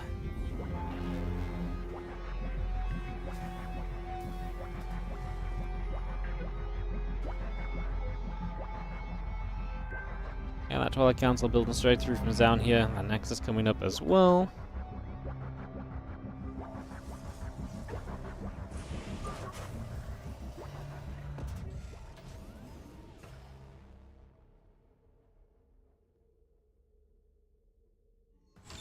Us moving out onto the low ground again. Warpgate coming up. The Twilight Council's about to finish. We do have our probe coming through. Blink starting as well on the side of ZOUN's. Just getting that all started up here. At the moment, Hellion and a couple Marines will come about. Our group is going to grenade itself into the main base. Successfully jumps across, so Reaper gets in. And it will be an Adept coming through to try and chase said Reaper down.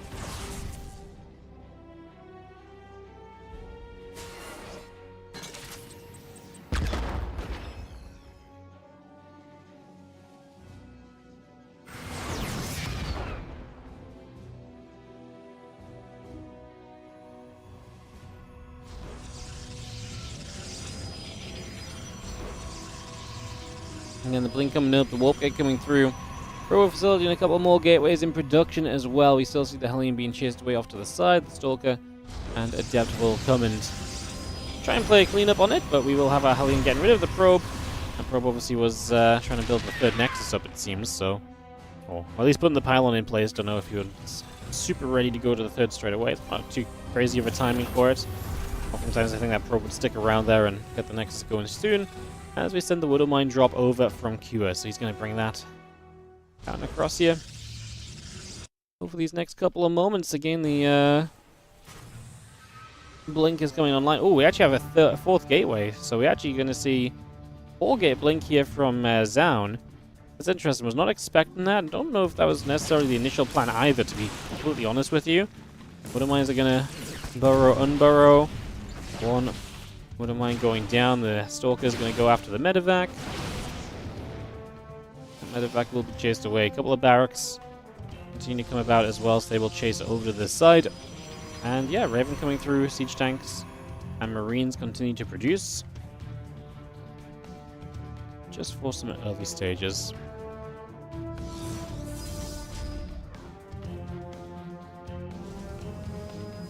A few more Stalkers get warped in.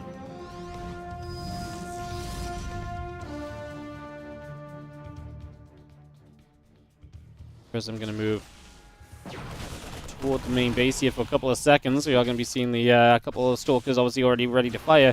Because this is 4-gate, you really want to get some more damage done. We put a Nexus behind it already. So yeah, there's a lot of potential for a lot of numbers here to add up. Obviously, that Stim is a little exposed. The tank's in a good position defensively. The Raven will sit in the main base defensively too. The Marines on a bunker on the low ground. The Prism's still there. As we try and just cover all sections of the defense right now as Cure, obviously, might end up losing that depot. Might just be worth giving that one up and not worrying too much about it. It's just a single depot in the grand scheme of things right now, so I don't think it's super concerning.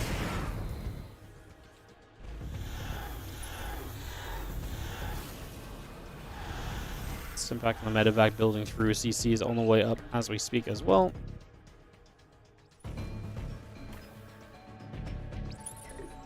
The Stalkers still joined together, and we do have our now attempt to get into the main. Yeah, with the Nexus already coming through, it kind of feels like ZOUN gave up on this before it even began. As he now gets himself a few of these SCVs, a couple of tank shots are going to be going and swinging away and getting some damage done as well. We had on the Stim, we had on the +1. Again, Charge and Immortal coming up as well. Factory swaps to the reactor. We lose 4 SCVs, so at least ZOUN is starting to make a little bit of progress here and there. Definitely getting some damage done in these early stages.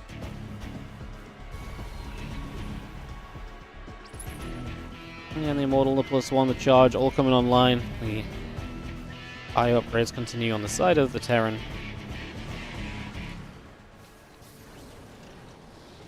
The deficits for ZOUN is you still added on a gateway you didn't necessarily need straight away. And so without having done too much here, it does feel as though you just get to go across the map right now as Cure and have a pretty good scenario. The tech from ZOUN's pretty delayed, Charge isn't even ready yet, but Cure's been scared enough to not go across too quickly, and that's going to be a big part of the reason why this works.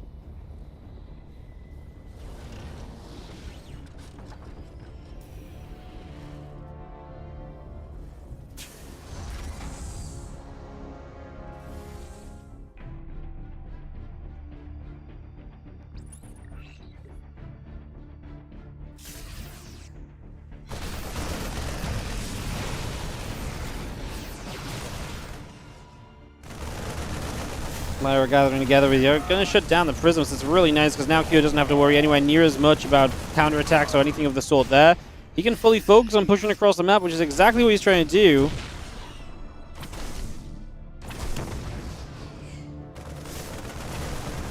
He's going to sit there. The Zealots take damage.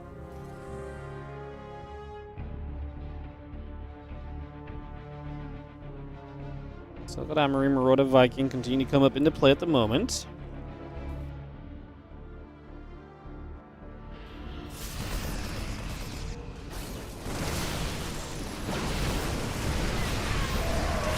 And actually get rid of the tanks pretty quickly. Have we got enough bio to just keep going here? The Immortals get rid of the next tank. As always, the bio count is always an issue, and we are seeing a lot of it still swinging. He has to step back. 30 army supply ahead, but is not able to close out just yet.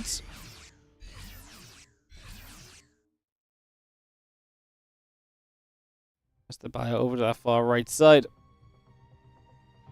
As the extended thermal length Colossus coming through. I mean, if ZOUN keeps on surviving, he gets to that better and better army. The question is, can he survive that long? Love Kua diving down the right. That's a base in the bottom right corner. I don't think ZOUN is truly protecting. The Zealot's trying to get up here for vision, and he's going to notice it way too late. Might be able to intercept some reinforcements, but Kua's going to get the position on the high ground. He's going to get rid of the battery that's coming in as well, so it's a good shutdown already. And he's going to go for the Nexus. I mean, he has to stop and fight the units now. ZOUN kind of pulls back for a second, gives his opponent free time to damage the Zealots. But in mind, burrows up, does not get targeted. He's going to go off on a Stalker. Actually died before it connected, so it's a little bit of a waste, unfortunately. Now the Bioforce still coming around. I mean, we don't finish off the base, but man, we killed so much of the army. Very concerned for how this continues. It does feel as though ZOUN is going to fall into just a more and more difficult position here. This game state is definitely not looking super pretty for him. Supplies overall are still manageable, though, right? Like, I don't want to make it seem as though ZOUN can't win this from here. It just feels like a lot of these trades are going Kua's way. Resources lost is a little bit favored toward Kua. Obviously, the fourth base is still alive from ZOUN, though, so he still maintains that little bit of economy advantage, and I think that's one of the main factors to keep in, focus here as well, is that while Kua has been doing well, the economy is still there for ZOUN, and I think that is, there is something 100% to be said about that. There is a factor to keep in mind with it as the 2-2 upgrades. Shipping weapons going through, the Vikings, Marines, and Ghosts coming about, the Bio Army thinking about getting down to the south. +2 attack about to finish up here as well from ZOUN. Also +2 armor and extra gateways.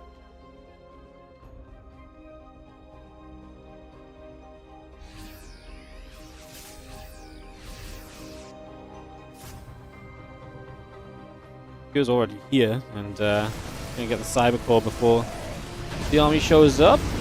Or not. He actually loaded up to get away and then still lost the medevac. Cyber Core lives, and also that Nexus is going to get to go down now. A few moments later, and Kua would have just had an instant cancel on the base. Probably doesn't make too much of a difference if it was only just starting. I don't think ZOUN's in immediate need of a 5th either, so I don't think this is like a desperation, like, oh, we need to get, start denying this right now or something. It's just not really the case, as our 2-2 upgrades still coming over. Ship weapons is finishing shortly from Kura as well, so we continue to bring that online. Got those air upgrades on the way.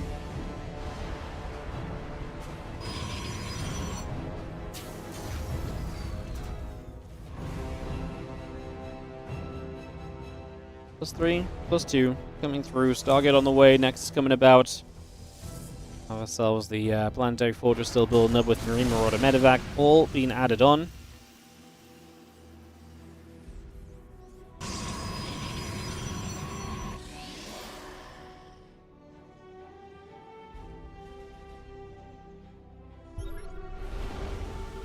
Go, Medevac's going to boost forward, and we are going to unload into this mineral line. Stalkers step up. Can we get turned around right now as we just have ourselves the Bio continue to fight. A couple of Zealots going down, the Probes going down. A few more Zealots coming about as well as we just see our Bio units turning back around the other way. A couple of Stalkers still hitting.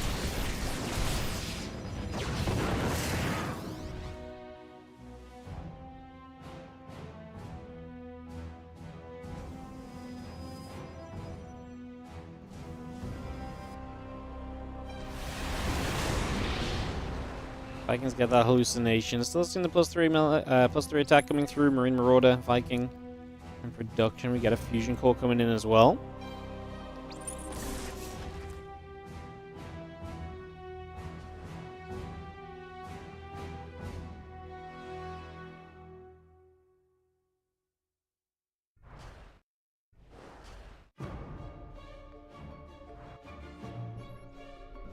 Big push down the right side. You're trying to aim for that bottom right corner. Disruptor shot here.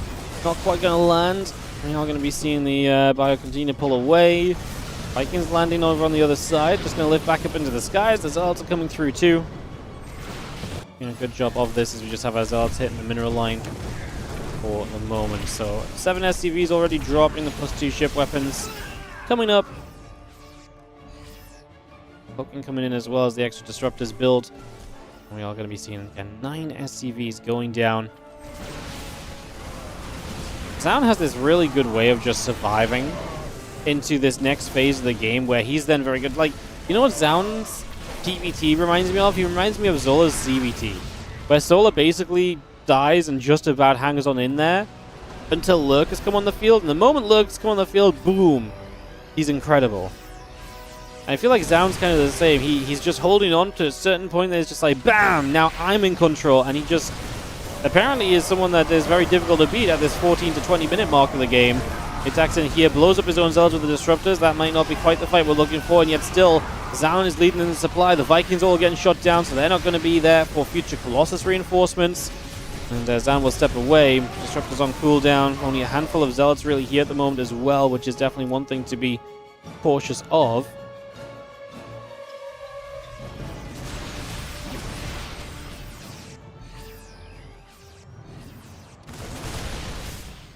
Pulling back, a couple of Zealots just going to get shot at as we try and charge through. Some probes here as well from ZOUN, which I don't really know what they're doing over here. ZOUN probably is wondering what they're doing here as well. It's definitely not an intentional move. Can promise you guys that much, if nothing else.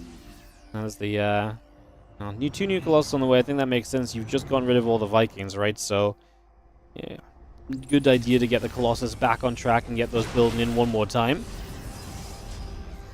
Nothing wrong with that plan. Is the +3 armor upgrade coming through from Cure? A couple of ghosts still very much so in production as well. Cure is still holding on there in terms of supply. 4 bases behind this ZOUN, getting base number 6 set up. And again, that's where it gets dangerous when the Pros is just going to be on a base count that you're going to really struggle to contend with. An economy that is going to be impactful throughout the game that you can't really compare to as the Terran. So if you get held back on 4 bases and the Pros ends up on 6, 7 bases, it gets so tough, and yet it's so difficult to find a moment where you're like, yeah, I can go across the map here and do something about that, because the Protoss is right up in your face and is permanently kind of keeping you in check here as well, so it continues to make your life extremely difficult.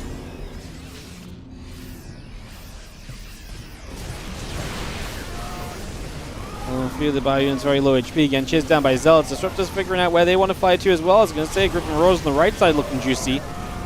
Colossus are here, and like I say, we've not really had many Vikings coming back up, so we don't have a lot of good answers to Colossus right now.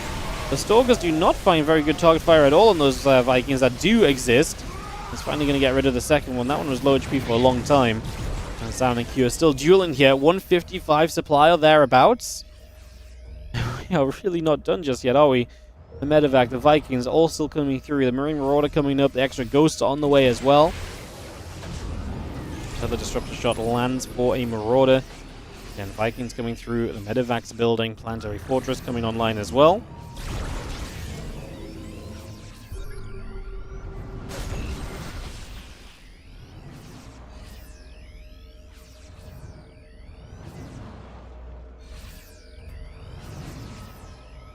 I'm just so oppressive, just sitting here, forcing the Terran to consistently respect this position. So frustrating for a Terran who just wants to kind of go, right? Like, you know, and maybe do something about those bases coming up on the other side. You're going to try and go for the wraparound as ZOUN steps very far forward, but the Disruptors are going to do a great job of zoning to ensure that that wraparound is not going to succeed, really. The Disruptors now starting to hit the flanks as well. Supplies are going to even up once more. What are the resources lost like? Yeah, favoring ZOUN a little bit. So Q is trading worse, and he's mining less. I mean, there's not much more of a dangerous combination than that. Because that's not the kind of statistic that keeps you in a game. What is nice for Q is he actually does have an additional base up right now, right? Like, he actually has that left side base mining, so that's one that maybe we aren't considering as ZOUN, but it just doesn't matter.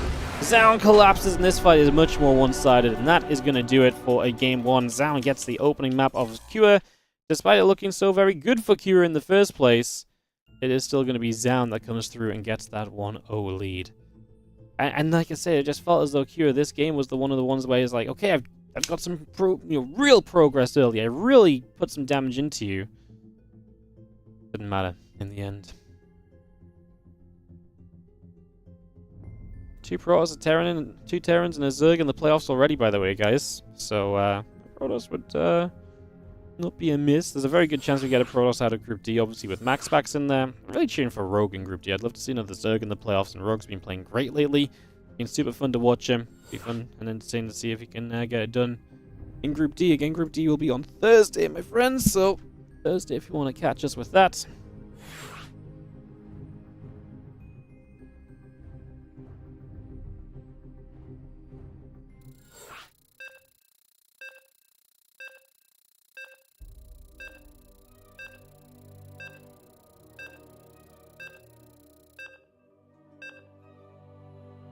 Alrighty, as you can hear, countdown is going, so we are pretty much ready to go straight into game number 2. Definitely no downtime needed for the players. They are ready to just go, go, go. They want to play StarCraft 2. And if you're enjoying the stream today and you're watching on the YouTube, do consider hitting that like button and subscribing. And if you're watching on the Twitch, hit that follow button. Consider supporting this channel as well monetarily. There's a few different ways for you to do that. I'm sure you're all familiar with all the different possibilities of that by now, so I'll not go into them, but again, it does help us to keep on streaming, keep on StarCrafting, and keep you guys entertained with SE2 every single day. Game number 2, as in the top right-hand side, the red Terran player here will be Cure.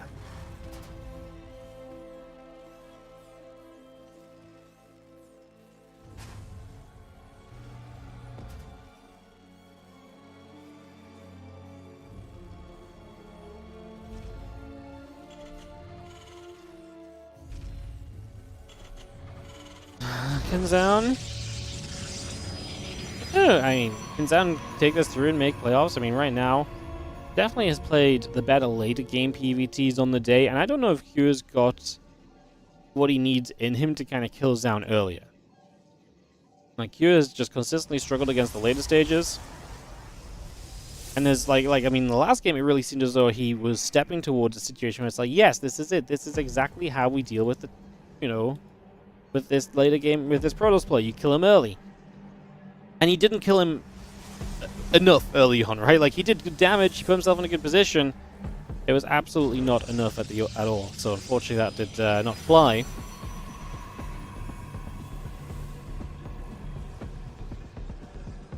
As we just get ourselves the Nexus, Cybercore, both coming online here, so we get that set up. And the first few moments looking very regular. No proxies. Reactor after just a Marine from Cure, something we've seen a fair bit of today. A lot of Reaper skipping in the Terran versus Protoss. Not a lot of value on that Reaper scout apparently at the moment. Yeah, that could also just be a versus ZOUN thing. It's like, I don't feel like I need a Reaper scout this guy as much. He's pretty consistent in how he plays. I don't know if that's true. He mixes in the Stargate here and there. He's not done any aggressive second gate on the map stuff today though, right? So it's been one element of play missing from ZOUN. He's not really kind of mixed it up into a much more aggressive game himself. He clearly is, again, also hoping for the longer games. He clearly seems to be the most comfortable in those, based on what we've seen so far.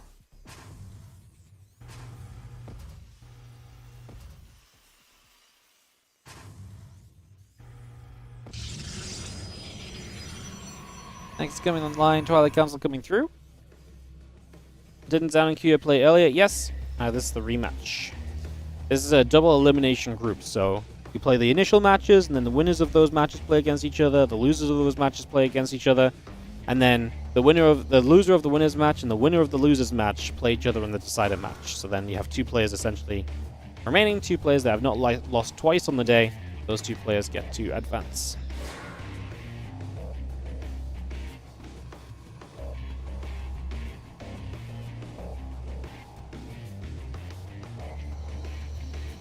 Stepping up, a few Marines are going to gather together.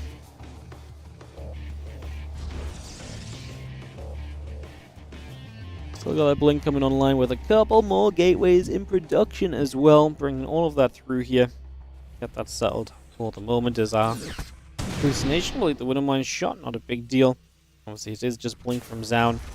And Kira is just going to look at this as a situation of okay, well, right now I am very much so building myself into a very comfortable situation, I would say.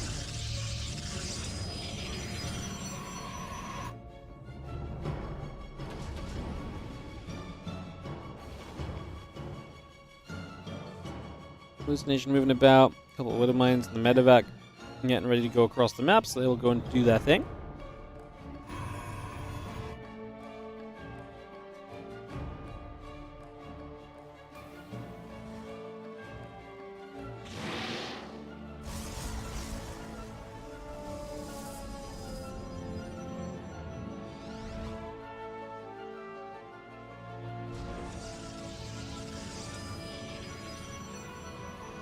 Widow Mine's just going to linger on the edge of the base. Marine Tank may actually try and get across the map right here.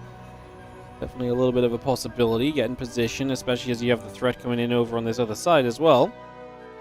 Might be a reasonable choice of operations. Liberator moves up. Probes coming about. Robo facility finishing very shortly, and that Medevac still on the bottom side. So needs to gather up as a few Marines and the siege tank together. We'll get some damage done as well.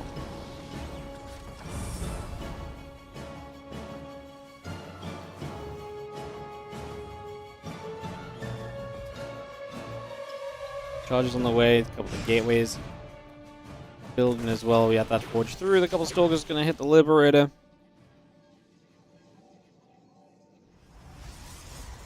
So far, so good from ZOUN. He's really stopping a lot of the Terran aggression from connecting. The Liberator, the Widow Mines. There's a bit of pressure on these tanks already.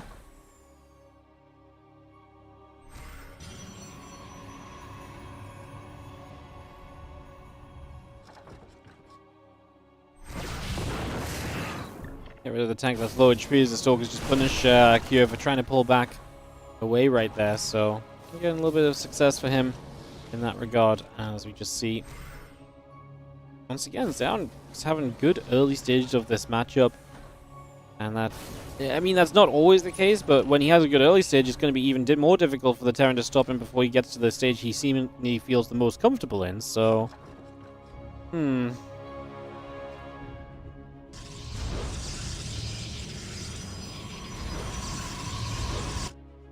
Stalker step around, Robo Bay, and the gates come up. The +1 on the charge coming through as well.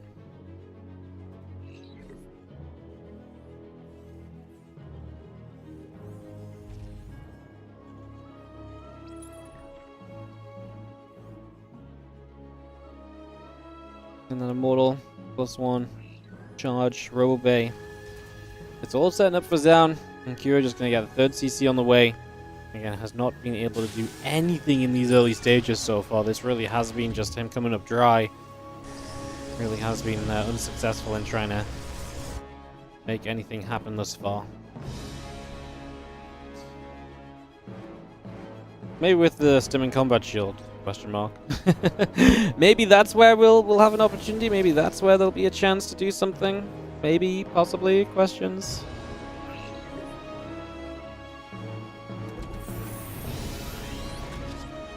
It's been tough for Kira, like I say, in this matchup all day, but let's see if this push can get something going.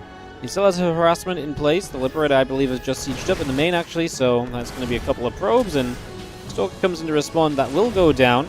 The Liberator, that is.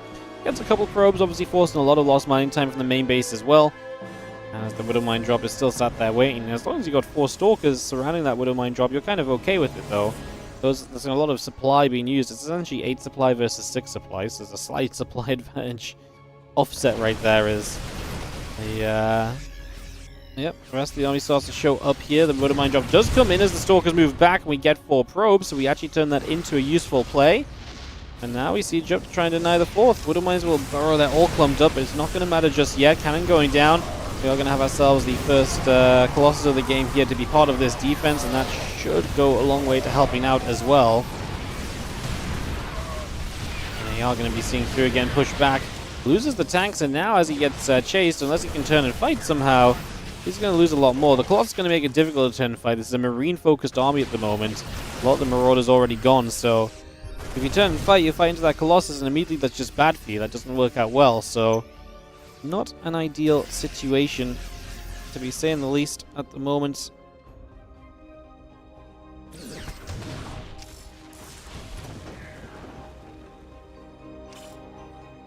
Army of ZOUN continues to the upper right side. The few Stalkers continue to trade. The Marines coming through as well. Command Center, Viking, Starport coming up, Engineering Bay and Armory getting built also.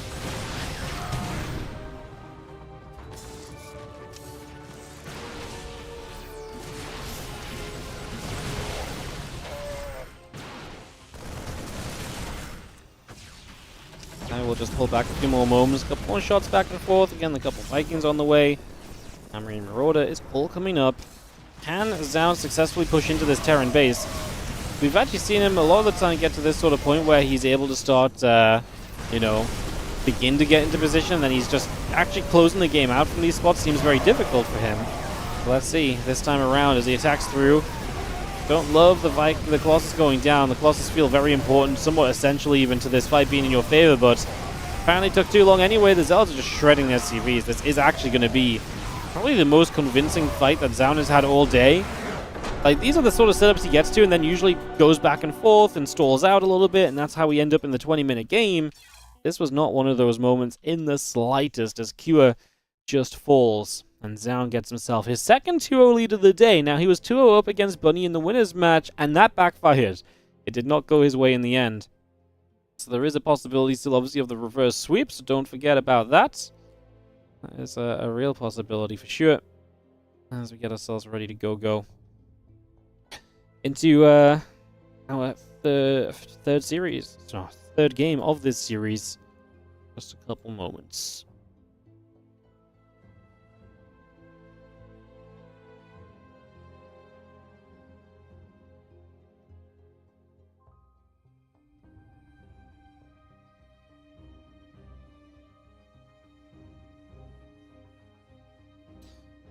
I'm just waiting for this to get hosted. Not sure what the delay is. Just gonna take a moment or two. Oh, Keen's playing some games. Was fun to see. Keen just played his first ladder game on this account in 3 months. That's wild. Keen always used to show up and be like, he's still relatively good every now and again. I just saw him in a chat channel. I was like, oh, it's Keen. It's like, oh, he's played first game in 3 months.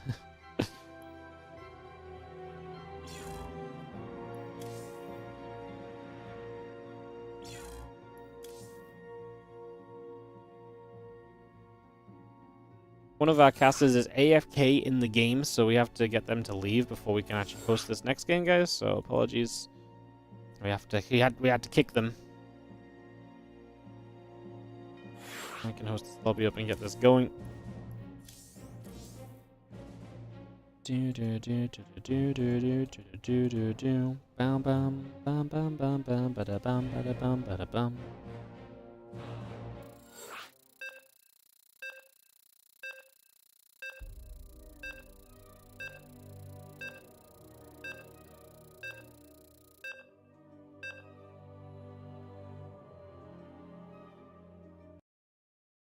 Alright, counting down into Amygdala, everyone. We're going to kick this off and get this underway. We are going to go into what could be our last game of the day. It's been an epic group, but obviously could come to a close here, pending what incoming result. Let's find out, as we are going to have in the bottom left-hand side the blue Terran player from Team Liquid. Down 0-2, though. Can he bounce back? It is Kua. On the upper right-hand side, it is going to be ZOUN. We just joined Vitality, right? Great pickup for them. Obviously, again, everyone gearing up and weaponizing, ready for the eSports World Cup this year. So yeah, ZOUN going to be joining Vitality. A lot of team moves being made ahead of the EWC.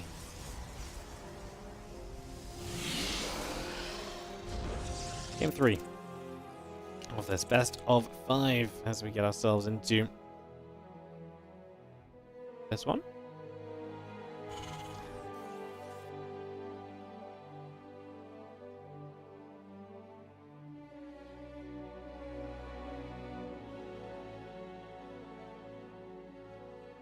SCV comes to bad. Again, the racks coming through, the SCV continuing, the gate and the assimilator coming up as well. Engineering bay goes down onto the natural. The probe will pull across, the SCV will take a few shots of damage.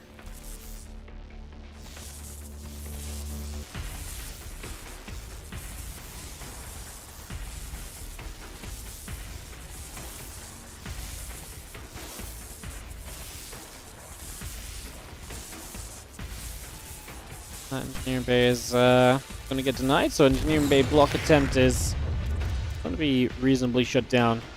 Obviously, sees it in time. When you see it in time, you can just start getting onto that engineering base so quickly. Really does make a lot of difference. It really does go a long way for you at that point to really help out and to, like I say, just slow things down a little bit.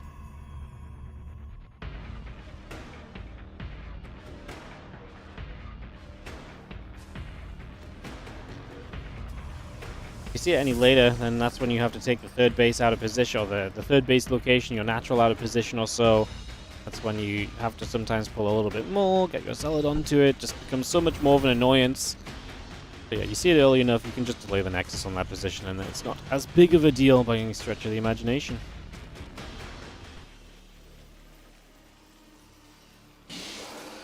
Stalker, I'm going to be corner boosting out of the gateway right there.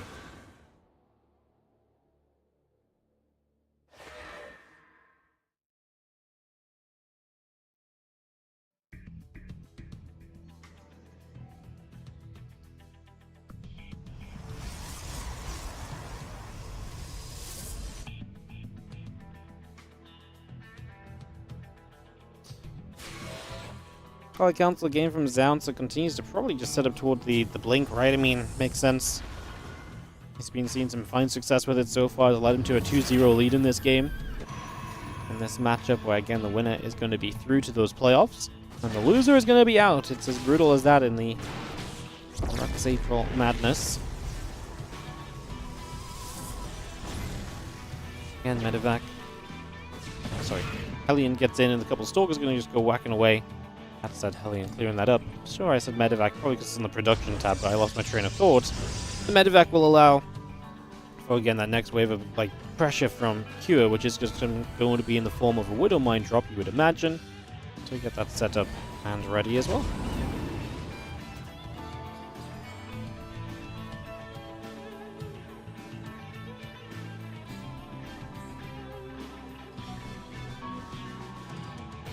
And a couple more gates coming about. The Robo Facility's on the way through. Blink is still very much so added on as well. And the Widow Mine burrows up on the watchtower here for a moment or so, as we have a couple of awkward moments built around that, it seems. A little bit of back and forth. He's going to get the pylon, finish that off, and we will delay the blink a little bit. So Kira actually going to find something with his drop. Obviously, I thought it was going to be a Widow Mine drop. It's actually a Marine drop with the Widow Mine just kind of popping onto the map itself in its own little way. Force field there is going to drop a couple of Marines on either side, make it a little bit tough to really do too much of anything else.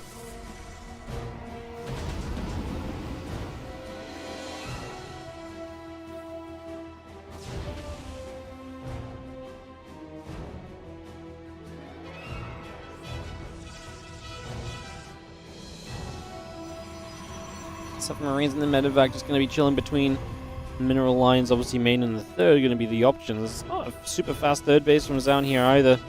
Playing the 3 gates, getting that going right now, getting that settled in.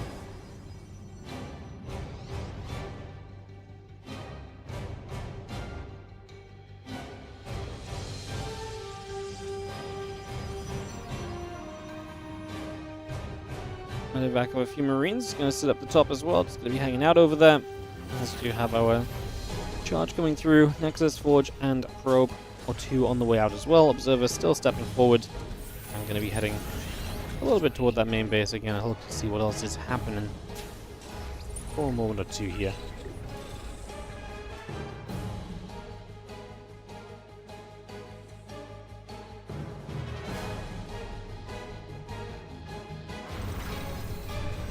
Same as the last game, right? Kira is in a position where he's got a couple of harassing units in good position. He's got them in good places. Stalker step forward. They will get rid of an SCV already. And the couple of Marauders coming through. The Marine's going to go across. They're going to get the Observer here. So we take that out as well. Again, those medevacs are still on the way. Full Bio Army. We'll get going soon, but I'm not convinced the full Bio Army is going to do anything anymore. I've seen enough games of ZOUN Kira today where it just doesn't seem to matter. This opening time from Kira is just consistently being dealt with. He's not able to get enough done with it, so I have lost my hype for Kira to successfully do anything with this kind of time and window. think I'm kind of just believing that ZOUN's going to take us to a game, like to a late game, or at least start pushing at some point. I mean, it will still come down to ZOUN having a good defense, and I think that's what I'm understating right now. Is that obviously ZOUN has had some very good defenses to get him into these positions, and to put him in places where he's actually been able to succeed, where he's actually been able to go across the map and force the later stages of the game. He's also had some games where the defense has been bad, but he's still been able to stabilize. And again, that's, again, good play from ZOUN to enable that to happen, more so than anything else.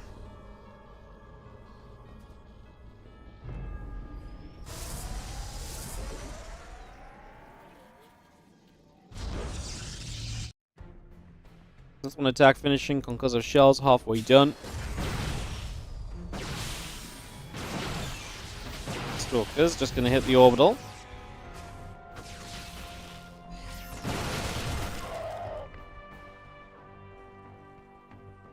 Couple Marines, couple Marauders, they all continue up. We have ourselves the medevac still sitting at the top with a few Marines inside of it.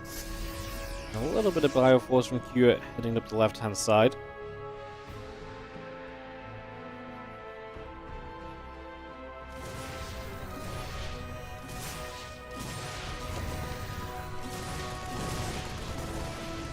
Gets there. We have ourselves just a little bit of a pick-off, so a couple of moves being made.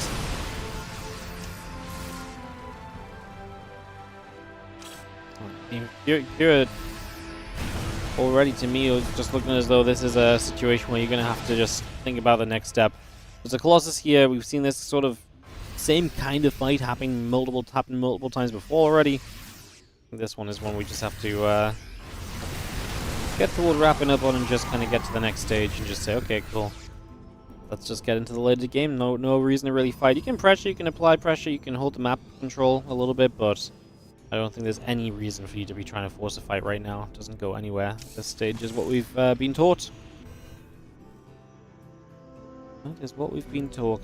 And the disruption, the +2 coming through, the couple of Vikings and Ghosts are all building up as well. So we get those pouring out here on the side of ZOUN. Again, he's been playing a lot of non-storm builds today, just heading into Colossus, then Disruptors. This is, again, just the 2 Colossus into Disruptors is exactly what he's done before. 2 Colossus seems to be his magic number. He seems to be very happy at 2. He's definitely been sticking to that a whole lot.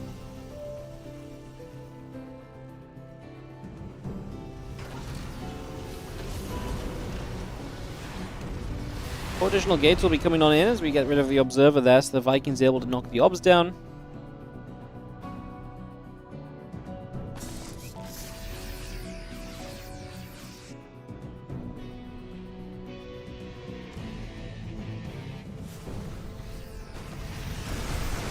Focus is going to get there. The Viking goes down. A little bit of a scan comes about. The bio units going to try and pressure forward as well.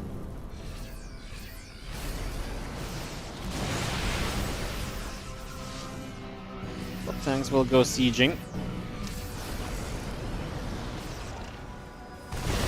Stand up already. Disruptor shot just going to come about also. Have ourselves the +3 and the +1. Also getting across right now. Just have ourselves the total 2 upgrades on the side of Cure. So, one of the things that ZOUN has had a couple of the times today is he's definitely been able to get into a little bit of an upgrade lead, so hoping that that's one thing that maybe Cure can stop him from getting as much of.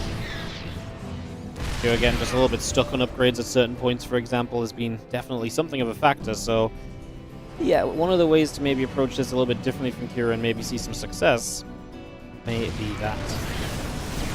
You see the Bioforce is going to be pulling back, the Zealot's going to come charging forward, EMP goes down, another disruptor shot going to fire. Again, so far so good. Cure dodging away nicely.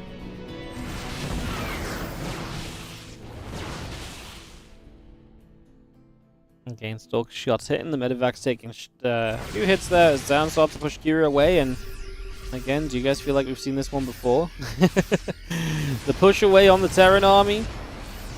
The denial's happening. We've seen a little bit of it before, haven't we? For sure. Going to have our Bioforce going about. The Ghost goes down. Just going to see the rest of this from ZOUN still stepping over.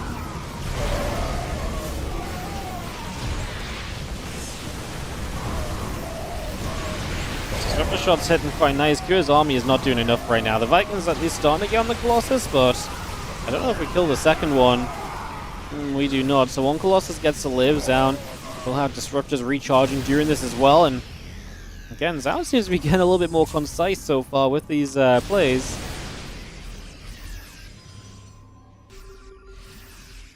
Very nice to see as our X results come through. The gates are going to come about. The Prism still on the way up as well. Disruptor shot will fly but not land.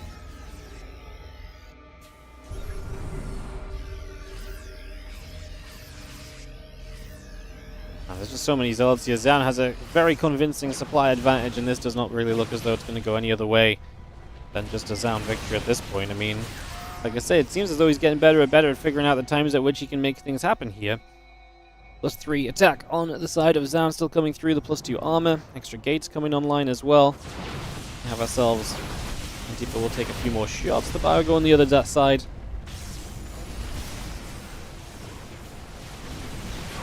And you get a little surround on the bunker.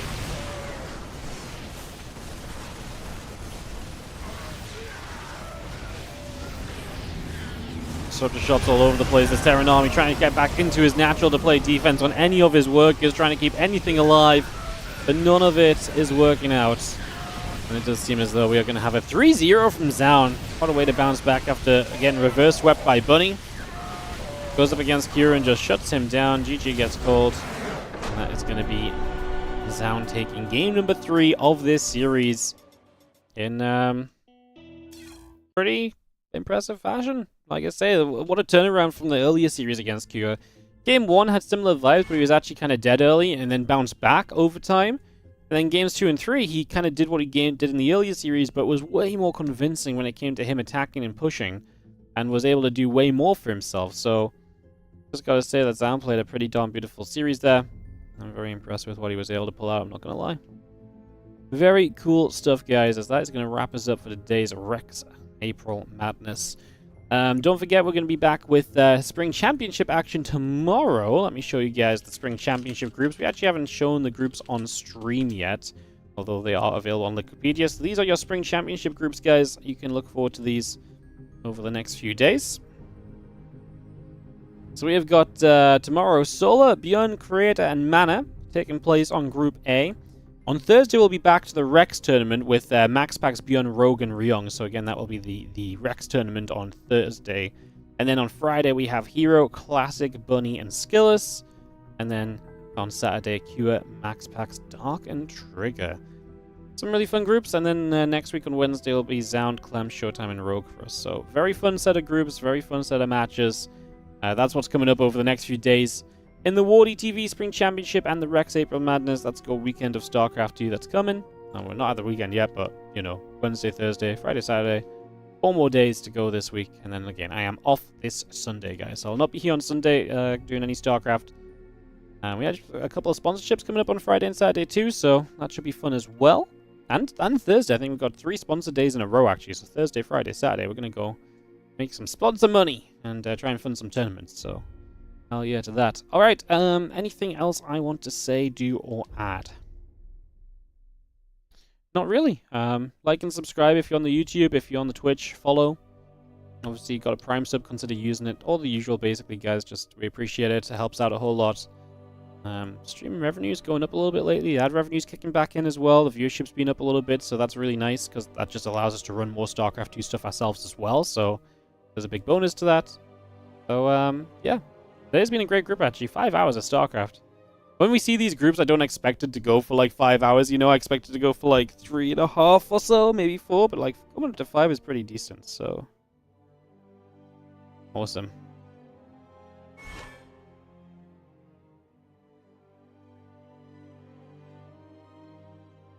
Spring Championship should be the real championships if we don't do it at Home Story Cup after whatever ends up being the last EWC.